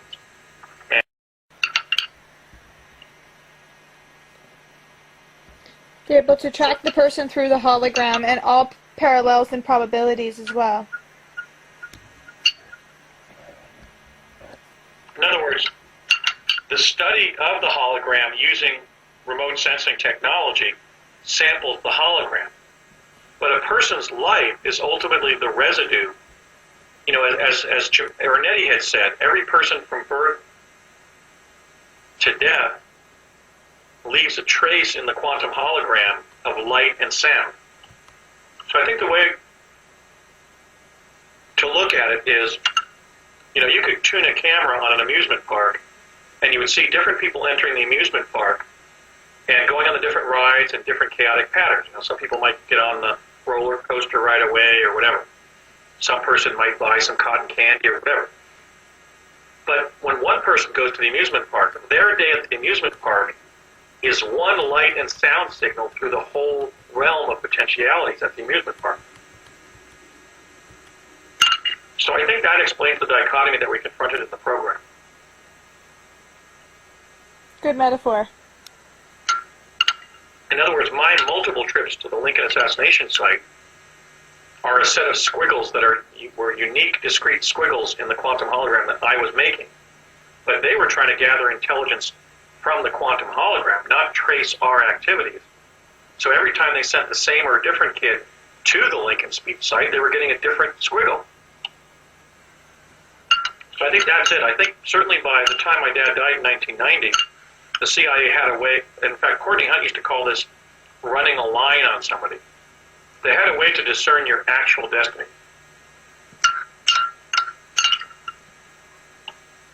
Because there are many people who have people come up to them and say something about who they are, who just somehow knows about them, and it seems like they're foreshadowing of things to come, and maybe they haven't had physical experience time traveling, but perhaps on some spiritual level that it's occurred, or a point where we will understand time travel and it will be for all of the people to be using, and we'll be like, hey, let's go back to ourselves at this time and so forth. Or somebody knows you in that future timeline and they go back to you at a certain time in the past. Yeah, I think that psychically we can clearly sample the quantum hologram. So those kinds of events may be explainable in terms of a very psychically gifted person. Their mind can go out and pervade those other dimensions where those identities mean something. But at the end of the day, the life that we live is the result of a set of decisions that cause, when we have the collapse of the wave function at the level of quantum mechanics, the person ends up living a discrete life that can be traced. Like let's say you had a professional baseball player. They got up to bat at different times at only so many finite baseball games. It's not really helpful to say, well, Tom Seaver never pitched against you, or you never hit a grand slam during the World Series. Because whatever that person ended up doing on the baseball diamond was their career, right? But theoretically, they could have had multiple different careers just by making different choices. Like maybe they would have gotten an offer to change what club they play baseball for, or had been traded. So that would have diverted their destiny. But ultimately, when you have the collapse of the wave function around any specific event in your life, that is the discrete sampling of the quantum hologram that you experience. So when they were using these devices to go forward in time and focus on a person's destiny rather than all the multiplicity of events that could happen in the hologram itself, they were studying that limited data set. And I think they, based on what my father was telling me, they could identify discrete outcomes. Like this person is destined to die in 2061 or whatever. I say that because I believe that's when I died. I think I was shown something when I was on the project. I lived to be 100. Wow. I was shown a biography that said 1961 to 2061. I think I die when I'm 99. I think I die like in April of 2061, something like that. I don't think I reached, my birthday in 2061, so I think I die when I'm 99. Wow. Which is kind of interesting as a penultimate number right before 100, as somebody involved in time travel research as a kid and later. But so I think that explains it, is that they were able to track a specific person's trajectory through the quantum hologram. But that when they studied the events independent of a person, they got multiple outcomes. Because an event is always person dependent, right? Yes. Somebody decides to get out of bed, put their pants on, and drive across town and go fishing rather than go to work that day, right? Yes. So every discrete moment in the quantum hologram is a singularity. It's not a multiplicity. But quantum physics shows that it's going on, the Schrodinger's cat analogy shows it's going on in a multiplicity where that person does decide to go to work that morning, or decides to sleep in bed, stay in bed, or get up and, read the newspaper for 3 hours or whatever rather than go to work. So I think that the variability is in the quantum hologram, not in the sample of the quantum hologram that a person's life is composed of. Did you? Are you ready? Are you ready to type? To tape? Yeah, I've been taping the whole time. Oh, okay. Okay, so we start again. Yeah. So I was saying that I'm fairly certain that that's the case because they were clearly viewing the quantum hologram rather than elevating our significance in the probes, and we were actually tasked. And that was the third purpose of involving children, is we were told that we were tabula rasa, we were blank slates. And that is to say that in the holograms generated by the chronovisors, children would see things that adults would tend to miss because adults have biased perception resulting from their experiences. So I remember them using the phrase tabula rasa and explaining that it was a Latin phrase that meant blank slate, blank table. Interesting, very interesting. Yeah, and so that was part of it. And we actually received specialized training. I mean, I sat in that learning lab and did hours and hours of analysis of these IQ-like problems with, the pattern type, pattern recognition IQ testing. Mm-hmm. Very, very, very esoteric images ultimately where you couldn't tell whether the right answer was the scrambled eggs with the green center or not, So we were clearly participant observers in the intelligence gathering, the remote sensing in time, if you will, for which Project Pegasus was principally organized. And then fourth, we were told that we were basically trainees. That is to say, we were time-space cadets. It was expected that when we grew up, we would be in a fully fledged time-space program under DARPA that would rival the space program under NASA.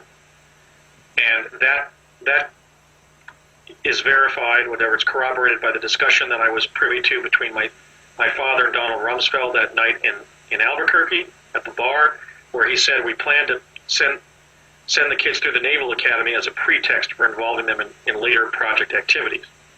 Okay, so we were trainees, and we were told that if we qualified in the future, we would be one of the chrononauts in the time-space program. Now, that's what we were told when I was being trained on the project, or just that I just gleaned from interacting with the adult team leaders on the project. But when I spoke with my father in the late 80s about my project experiences and his, he said, no, they may have told you all that, and all that was true, But the principal reason we were using children is we were finding that when we were training adults to time travel, for example, Navy enlisted men, again, sometimes they were going insane when they would come back to the present. He said, we learned that it's not as easy to go from this location in time space to another and come back with the ease, for example, that we know human beings can scuba dive. Most people who are not afraid of drowning or of water can be trained to put on scuba gear and go 20 or 40 feet underwater and then enjoy the terrestrial environment, explore it, and then come back out and in the aquatic environment, then come back out and reestablish the primacy of the terrestrial environment. That movement between fundamentally different environments is something that humans seem maybe even naturally endowed with the ability to do, because we were diving in for seafood in the lagoons that we were evolving in and so forth. But moving people between time-space coordinates, between times, rather than just physical environments, is something that in many adult time travelers was having such a deracinating effect psychologically that the program found that many of the adults who were trained to time travel later lost their minds. They went into catatonic or fugue states they couldn't extricate the people from, or they committed suicide after panicking when they were back in the present or whatever. Something about the notion that time is relative. And I remember some of these feelings myself when I was time traveling as a child in the project. The awareness that time is relative and that you're like in this ocean of probability caused thinking sometimes it was almost like a fear that the physical universe would drop out from underneath you. There was something fundamentally psychologically destabilizing by going, let's say, from 1971 to 1863 to give Abraham to see Abraham give the Lincoln, to see Abraham Lincoln give the Gettysburg Address, as I did, from a time lab in East Hanover, New Jersey, in the spring of 1972. So my dad explained how they were working with children so that as we developed in the project, we would be familiar with time traveling. And he used the analogy of how I had been initially averse to water and didn't like to swim. But after I was introduced to swimming when I was 4 and 5, I became like a human fish. I mean, I would even enjoy putting on just a snorkel and a mask and just go down and swim around in our pool in California for like minutes, or go swimming in the ocean like that. I became like a human fish after originally not enjoying the water. So he said, we knew if we worked with children like you that we would have adult time travelers who could easily move between different times, between our time and other times, and not lose it. So that, in fact, apparently was the primary reason that we were being used. We were trainees because they hoped to acclimate us to time travel in a way in which we could psychologically integrate it so that we would be effective and capable chrononauts when we developed into chrononauts as adults, as young adults in the project. So those are the 4 reasons I remember being told, or either in the learning lab situation or when we were practically interacting with the team leaders. But then that's a 5th sort of overarching reason that my father shared with me in the period in the late 80s when we were talking about what we did on the project. So when you were sent back to Lincoln time, for example, were you having to dress a certain way as well? Actually, yeah, in that time period? That's a good question. Actually, I did. When we were doing the chronovisor probes to the Lincoln assassination site in New Mexico, one of those summers, it was the first part of the first summer of 1971 for me. Because the second half of that first summer of 71 was pretty much dedicated to just. I was going up to the Sandia campus with my dad, and we were looking at images of me doing stuff in the future because they had canceled the time travel to the past, and meanwhile they had determined that I was destined to be the whistleblower in the project. So we spent the second half of that summer doing something unexpected that my father had been kind of ordered to do, which is take me through scenes of my own future and ask me questions about what was happening. So when I was sent 5 or 6 times, I think it was, to the Lincoln speech site, I was dressed in kind of this evening finery that a child from the privileged class in Washington, the kind of that Tad Lincoln would have been dressed in.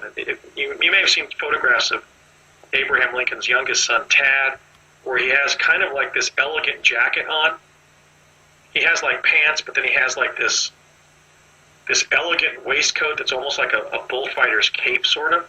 It's like this fancy jacket. We don't really have anything like it in our time. But it was kind of a little Lord Fauntleroy kind of fancy evening wear that a child from the privileged classes in Washington would have worn during that time. Now, so that was for those repeated jumps. And I remember always getting muddy shoes because the dirt outside of the sidewalk there was always muddy. You know, there were horses going by and stuff outside of Ford's Theater. But when they sent me to the Gettysburg speech site via a different device, this was via a time lab in East Hanover, New Jersey, that was using plasma confinement to send people to past events. I was dressed as a Union bugle boy. And when I tumbled through a set of wormholes to Gettysburg, they put me down on a road north of Gettysburg that was known to go south by southeast and then due south right into the heart of Gettysburg. So I popped into view there, and I immediately noticed that my Union bugle boy hat and both of my shoes and one of my socks had been pulled off in the process of getting there. And this was a process where they could insert you in a past event through a set of wormholes, and you were zipped all over the place. It was like really quite a riotous ride to get to the past location. But then when you were in that time-space location, you would get like this massive Kundalini effect, and you would just find yourself back in the plasma confinement chamber back in East Hanover. So we did one probe in that device, I did, to the Gettysburg speech site of November 19th, 1863. And I walked into town. I was told that the first time I crossed somebody on the road, I should say, "Hey, friend, which way Gettysburg?" And I did that with this tall, gaunt Union soldier who was walking by like he had, suffering from shell shock from the Battle of Gettysburg 4 months previously. And I yelled that to him, and he pointed his shoulders in one direction and gave this very officious, almost like a salute to me. Like he pointed very officiously to the direction that Gettysburg was. And I said, "Thank you." But I took this remaining sock that I had on, I threw it in the bushes, because when I walked into Gettysburg, I didn't want to, we were always trained to avoid attracting attention.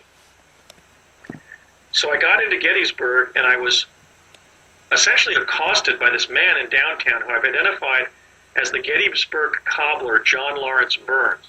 I've actually identified him in an historical photograph as the man who accosted me as I was looking into what would have been called a millinery shop at that time. It was basically a men's clothing shop with things like hats, cravats, stick pins for cravats, canes, socks, shoes, and so forth. And he brought me in the shop, and he took me to the back of the shop, and he took these big brown civilian shoes off the wall and stuffed them full of packing paper and put the shoes on me, because my feet were naked at that point. I don't know if he gave me any socks. I don't think he gave me any socks. Then he took me to the back of the storeroom, where there were all these jackets, men's jackets on the floor. And he outfitted me in a Union Army parka, a winter jacket that was kind of like one of those cloth winter jackets from the 50s, where before down jackets were introduced with nylon fabric. Was this it was sort of a cloth jacket with cotton batting inside. Was this before traveling? Was this before traveling, or after you traveled they changed you? Well, I had been outfitted at the East Hanover Time Lab. This woman named Valerie had outfitted me as a Union bugle boy, and I said, "Are you going to give me a bugle?" And she said, "No." And I said, "Why not?" She said, "Because you don't play the trumpet, you play saxophone, and I can't give you a saxophone because it's metal also, so you can't take a musical instrument through the teleport." So she outfitted me with basically an historical simulation of a Union bugle boy jersey, pants, socks, and shoes with no metal in them. And again, there was one of these cloth belts that was kind of disguised under the jersey, and a hat. And like I said, when I was falling through these different wormholes to reach Gettysburg, Pennsylvania on November 19th of 1863 from spring of 1972. My hat had been pulled off and lost in time-space, as had my 2 shoes and one of my socks. So I took the remaining sock off, threw it in the bushes, and walked into Gettysburg. By the time I got into town, I was shivering. I mean, my teeth were chattering uncontrollably because it was a mid-November day, a couple days before Thanksgiving in Pennsylvania, and I was cold. And this guy saw me shivering, I was looking into the stores, and he came limping up onto the wooden sidewalk and said, boy, what are you doing out in this cold weather without even any shoes on? You're going to catch your grip. Apparently grip was the name for the flu during the Civil War period, which I didn't know at the time. And he took me in the store and gave me these big, floppy, oversized men's shoes and a Union Army winter jacket. He then hobbled off to the Lincoln speech site, and then I hobbled after him, shuffling along in these big, oversized shoes. But when I got over there, awaiting Lincoln's arrival, I even saw my dad there, and I said, he was dressed as a farmer. And I said, Dad, what are you doing here? And he ignored me. And he later explained that on that probe to Gettysburg, he knew I was going to be in the project because he saw his youngest son at an older age there at Gettysburg that day. So he knew, oh, God, it looks like my son Andrew is going to be part of the project. But my dad had been sent there on a previous jump at a previous time, dressed as a Pennsylvania farmer. He was from rural Pennsylvania, so I guess it was easy for him to pass in overalls. And so he didn't even answer me. He didn't even turn to the side and acknowledge my presence. I literally turned to him and said, Dad, what are you doing here? And he didn't even turn. Okay, so, but as I was standing there near the dais, Lincoln gave the Gettysburg Address like on this dais that was about 100 feet wide and about 15 or 20 feet deep. About, 3 feet off the ground, I would say, with patriotic bunting around it, but nothing above it. There was no roof or canopy or anything. He was giving it in broad daylight. And I wanted to see it. Even though I was afraid of Abraham Lincoln, I was afraid because of that 1863 Alexander Gardner photograph of him where he looks like a chimpanzee, basically, a brooding chimpanzee, a menacing chimpanzee. I kind of was somewhat hesitant about watching Lincoln give the Gettysburg Address. I thought I might, pee my pants or something in excitement. But what ended up happening was that there were these 2 Union officers over at the corner of the dais. And one of them was this really manging-looking guy who was peeling an apple and eating it right in front of my face. And the other guy was this extremely handsome officer with a mustache who was sort of leaning against the corner of the dais, like the most handsome dandy in the Union Army. But the more mangy kind of mule skinner, kind of rough character really got in my face and started asking me a bunch of questions about why I wasn't with my regiment, what was my regiment. He said if I knew where my regiment was bivouacked, and I said, what does bivouac mean, sir? So I was really being caught up in the fact that the locals there were paying attention to me, and I really hadn't been trained with enough Civil War history to answer this guy's questions and not feel like I was immediately going to be arrested or something for being either a carpetbagger or a deserter. So what I did is I walked about 200 feet from the dais, and then because I was hoping nobody would notice my big oversized feet, I put my left foot forward but my right foot cocked at a 90-degree angle. And that's where I was photographed at Gettysburg in what until only a couple of months ago was the only known photograph to capture an image of Abraham Lincoln at Gettysburg on November 19th of 1863 when he gave this famous speech there. In other words, the child in the foreground of that famous photograph where Lincoln was identified way in the back of the picture in a few pixels of either sitting down or standing up on the dais. I think it was when he was sitting down, because he still hadn't arrived on the dais when I walked away from it. I'm in. In other words, one of the first time travelers, namely myself from Project Pegasus in 1972, is depicted in the only known photograph of Lincoln at Gettysburg. That's incredible. So that kind of links, I mean, there are a number of data points to the Civil War. And in fact, it's interesting how often the Civil War came up in the project. I think they were using it because it was a time of such social distress and dislocation that adults really wouldn't notice that there were children who had suddenly popped into view in some location. They would have thought that they were hallucinating because of the stress of the war. You think of a song like Hard Times by Stephen Foster, which he wrote in 1864 after the United States had already been in a civil war for 3 years. There was such stress and heartache and struggle during the Civil War period for most people that may explain why they were so frequently sending us to the Civil War. But in fact, the first chronovisor probe that I was involved in, which took place from the General Manufacturing Company facility in Convent Station, New Jersey, that, of course, being the map-making faculty of Standard Oil that became the map maker for the Allied Army during World War II, and hence was part of the defense system by the time I was a school kid. They sent me to a Civil War battle. And that's when we were there in three-dimensional chronovision as just a spectral presence. But this Union soldier saw me, this Union sergeant with the sword saw me and said, boy, what are you doing on this battlefield?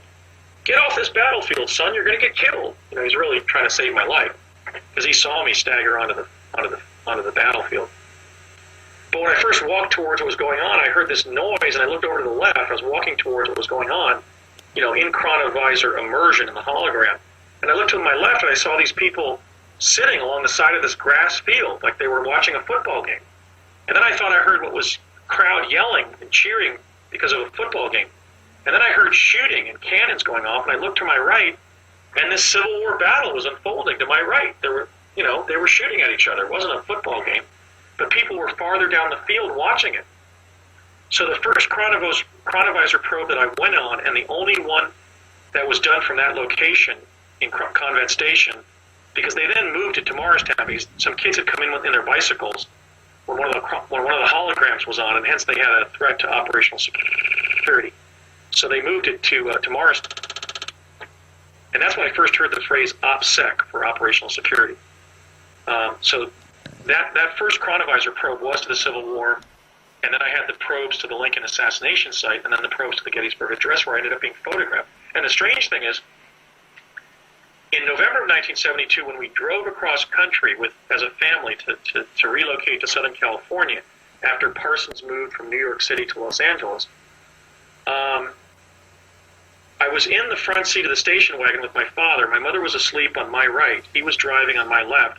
My four siblings were kind of conked out in the back seat of the station wagon.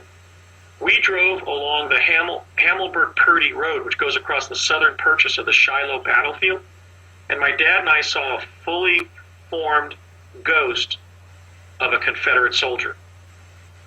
So I now wonder if, as a result of being inserted in the quantum hologram, where the events of the Civil War were going on, both a battle and then the Lincoln assassination site and then the Lincoln speech site, somehow the energy from that time somehow was attached to me, and for that matter to my father, because he had been to Gettysburg.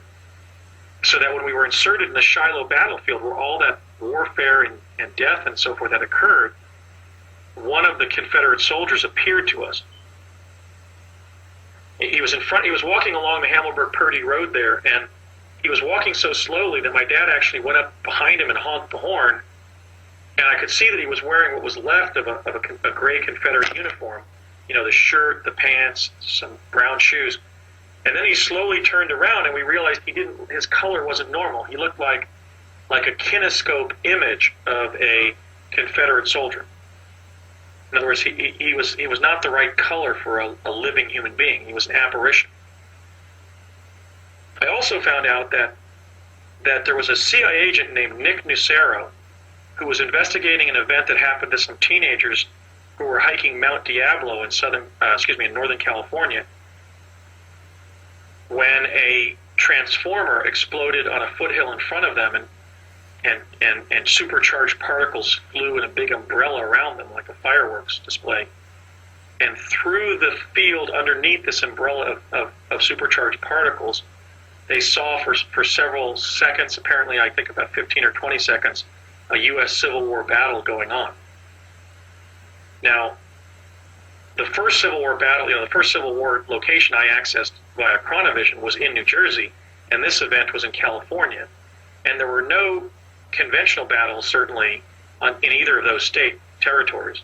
And I asked the lady at the chronovisor there at Convent Station, how could you have sent us to a Civil War battle if there weren't any Civil War battles in New Jersey? And she said, we now believe that event is over this location where we are, but in a different dimension. It's like hovering above us. Huh, interesting. Yeah, so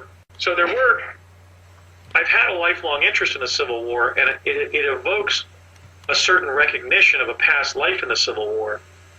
And I think because my memories of having been in the Civil War period were stoked by my exposures to the same data as a young chrononaut on Project Pegasus. But I'm really engrossed in Civil War history as a result of my experiences in the project. But had you not remembered that you actually physically time traveled there, then you would have thought, oh, I'm so connected to it and so interested. Maybe I had a past life there. Yeah, I went so deep with my time travel experiences in Pegasus, and I was also basically tortured to forget. Which we'll get to later on. Yeah, and it was so young in my childhood that frequently people will lose almost all or part of their conventional memories when they go through puberty. So it was a real exertion of the will to go back and recover everything that happened. But I also didn't just recover my memories of the project. I isolated events later in life where I had talked about what had happened with my dad, or when I had revealed something to one of my classmates or friends at school. Did you get back your psychic abilities as well that you had when you were younger? Not really. I mean, I received so much left brain training on the tachistoscopes, and then got such an extensive post-secondary education where I essentially earned 6 degrees and reported 5 of them. Because one of the degrees I earned at UCLA was an advanced math program run by the Naval Postgraduate School that we were instructed not to report. So I think I'm in running there with astronaut Story Musgrave in terms of actually earning 6 degrees. But I think all that left brain education kind of dampened my psychic ability.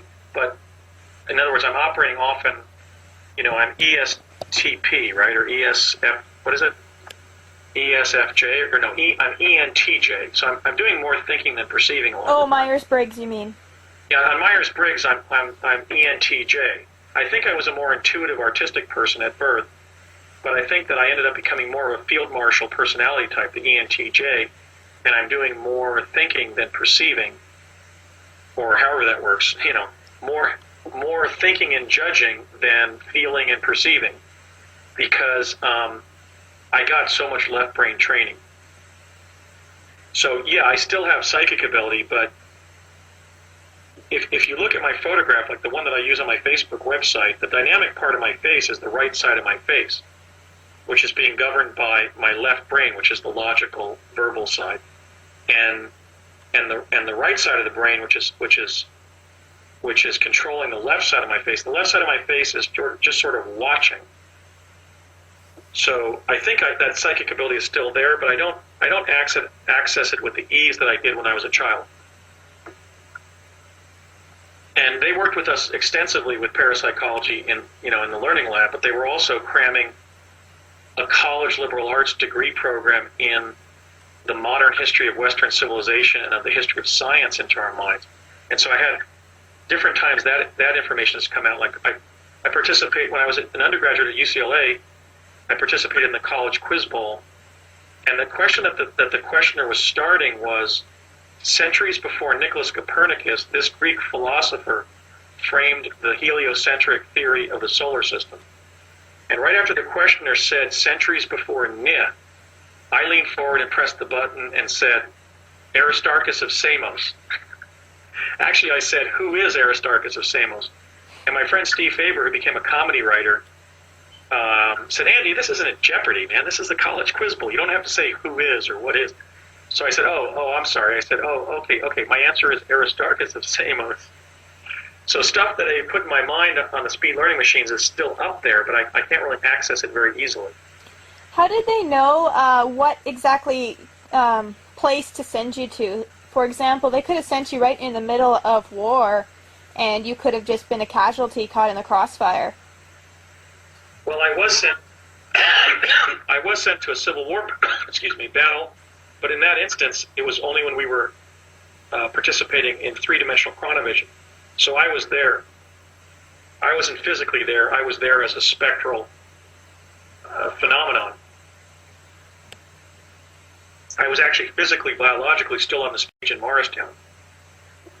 So what we had been told, relative to your, in answer to your question, is we had been told that they had selected times when we wouldn't be killed by predators. For example, when they sent me to the time of the dinosaurs, they sent me to the time when there were no meat-eating dinosaurs. They sent you to the time of the dinosaurs? That's new. That one you didn't tell me from before. Well, the first probe that we did from Morristown, when they turned the hologram on, I found myself walking along a red earth ridgeline, kind of like Sedona, but maybe a little bit closer to like Flagstaff, Arizona. And when I got to the crest of the hill, I looked over to my right, and there was this huge valley in which these large, long-necked dinosaurs, I think they're from the group called sauropods, were chumping on the grass. And when we came back, Jack Pruitt explained that they sent us to a time when all of the dinosaurs were vegetarian. And he said, but listen, if either a meat-eating or a plant-eating dinosaur had stepped on you, for example, with its big feet, can anybody tell me what would have happened? And we said we would have seen a shadow go over us and then see the inside of a dinosaur's foot, and then we would have seen the inside of a dinosaur's foot lift off of us and see the bottom of a dinosaur's foot moving away, and then we would have been fine. And he said, that's right. In fact, I answered the question. Mm-hmm. And Jack said, yes, Andy, that's right. In other words, a lot of the chronovision probes were just being done as a spectral phenomenon, not as physical teleportation.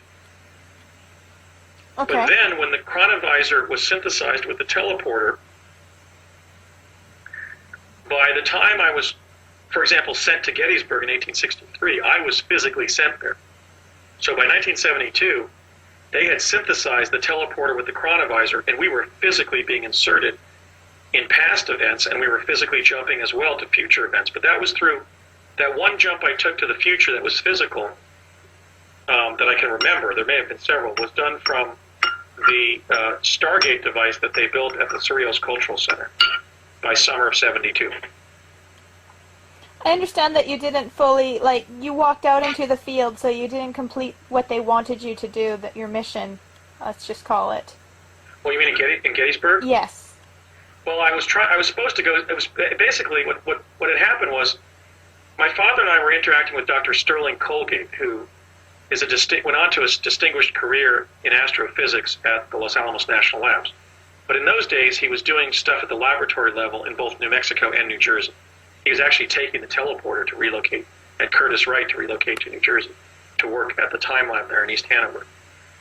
And the opportunity to go see Lincoln give the Gettysburg Address was kind of a treat that was given to me because I had served well in the project. My dad and Dr. Colgate confronted me at the time lab in East Hanover and said, do you want to go to Gettysburg to see Abraham Lincoln give the Gettysburg Address? Do you want to go to 1863 to see Lincoln give the Gettysburg Address? And I said, geez, I don't know. See, every once in a while they would confront you with something in the project that was kind of like intimidating, like jumping off the high dive at the swimming pool. Okay. It required kind of an exertion of courage to think, okay, that now you're going to send me through this, because we were often having to think on our feet when we were sent to a certain location. I mean, this is like the 3rd, 4th, and 5th grade, and yes, I was a child with an IQ of 187. Yes, I was a kid who was so psychic that I could always guess the card right every time the teacher drew one card out of a stack of 52 cards. But since I had been through this time travel stuff in the chronovisor, for example, where they said they could always see us, but I spent, for example, several nights sleeping in this god-awful tenement in the Five Points neighborhood of New York City around 1900. I had some real stressful sojourns out there in the time-space continuum. So when he said, do you want to go to 1863 to see Lincoln give the Gettysburg Address? He said President Lincoln give the Gettysburg Address. I initially said, no, you can go there if you want. In fact, he had already been there. So subjectively, from my dad's experience, when he had previously been sent there, he had seen me there. So he knew I was going to go there at some point. And so did Dr. Colgate, because when I said initially, no, I don't want to go there, my dad, standing in the lab that day, clearly knew that I was destined to go there because he had seen me when he was sent there to that same day. And so Dr. Colgate said, well, let's give Andy a few weeks to think about it, Ray, and then we can come back and you can ask him again. So the next time he took me to the time lab at East Hanover that Dr. Colgate was supervising, which wasn't a very big facility. It was only about the size of like 2 high school chemistry labs. They had this plasma confinement chamber that Colgate was using to insert us in the past. I agreed. Dad said, Valerie will dress you so that you're dressed like the people of that time. And there I went. I was dressed as a Union Bugle boy, and they sent me to Gettysburg. And but there wasn't any special seminar on like Civil War Army terms, so that if I was challenged by 2 officers at the corner of the dais where Lincoln was going to give the Gettysburg Address, I would know what a bivouac was. The bivouac was apparently the encampment that my regiment would have been at. They would have been bivouacked, near Germantown, Pennsylvania, or whatever. So we had to kind of think on our feet and try not to attract attention to ourselves. And the principal thing we had been told is avoid arrest and imprisonment or any kind of incarceration or confined spaces, because we're going to have to send the portal in to pull you out sometimes. That's really good advice. Avoid being arrested. Yeah, they wanted us to always be, the default thing to do was just to walk away from something so you were in some field, excuse me, so that they could extract us and get us back to the present. And that was clearly our objective as well, because it was scary in the sense that it's not like you were a kid from New Jersey who had hitchhiked to California or, even hitchhiked to Pennsylvania. You were a kid from New Jersey who was in Pennsylvania in 1863. So, we knew the seriousness of what we were doing, and it was very intimidating in terms of worrying that, hey, I might not get home. So why did you not, so you went out into the field, though, rather than going to see Lincoln. Why did you do that? Well, the 2 Union officers were questioning me intently in the corner of the stage. And so after the guy said, son, are you a little bit touched in the head? Have you seen too much of the fight? And I said, yes, sir. And then they both laughed, and I walked away. I walked about 200 paces from the dais because I just didn't want anybody else scrutinizing me, because it was clear to me I now had this Union parka on and these grossly oversized shoes. So I realized I was dressed in clothing that I had not been outfitted in back at the time lab in East Hanover, and I had already received the scrutiny, actually initially, of 2 ladies standing on the left side of the dais there who were kind of whispering about me behind their fans, like I was a carpetbagger or something, because they were clearly looking at that I was dressed as a Union Bugle boy, but with men's brown street shoes. So they must have thought I was a local kid or a carpetbagger who had, taken clothing from the combat fatalities and so forth, excuse me, in Gettysburg, which is back in July of 1863. So, or early July of 63.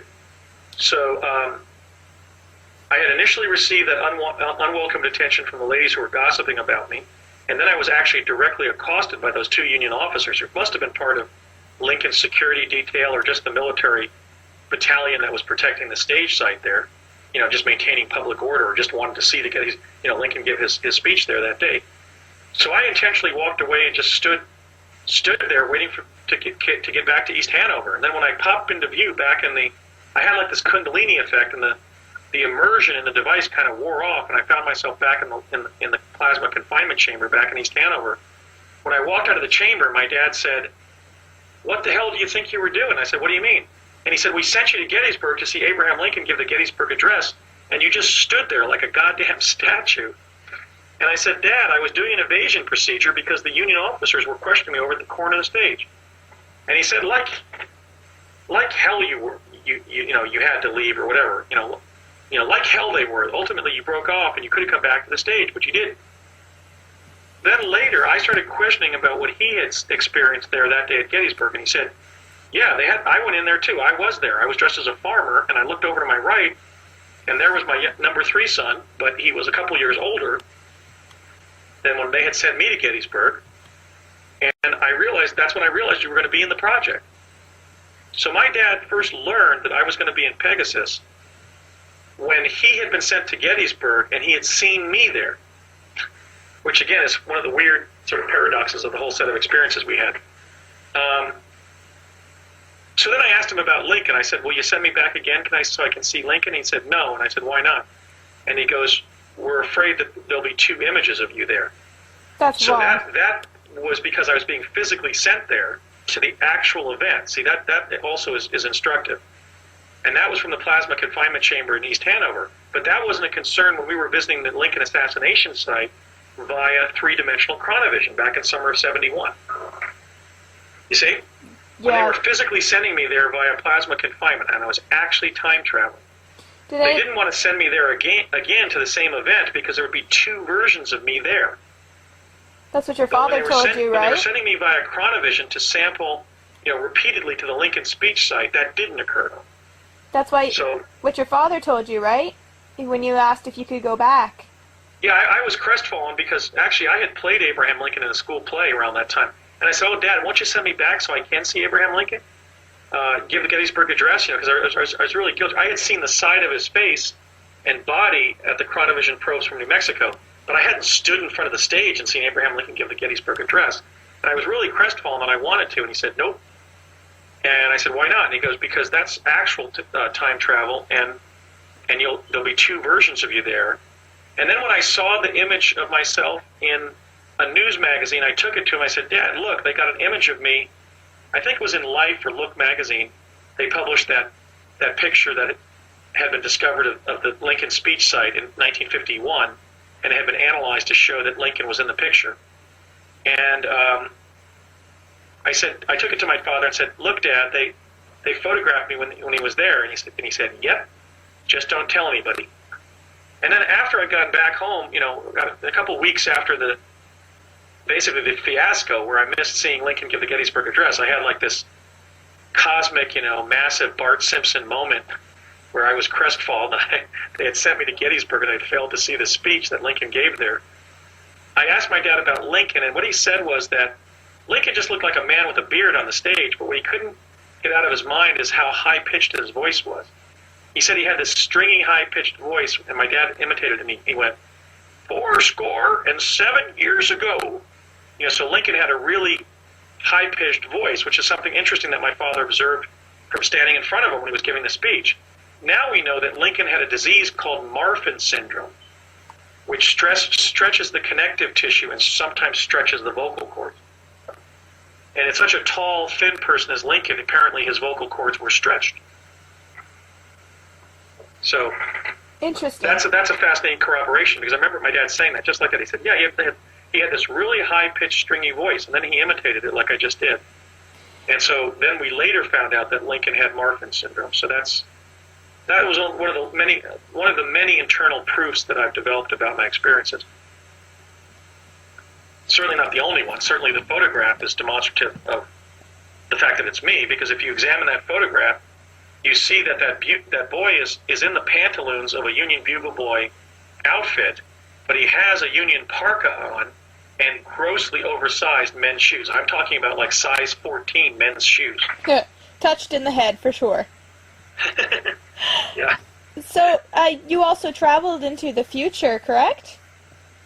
Yes, they were sending us to a location in front of a very beautiful green glass building at a kind of an industrial park in the Southwest somewhere in the year 2045 through this very large black anvil-shaped time gate that they constructed on the gymnasium floor in the gym, the basketball court or gym floor, in the Cerrillos Cultural Center building or complex in the summer of 72. And we were still getting training in that building. And when we saw that thing going up, we just groaned and went, oh, God, now we're going to have to jump through that.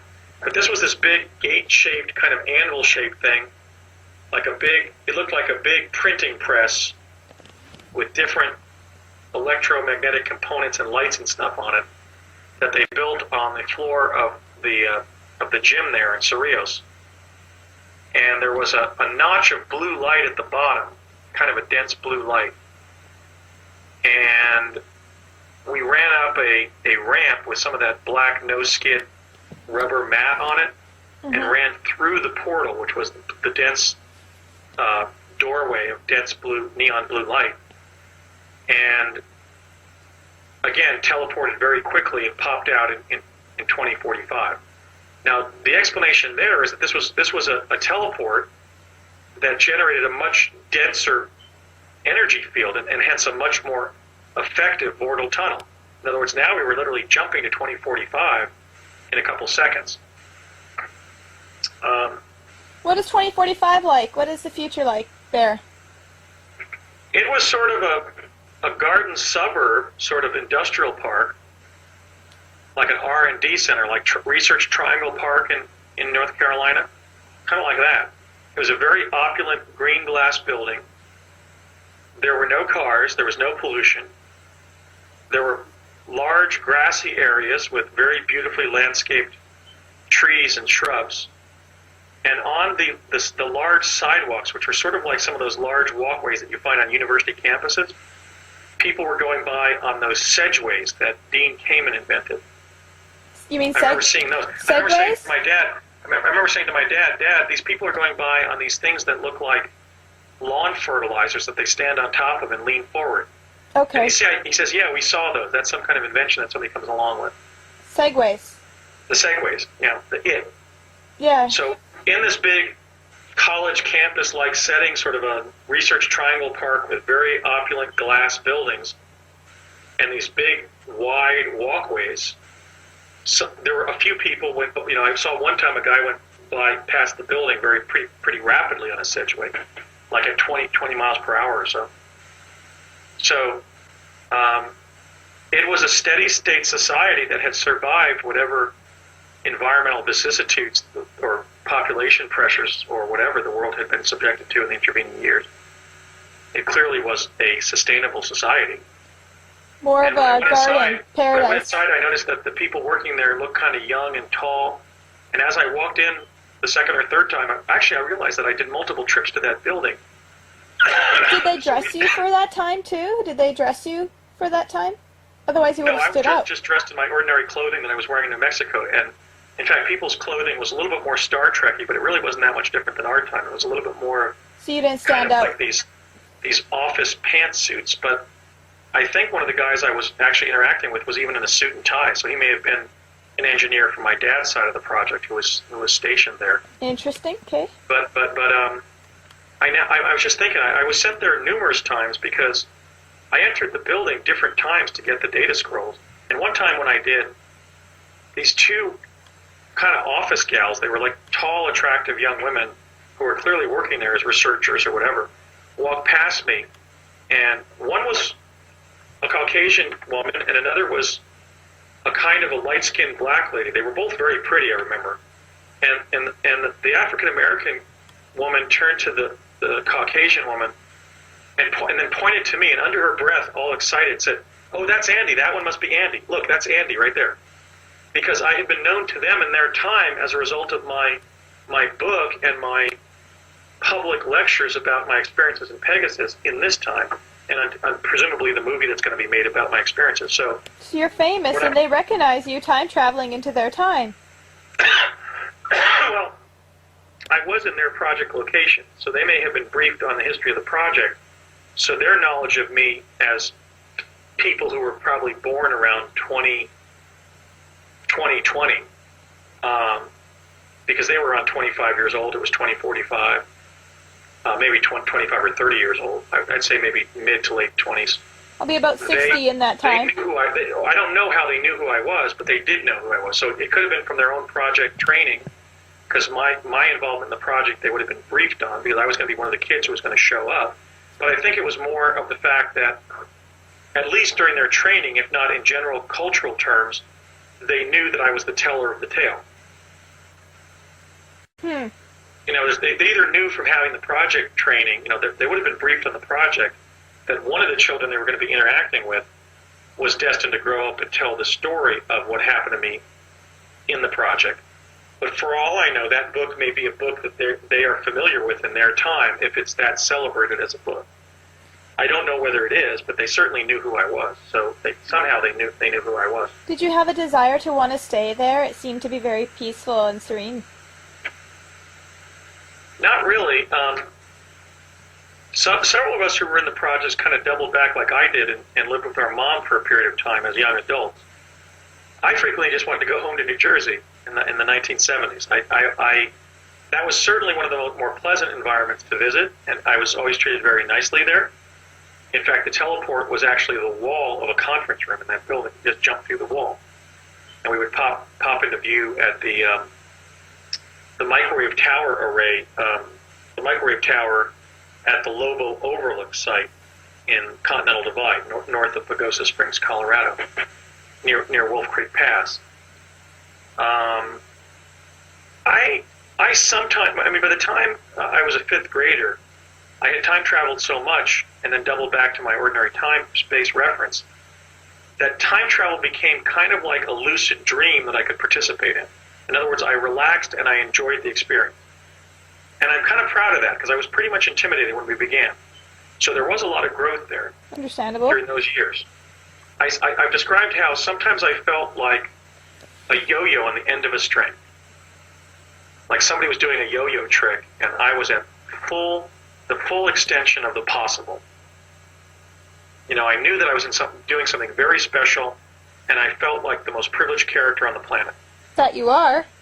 Not very many people can say that. Well, I was one of them, but I did relax, and I did enjoy the bliss of going to another time and coming back safely. Just like you'd have a rapture experience, scuba diving and checking out the fish underwater and everything, and then coming back and drying off in the sun. Oh, you treated it like vacation. Ultimately, I did enjoy a bliss experience from the immersion in another location in the time-space continuum. Did you ever teleport to different dimensions? Different realities? The whole question of dimensions is kind of clouded. I mean, everywhere where we are in the quantum hologram, that's where we are. So each of us is really always in one, at least semi-overlapping set of dimensions, but basically in one dimension. I didn't teleport or time travel with the other devices truly in an interdimensional sense. So, for example, when we spent the time in New Mexico and then doubled back to our alpha timeline in New Jersey, my dad never took me to New Mexico where I could see myself going around doing things. In fact, they were avoiding that happening. So I think that would have been truly interdimensional because in the linear A timeline that we'd broken off of when we would, for example, teleport to New Mexico, we did things in New Mexico, and then by teleporting back to the afternoon of the day we had jumped through the device in New Jersey, that time loop was essentially being unkinked on the linear B timeline. Do you see how that works? Mm-hmm. We jumped from our linear A to a linear B time loop that had opened up, but by jumping back to the afternoon of the day we left, we essentially tied off that time loop and it broke off from our linear A timeline. But we never crossed the lines over again, for example, by traveling physically in real time to some place we had teleported to. I did have a strange experience involving interdimensionality, though, and I think it's instructive.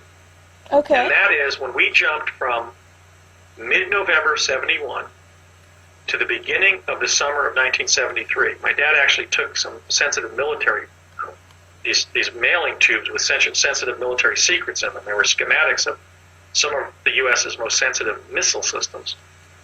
That's what he explained to me when I asked him what was in the tubes. So we jumped from Curtis Wright, but when we arrived there, I thought it was still 1971, and when we visited Connie at the restaurant, she was angry at my father for not returning quickly as he said he would. And he said, Andy, come over here and tell Connie what year it is. And I said, what year it is? And he said, yeah. And I went over and said, what do you mean? It's 1971, isn't it? And Connie practically fell off her chair, because in fact it was around June 1st of 1973. So we rented a rental house, and during my first and second fact-finding trips to New Mexico, first by myself and then with my friend Dixie Karras, I found that house, I found the woman who had rented it to us, and everything regarding that summer of 73, living in White Rock in a summer sublet in a house there with my father. In fact, I told everybody who I met there in the shopping center, the Sherwood Shopping Center, that the Mexican restaurant was once a chicken place called Chicken Country. I told him that the Smith's grocery store was once a Gibson's department store because my dad had bought me clothes there when we first got there for the summer there at the beginning of the summer of '73. And the D'Angela's Italian Deli was now like a branch office of Strategic Applications International Corporation, and then it was a web host company when I went back with Dixie. So I really reconnoitered White Rock and proved everything that was there. I even proved that the family that we had rented the house from, the father worked as the space coordinator for the engineering department at the Los Alamos National Labs, and I identified another house we stayed in earlier that he also owned in White Rock. Now, when I started living at that 20 Grand Canyon Avenue, or Grand Canyon Drive house there in White Rock, I had a stupid idea, but it actually ended up being an important experiment. My dad left for work, and I guess it was for a meeting, maybe to see Connie or whatever, and I was left back at the house, and I called my mother in New Jersey. I had asked Connie the day before what the area code for New Jersey was. And I knew what our 7-digit home phone number was. It was 539-4948. I still remember it. But I think the New Jersey area code was 201 or something like that, 212, something like that. I guess 212 is New York City. Yeah, I think it was 201, that part of New Jersey at that time. And so I asked Connie, and she gave me the area code for New Jersey. And I called my mother, and I said, "Mom, do you know who this is?" And she said, "Yes, this is my son Andrew. How could I not?" And I said, "Do you know where I am?" And she said, "Where are you?" And I said, "I'm in New Mexico with Dad. We're on a secret government project. We teleported here. I'm taking special classes in a lab under the auxiliary gym at the Los Alamos Public High School," which I was thinking she was wondering what the hell, where I was coming up with that. And she said, "No, you're not. You're right here in the house with me." And I think she said something like, "So don't play tricks on your loving mother," or something like that. Holy cow, that's so cool. And what happened was, when she received the call, I was in the house because this call was undertaken 3 weeks after we arrived in New Mexico via teleportation.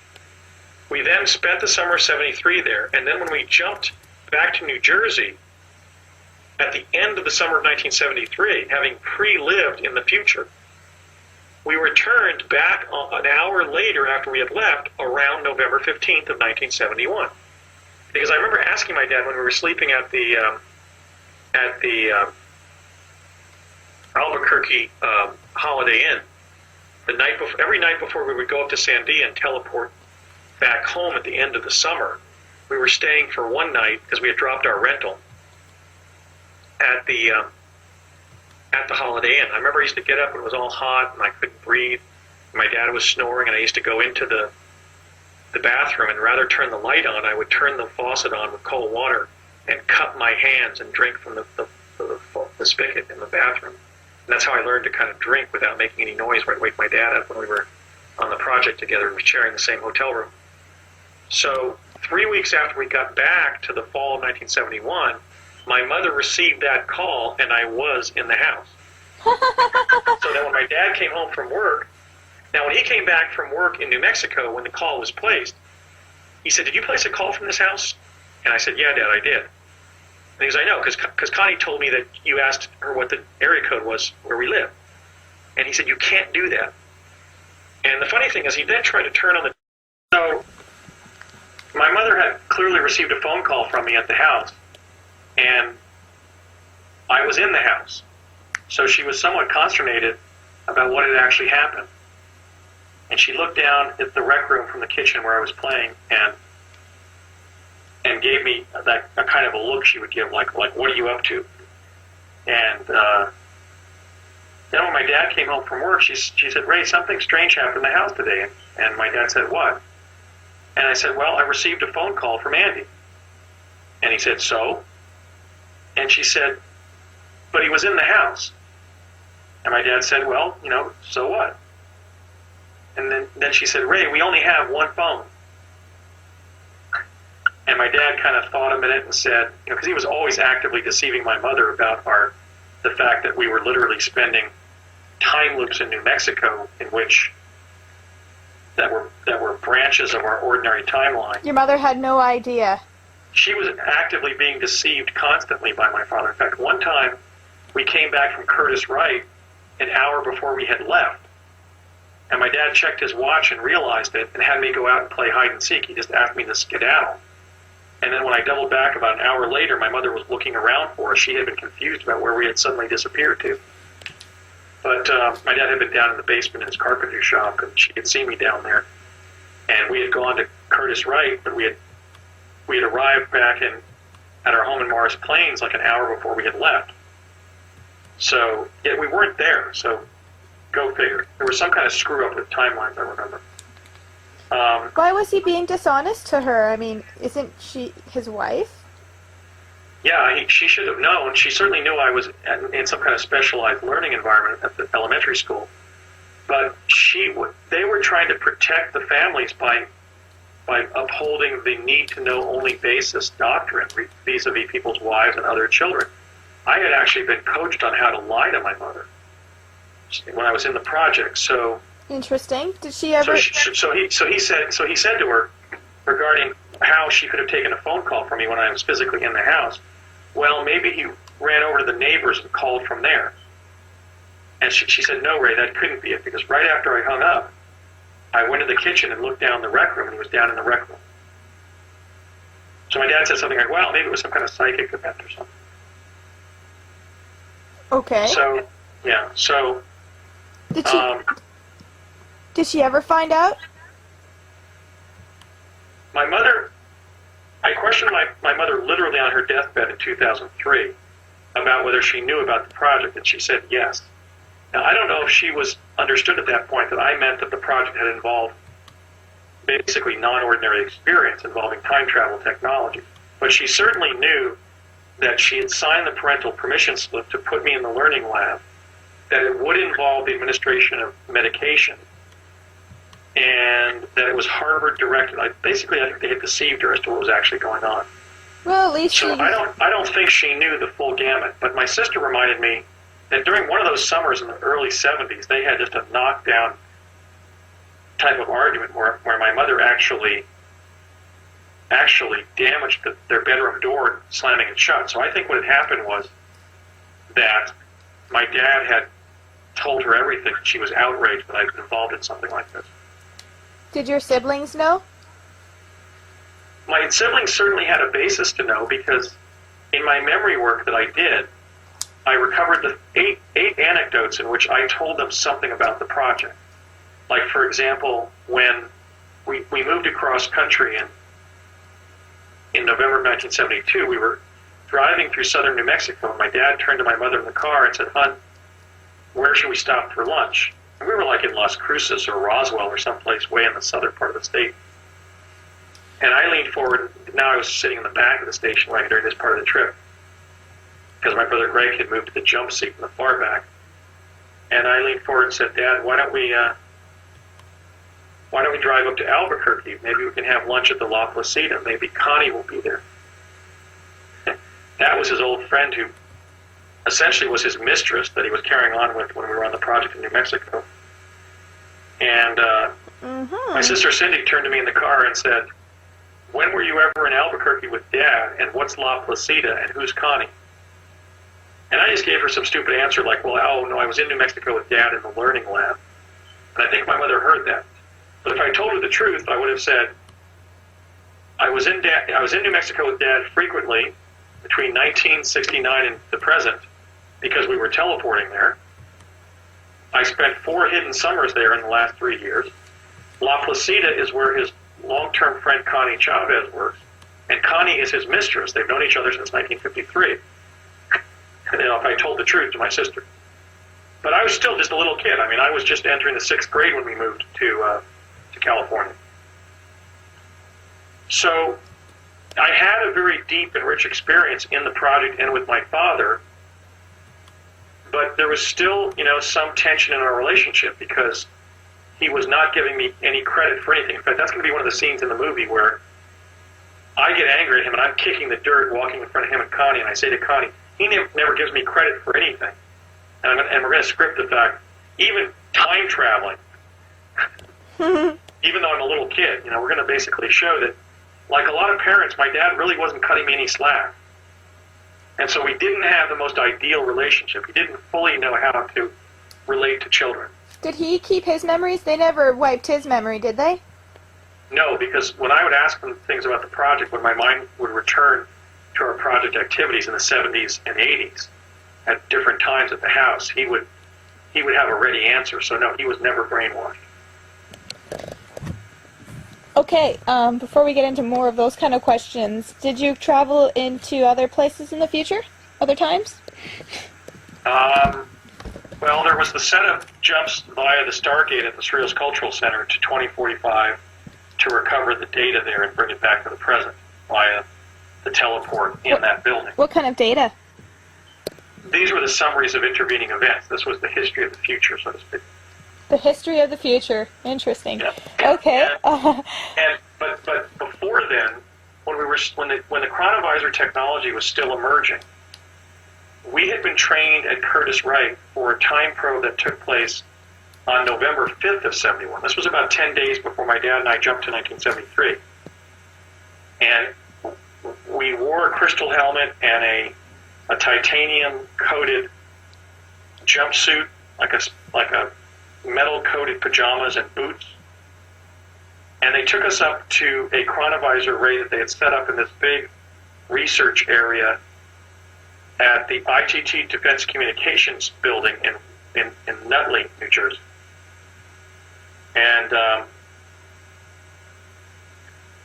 instead of about 3 or 4 technicians in the room, there were like 40 people scrambling all over the building. All throughout the whole mission control there. There were military officers in uniform. There were stenographers with stenography equipment. There were engineers like my dad with their pens and slide rules in their left pocket, and so forth. And we were actually physically fastened to these posts on the stage. And they turned the light on, and we had been instructed that there'd be about a half hour of traveling forward. And that when we felt 3 pulses in our forward momentum, we should then look quickly to the left and right, and we would see an object that was the target. And we later found out, when we went back to the learning lab the next day or next week, I guess it was, that was Friday, yeah, that the target was the Supreme Court building on the Mall in Washington, D.C., and the year was 2013. Now, when we were taken back in time, I was disrobed on the stage. I had my underwear on and some socks, but I was disrobed, and they actually poured my boots out. I had perspired so much. And I walked off the stage. The stage was only about 2.5 feet high. It was just kind of an experimental riser there. And I turned to the facilitator and said, "Where's my father?" Because he had greeted us on the sidewalk when we were walking into the building. In fact, I walked hand in hand with him into the building. And she said, "I'm sorry, Andy, but your dad became overwhelmed. He had to spend some time by himself." And I said, "Why?" And he said, "Because you disappeared, son." And as they were walking me out of the building, out of the experimental laboratory there, I said, "What do you mean?" We disappeared. And he said, "On the stage, son, when they turned the chronovisor on, you all disappeared." And I said, "Oh, really?" Then they walked me down the hall to this meeting with this debriefing by a Naval Intelligence Office. These guys were all lieutenant commanders. They were O&I officers, Office of Naval Intelligence. At the investigatory level, they're usually lieutenant commanders. And he said, "Okay, Andy." He sat me on a seat in his office and said, "Okay, Andy, tell me about the target." And I said, "The target is underwater, sir." And he got up and he started smoking. And he tried to pour me some ice water from a pitcher on his desk, because they knew by then certainly that the different technical exposures were making the kids very dehydrated. Don Rumsfeld had mentioned that during the briefing in April of 71 in the auditorium at the Surrealist Cultural Center, that the only known side effect that they had identified thus far was extreme dehydration from the teleportation. So in this case, we had been under this bright, bright light for an hour or more. And so he reached over to pour me some ice water, and he spilled ice water all over his blotter. And went, oh, damn. And then, he continued to pace around the room and smoke, and he was asking me questions like, well, how do you know it was underwater, Andy? He was just trying different techniques to see if I was making it up. And then I told him, well, when you sent me down toward the target, I saw it was this, I think I said colonial-type building, but I really meant a Roman-styled Washington-type building. Because I was used to Ford's Theater, or not Ford's Theater, but the Ford, what was that called? Not Ford's Theater, but Ford Mansion, which was Washington's headquarters in Morristown, where I was born. And so, yeah, I guess I called it the colonial building, but I meant the Revolutionary War, Roman style of the Supreme Court building. And he said, yeah, what did you see? That was the target, the building. And I said, well, it was kind of forming out of a group of bubbles, but I could still see that there was algae on the columns of the building. I actually said that green stuff that grows in ponds. Mm-hmm. And he goes, oh, you mean algae? I said, yes, algae. So what they had done is they had put us down about 50 feet in front of, or maybe even 100 feet back, like 100 feet in front of and above the Supreme Court building. And I experienced it as you would if you were in scuba gear and you had been paragliding and you fell into the water and went under the water. In other words, when they sent me towards the target, I actually experienced splashing into the water and seeing what was there. And how old were you at the time? That was November 5th of 71, so I had just turned 10 in September. And where was this, what was underwater? What location was this? No, this was on the Mall in Washington, D.C. This was the U.S. Supreme Court building. Okay.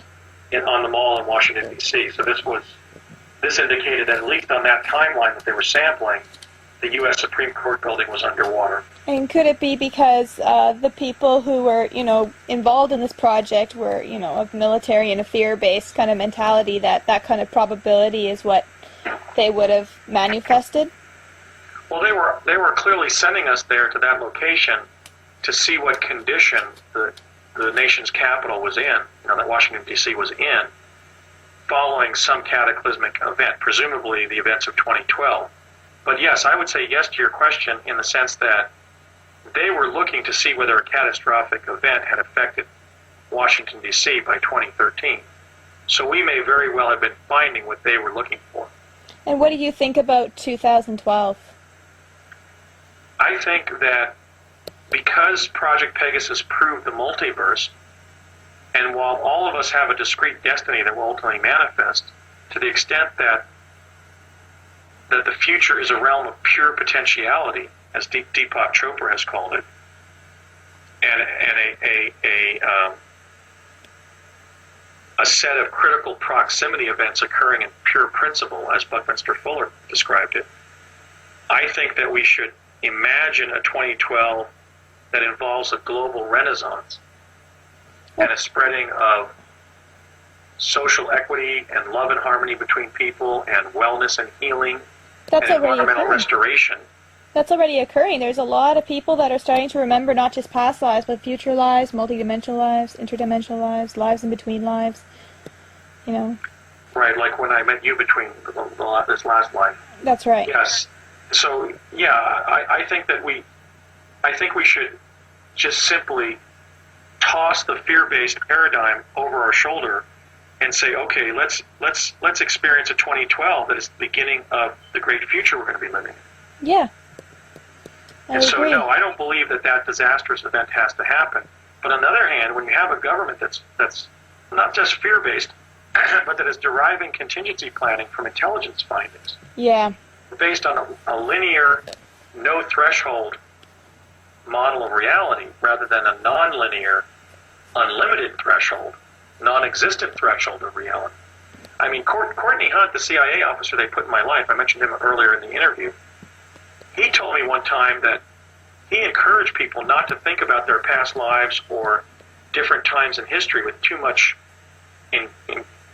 too engrossing of a perspective, because the CIA had determined that sometimes people would slide between lives. Mm-hmm. They would literally slide into a life that they were, let's say, engrossed in. And there had been some kind of study of somebody, I think, who was studying some period of history, and then they found him in that period of history. This was like validated at the university. So I think that the future is malleable, and it's malleable based on our hopes and fears. And since both our hopes and fears can affect the future, I think we should cultivate our hopes and eliminate our fears. Because in that way, a more benevolent future will emerge. And also just understanding that technology is training wheels for what we can do on our own. So right now they're using these advanced machines in order to, Tesla understanding of technology to create these time travel machines, but we can really do this also all on our own as well, and we're going to get to a point where we'll be able to do that. Right, and avatars throughout human history have even stated that. For example, Jesus of Nazareth said that if you follow after me, you will become like me. And if you look at what he was doing after his resurrection, he was walking through walls and spiritually teleporting to different places and was semi-transparent. We already know from physics that if you are in a totally locked room, the chances of getting up from your chair and walking through the wall and out of the room are greater than zero. So even without spiritual improvement, we know that people can do mighty things already. And you were saying... Oh, sorry, did you want to finish that? Well, yeah, I mean, I really, in a sense, wanted to give you a follow-up with that thought, with the idea that, from my perspective, what my experiences in Project Pegasus teach is that one human child can defeat the U.S. Defense Department at its own game. I think that the human story that's told in my story is about the fact that the very mechanisms of the U.S. Defense Department, in one of the most sensitive and secret projects, were used to make me even forget what I had done. But I kept my eyes open, and I cultivated my inner life and my spiritual strength as a child on the project. And then when I grew up, I recovered the full story of what happened, and I'm now telling it. So I view my experiences on Pegasus really as another example of the triumph of the human spirit. It's just incredible because, you hear of stories like Arizona Wilder and Bryce Taylor and all the horrible things they've gone through and the effort that was made to have them forget, and yet they've overcome all of that and remember. And after remembering everything and handling the trauma of remembering all the things that you have taken part in and what you understand of reality is a big psychological feat. And to be motivated and inspired to still share and get that information out, I think is highly commendable. Thank you. But I just meant, Bucky Fuller used to say that he was just, Bucky A. He was just, or Bucky B. He was another example of the human race, right? So in saying this, what I mean is, look, as a kid, I was a bright kid, and I was a fairly healthy kid when I didn't have my bronchitis attack. And I was born into a stable, church-going family where my dad was employed. My mother had been fully employed before she got married. I was the youngest of 5 kids, and all of my siblings doted on me. And I had a strong family life, a strong school life. I was being raised in a disciplined way as an observant Roman Catholic. I was getting good exercise, good nutrition, good sleep. In other words, I was basically a unit of the human race. In other words, a human child who hadn't been wasted by war, poverty, ignorance, or disease, which are, as President Kennedy said, are the common enemies of mankind. I had been, in other words, one of the lucky kids. I had been one of the kids born into one of the wealthiest, most politically successful countries, and one of the most politically powerful, if not the most powerful country in the world. And I had gotten a lot of things that other kids still are not getting, like adequate nutrition. And what I mean is, as a result of just being that nth child who was invested in by my society, invested in with love and support and encouragement from my family members, and food and shelter and clothing and education from my society as well, I was a fairly healthy kid. And I think you see that in the pictures of me when I was a child. And as a result of that, I was still able to process and then overcome what happened, which involved being involved in this classified defense-related research and development project, being tortured in it, first of all, being traumatized just in terms of what we were doing, but then being intentionally tortured and brainwashed. And I still defeated the system. I still defeated the nameless, faceless system that is the government. Incredible. That doesn't really care about a kid. That doesn't think twice about intimidating a kid into silence or making him experience an atrocious headache while he's being brainwashed into forgetting what he's just done on a secret basis for the last 3 years, because that's what they did to me. If you remembered anything, you would start getting a horrible headache, right? Right. They did do this brainwashing session when all of my project experiences ended, where I was placed in a medical lab, and they put these big needles up my spine, and they infused my spinal column and brain with pain, especially my head. My head felt like it was going to explode. It was the most atrocious, nauseating headache you could experience. Now, did it? I felt, yeah. Sorry. And they were and the guy who was doing this was speaking to me in a sing-songy voice for a couple hours, telling me this is how I would feel if I ever thought about what happened in Project Pegasus. So when I look back and I talk about these things in a dichotomous way, people will say something, well, your father put you up to that. But the true story is that they had a copy of my book, and Connie confronted my father about my claims that they had tortured us to make us forget, and he didn't believe it. So reality is always more complicated than people will make it out to be when they're trying to interpret things based on ideology. But what I mean is, I had gotten a lot of privileges and benefits being an American kid of that era. I had even better nutrition than my father did. My father grew up during the Great Depression eating apple butter jelly and apple butter and toast for 2 meals a day. Andy, okay. Andy, can I ask another question? Sure. I just wanted to say that we don't have much time. I think the significance of the story is that I did overcome the negative things that have been imposed on me in the project, and one person beat the U.S. Defense Department. It's like a pioneer in that way. Well, I mean, people are always looking for movements to join to get things accomplished. I mean, the telling of my story is basically my work. I've gotten some help from some people, but it was based on primarily my own effort to go back and prove what happened, and I did. Telling your story, and I've recovered the whole story of what happened. Telling your story, your passion, your determination, and simply just you being you. Exactly, but also, I mean, but I'm just another example of the human race, right? Yes. So just like Bucky, man, I mean, I'm just another human being of the human race in general, and that means, just like Jesus said when he said, "What's inside of you is greater than the world."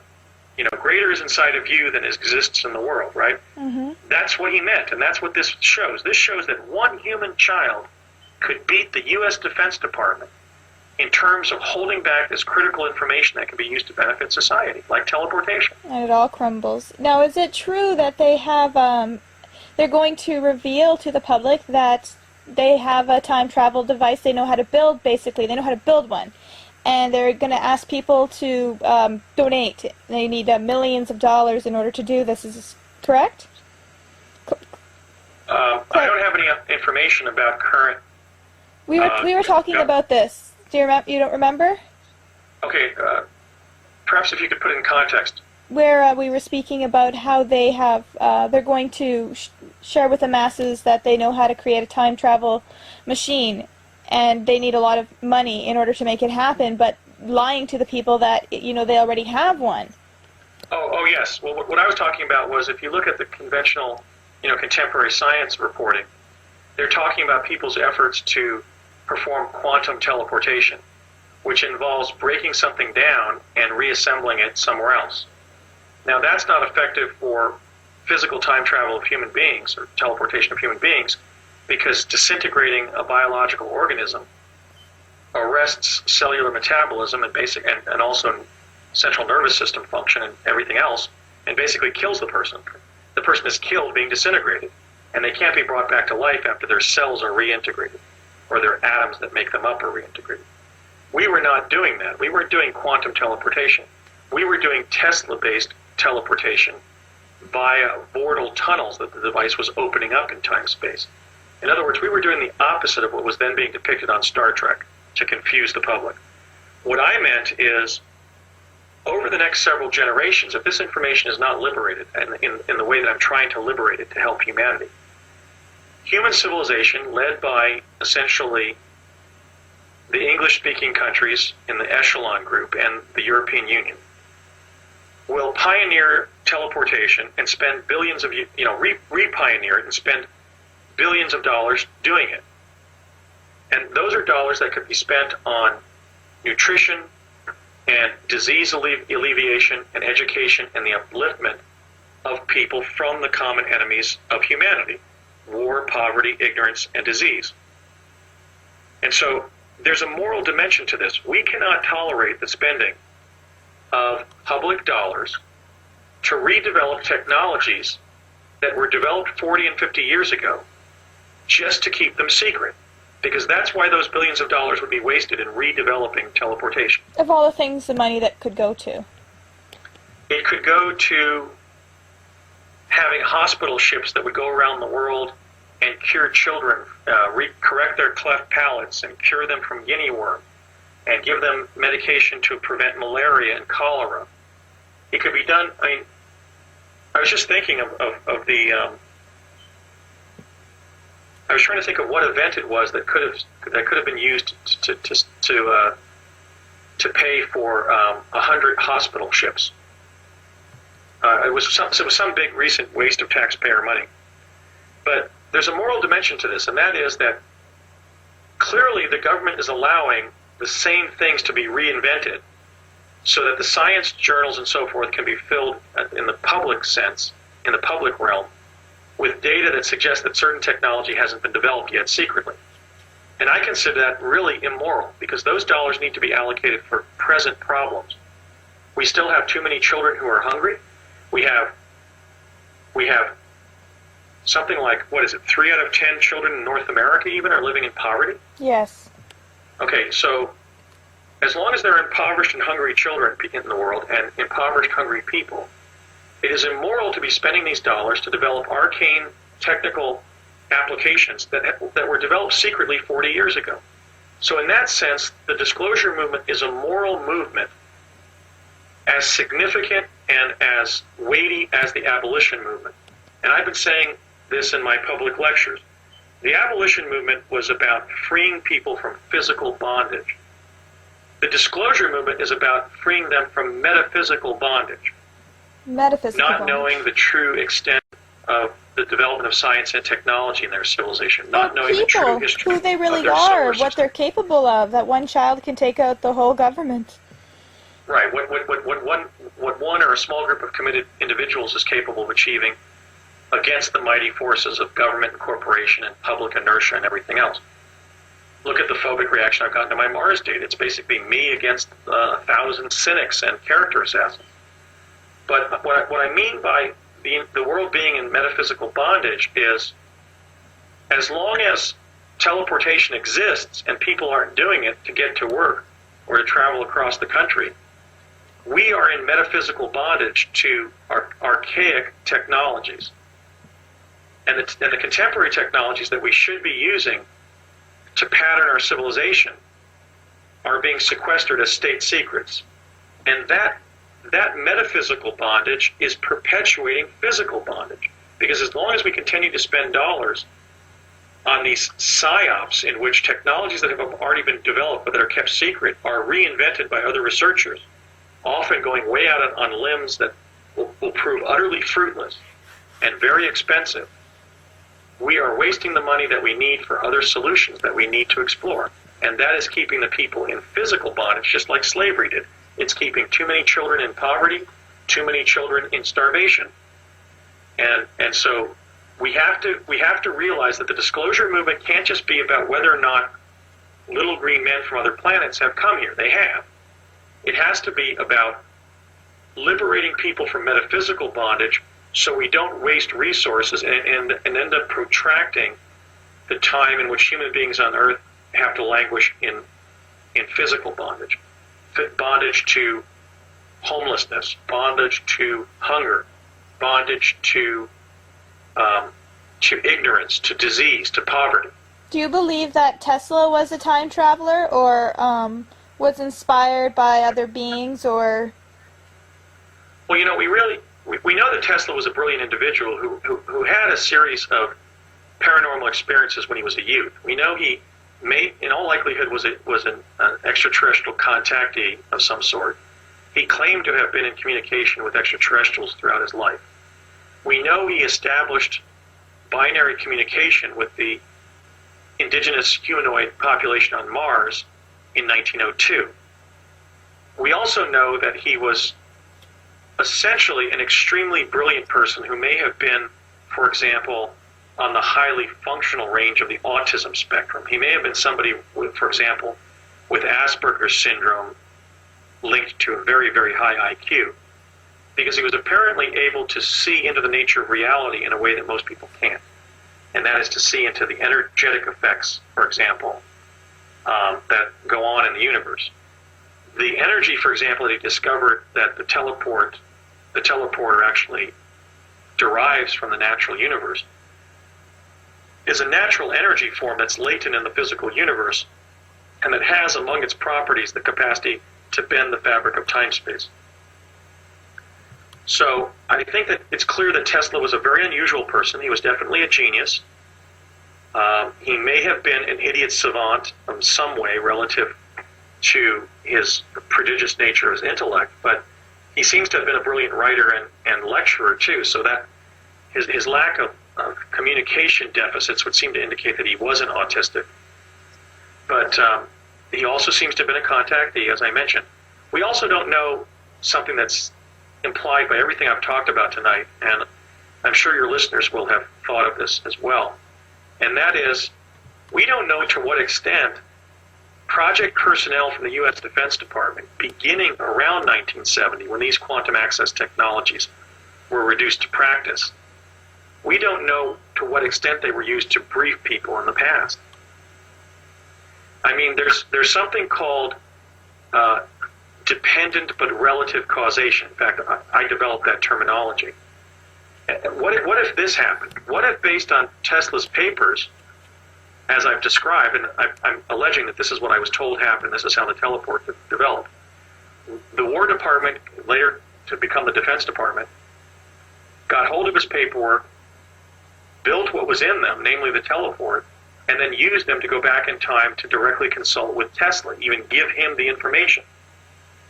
Then the emergence of these time travel technologies emerges spontaneously from the quantum hologram, but with causation that is both dependent and relative at the same time. I'll give you another example. So I was writing an SAT primer for high school students, a textbook to help them take their scholastic aptitude test. And I put at the beginning of the book a saying that one of my SAT tutorial students had shared with me, which was her family's motto for learning and for striving in life. And the proverb went, good, better, best, and never let it rest until the good is the better and the better is the best. It was basically just an inducement for personal excellence. And I thought of putting that in the beginning of my SAT book. Now, my SAT book, which will be published, was one of the books that was in possession of the project people when I was on Pegasus. In other words, back in the early 70s when I was on the project, my father and some of the other project people on occasion would take these black national security pouches to the lunch table and pull out books that I would write or edit in the future. They had acquired these books from the future by sending people there. Now, what if one of those books was my SAT book with that proverb in it, good, better, best, and it was read aloud at the lunch table, remembered by one of the project engineers, and he was the grandfather of my SAT tutorial student who shared that saying with me. In that chain of causation, the chain of causation would have been totally circular, the so-called snake eating its tail, that even going back to the ancient Egyptians and the ancient Chinese, was their metaphorical, animistic model of the universe. And in this instance, that saying in my book would have been caused dependently by the prior causation of, for example, my student telling it to me, her learning it from her grandfather, her father being a project engineer in Pegasus, and then hearing it at the lunch table when my SAT primer was teleported back from the future to 1971. Okay, so every time that you interpolate the future into the present via time travel, there's been an emphasis on the notion that you calve off a new timeline. What you actually do is you create chains of causation that are circular, that are both entirely dependent and entirely independent at the same time. I use the example of, what if you put a pretzel in the microwave to cook it? Everybody would say, okay, I'm going to put the pretzel in the microwave, or in the oven, let's say, not a microwave. I'm putting the pretzel in the oven to bake it. Okay, you can see yourself doing that, right? Now, what if there was a pretzel in the microwave or in the oven that was in the oven baking, but nobody put it there? The universe would have been responsible for the pretzel, the salt on the pretzel, the heat in the oven itself, the kitchen that the oven was in, the house the kitchen was in, et cetera, going all the way back out to the highest levels of organization, right? Okay, that may be what the quantum effects of time travel tell us about the actual nature of the universe, and the fact that the universe is just a great idea that's being imagined into existence by the Supreme Being. What time travel does in that instance is it creates a Mobius strip. It creates, if you could model that solipsistic loop of causation, which I call dependent relative causation, or basically dependent independent co-creation or relative causation of the same event, you basically create a Mobius strip, and if you're going to model that event physically, it would be an object with one edge and one side, no beginning and no end. And so I use the pretzel example just to say, well, we can all think about throwing a pretzel in the oven to bake a pretzel, right? But we can't imagine a world in which we go to the oven and the pretzel's in there. Well, that's what happens when you take data from the past, from the future, and you bring it back to the past, and it ends up becoming the cause of the effect. It ends up bringing the effect back to the past, essentially plants that effect in the past, and causes that effect to become the catalyst for the cause of the effect that you brought back in time.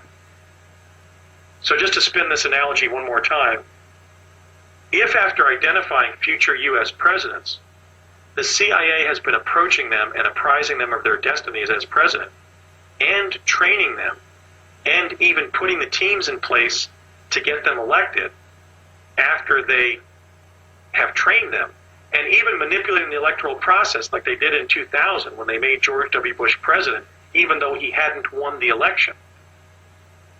By taking data from the future like that and using it in the present to create the future, you are creating the very effects that you've monitored or detected from the future in a way that works with them in the present to create the very future that you've sensed. And there's a syllogistic or solipsistic dimension to that. That is one of the reasons why, for example, my father was always instructing Connie not to share with me any of the things he had told her about me.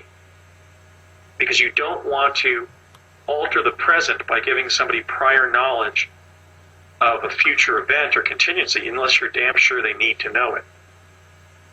And that the benefits outweigh the risks of that. But I think that if we look at the history of the last 40 years of U.S. presidential politics, if we consider the fact that I met George H.W. Bush and George W. Bush at the La Hacienda restaurant in Albuquerque when I was on Pegasus, and they were being run through to be told what their destinies were, and that George W. Bush, his 25-year-old son, was all over those tables at that restaurant where the project people were dining, joking repeatedly, my daddy and I are going to be president, as he was, in his silly way. If we then factor in the fact that I heard Bill Clinton spoken of as a future U.S. president, and we also factor in my entirely happenstance-based encounter with Barack Obama in the spring-summer time frame of 1982, in which not only he, but some of his allies in the anti-apartheid movement had been knew to a personal certainty, a factual certainty, that he was destined to be president, we have to conclude that the very presidency of the United States may have already been altered by quantum interpolation of future data. And that's a significant reality that we need to confront. It's a dreadful thing to contemplate, but all of the information I have from serving on Pegasus and then later having my chance encounter with President Obama when we were only 20 years old indicates that that is in fact what has happened. There is an inner party, an inner directorate within the U.S. government that is relying on quantum access to influence events. And I'm hoping and praying that my work in the disclosure movement will end that conspiracy.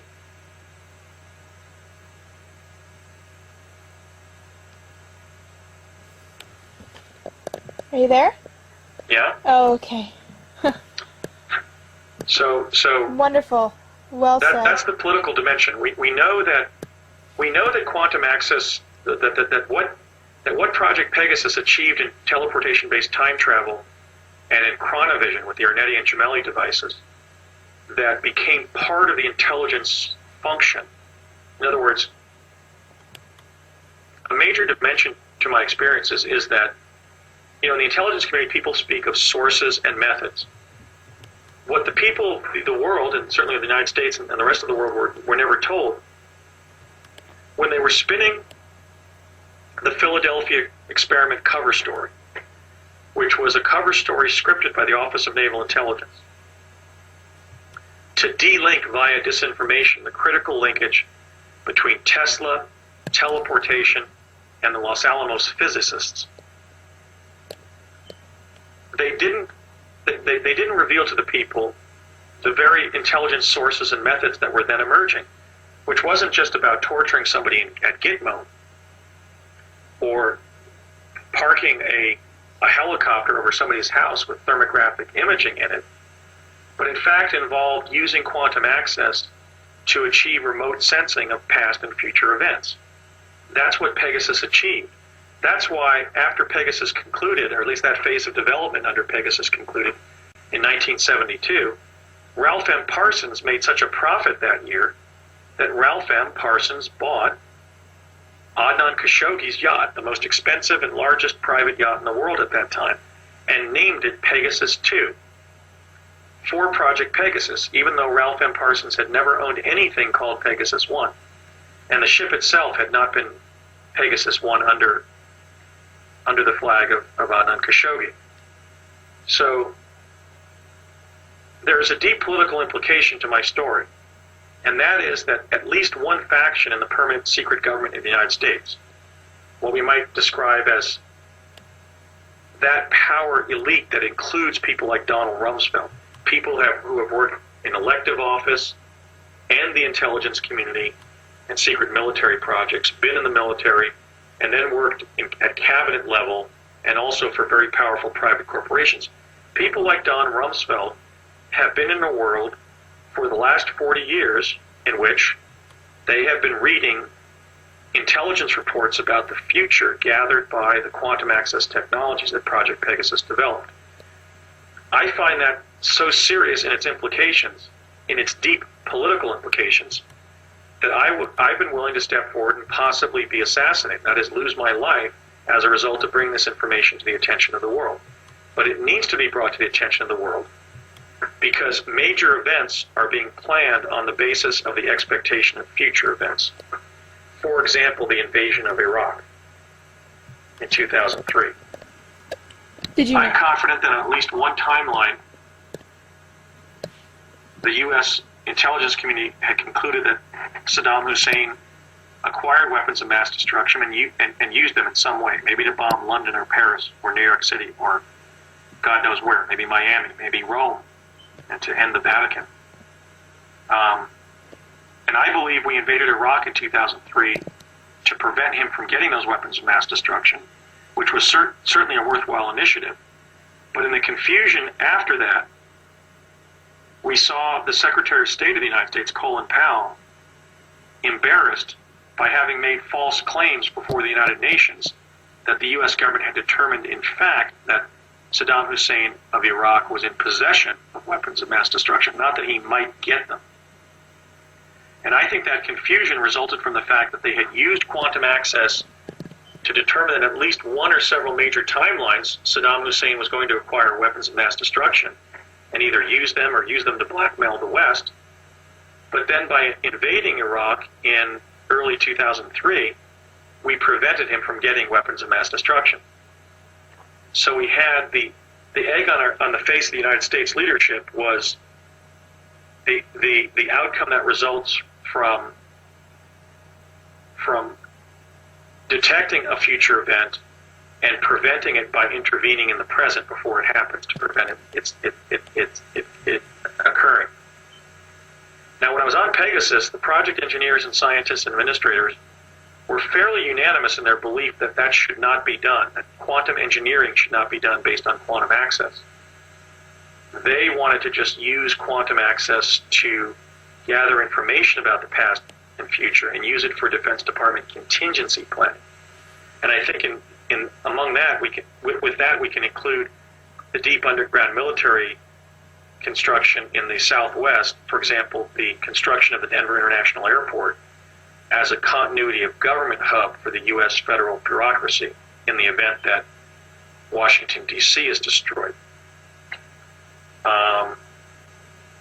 But I think it's fraught with profound implications, and so I'm speaking out because I think a lot of people intuit that we're being manipulated somehow, but they don't have my information, so they don't know that the manipulation that has occurred is one in which devices that allow for quantum access are giving the government insiders information about the future before it happens.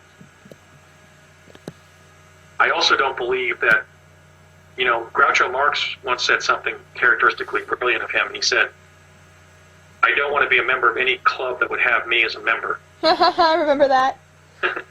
And I love I look at Groucho it Marx. that way with these members of this permanent secret government.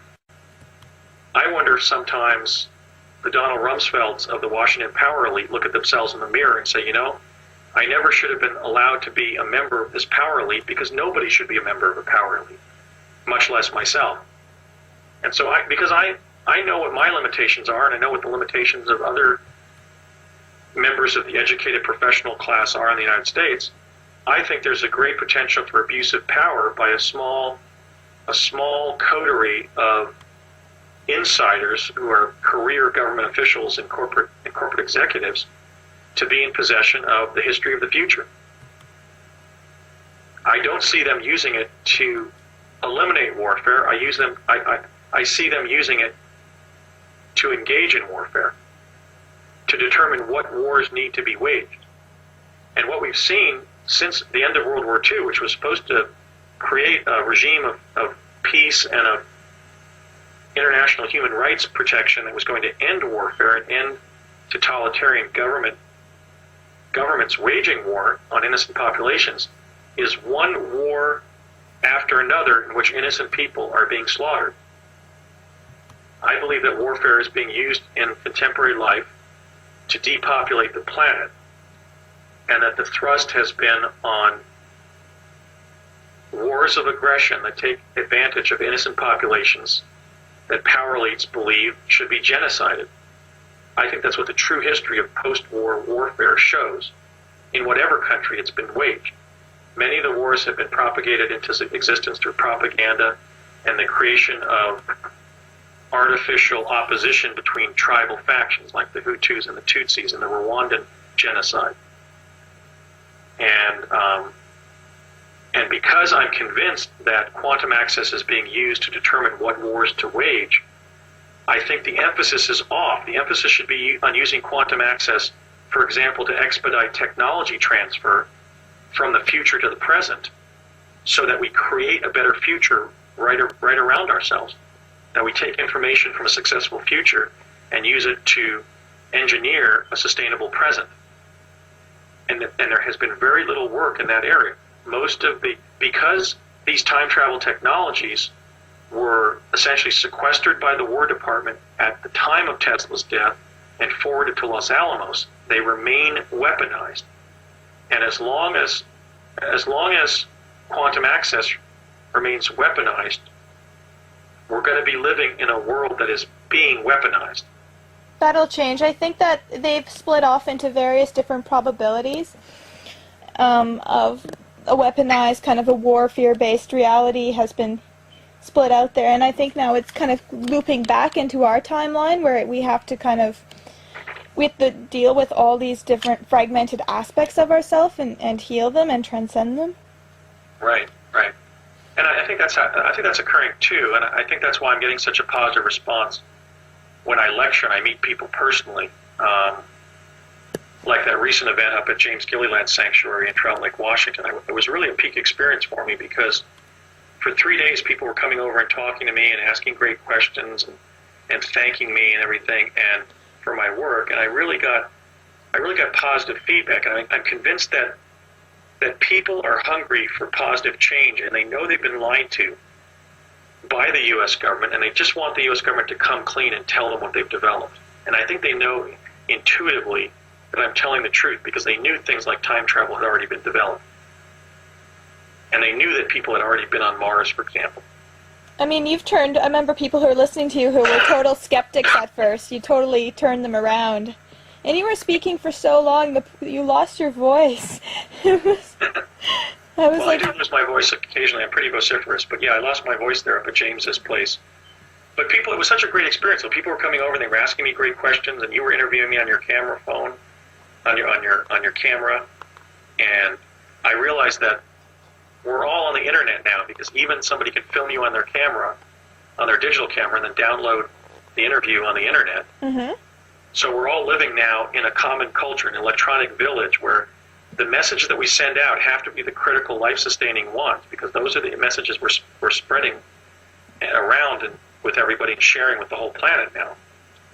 And so it's, particularly what people are doing right now. For example, you're a lawyer, but you're also a galactic, universal matrix lawyer, too, of the laws, of exopolitics, which is, really quantum and beautiful.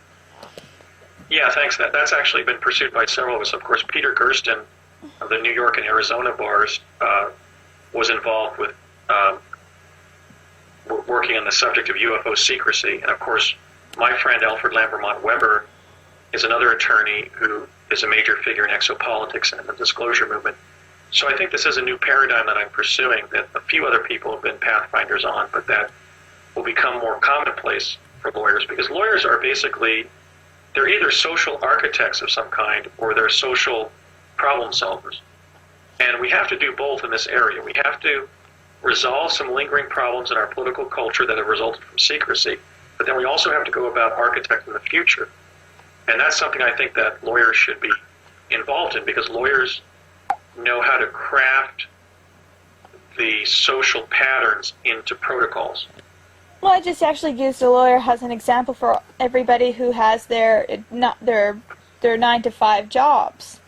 And they just think, oh, I'm just this, I'm just doing that, but they don't understand if they quantified it, then they would find a deeper understanding for themselves and their passion and what they're here to do. It's just when I think in 3D linear terms, it becomes very depressing. Right, and as somebody like yourself, of the next generation, and being a crystal child and everything, and being as perceptive and intuitive and as intelligent as you are, you can see that. For example, I won't say who it was, but somebody in the exopolitical journalism community told me that she thought I was grandstanding by making my revelation about Mars and the way I was doing it. But I told her, look, I'm just standing for something. If you call publishing papers on a website on the internet, where occasionally I publish my own photograph so people know who wrote it, or I interview myself, or I'm interviewed by you on the internet, or I give a lecture every once in a while, if that's grandstanding, then more people need to grandstand, because all I'm doing is standing for something. I'm trying to tell the story of what happened in Project Pegasus and how the U.S. government developed quantum access capabilities back in the early 1970s. And I'm trying to roll out the information that gives us new perspectives on what's going on Mars. It's an inhabited planet, and that we already have had U.S. personnel up there. But beyond that, I'm not trying to solve all the problems in the world, and I'm not elevating myself, but to stand in my own truth and reveal what I know. And to do that, you need to stand for something. You need to be a somebody. You need to say, you know, I'm proud of who I am. This is who I am. Here are my credentials. Here are my past accomplishments. Here's the information I have to share today. I hope that you can derive something from it. But I certainly haven't, for example, been claiming to be the only person who's discovered anything significant about Mars. I mean, humans have been speculating that Mars is inhabited since the days of Percival Lowell, who studied Schiaparelli's Canali on Mars and had read Flammarion's book, The Planet Mars, and actually built the Lowell Observatory in Flagstaff, Arizona, because he wanted to prove that Mars was inhabited. So the tradition within natural history to purport that Mars is inhabited and that certain data establishes it, that's been going on since the 1880s. And we wouldn't have a Lowell Observatory if that was not Percival Lowell's passion. And in fact, I might add that as a result of Percival Lowell being inspired to build the Lowell Observatory to prove that the canali on Mars that Schiaparelli had accidentally discovered were in fact artificial waterways, that led to the discovery by a young astronomer named Clyde Tombaugh at the Lowell Observatory of the planet Pluto, which was named Pluto with the first and second words or letters being PL in honor of Percival Lowell. So if Percival Lowell hadn't been obsessed by the notion that Mars is inhabited, we would not have discovered one of the planets in our solar system. Now we have the luxury of better imaging from both above the surface of Mars and now from on the surface of Mars. And a lawyer from Washington State can announce 100 years after Percival Lowell built the Lowell Observatory that Schiaparelli and Lowell and Tesla were right, as was Flammarion and the early Mars researchers, that Mars is an inhabited planet. And I kind of feel a neat connection with them in that sense. I mean, I really feel when I, researched their lives and careers and recovered photographs of these individuals, the early Mars pioneers, and then took the information forward to the works of great researchers like Richard Hoagland and Tom Van. Oh, okay. Well, when I really dug into the rich over 100-year history, the 120-year history of people who conjectured that Mars was an inhabited planet and tried to find different ways to defend it, beginning with Schiaparelli and Flammarion, and through the works of Percival Lowell and Nikola Tesla that were inspired by people like Schiaparelli and Flammarion. And then I took it through the modern Mars anomaly community, embodied in the works of people like Richard Hoagland and Michael Barra and Dr. Tom Van Flanderen and Graham Hancock, who wrote an excellent book called The Mars Mystery about the prior civilization on Mars. Even though a lot of this work was directed at establishing that there are ancient monuments on Mars, and that I have discovered the fact that there are life forms on Mars, I still felt like I was part of a great tradition in natural history. And that was probably the neatest thing I think that's happened thus far in my Mars research. I think even neater than going up to Mars for the CIA in the early 80s, which was pretty much just a pretty stressful experience. Something I can kind of savor at the end of a long day is the fact that I've made a contribution to this great tradition in natural history. And I'm proud of that, and I also feel connected to the people that are in that tradition, people like Lowell and Tesla and Flammarion, and Hoagland and Barra and Hancock and Van Flanderen. I mean, we've had a really rich tradition in natural history that for over 100 years was insisting that Mars was either once inhabited or still was inhabited. And I feel very cosmically privileged that I was able to prove finally that it is inhabited, not by writing about people's subjective claims of being up there for the U.S. government, which is always subject to refutation on the basis that there's no physical proof to establish your presence there. Okay, but we don't. No, in the photographs from NASA's own rovers on the surface of Mars, we now can show that Mars is presently inhabited with Martian life forms. We don't have much time now. We're pretty much come to the end. Thank you so much, Andrew, for sharing for 6 hours. And we'll have people write in if they have any questions for you, and we can do a follow-up interview. And I will also get your links for your website and for your email as well. Okay, do you want to put those up, or do you want me to say what they are now? You can say what they are now, but I'll put them up as well. Okay, my Mars research papers are at a feature called The Discovery of Life on Mars, Uncovering a NASA Cover-Up. That's at the top of the website, www.exopolitics.com. That's exopolitics.com. They're being sponsored there by one of our leading exopolitical theorists, Alfred Lambermont Weber, who is the chairman of the board of advisors of the Mars Anomaly Research Society that I founded. I'm the president of that organization. And so Alfred is posting my papers at the top of his website, which I think he's to be commended and thanked for, and so I am doing so. Alfred Weber? Yes. Okay. And I also have a group on Facebook that is entitled The Discovery of Life on Mars. So anybody who joins Facebook can ask to join that group and join it. We presently have about 400 members. Wonderful. I'm joining. Okay. And there's a feature at that in the recent news section. I'm basically posting links to all of my papers on Alfred's website. So you'll pretty much be able to track what I'm doing with all of my material, both my book about Pegasus and then my other book about Mars. But you'll be able to track all my breaking research papers on Mars simply by logging on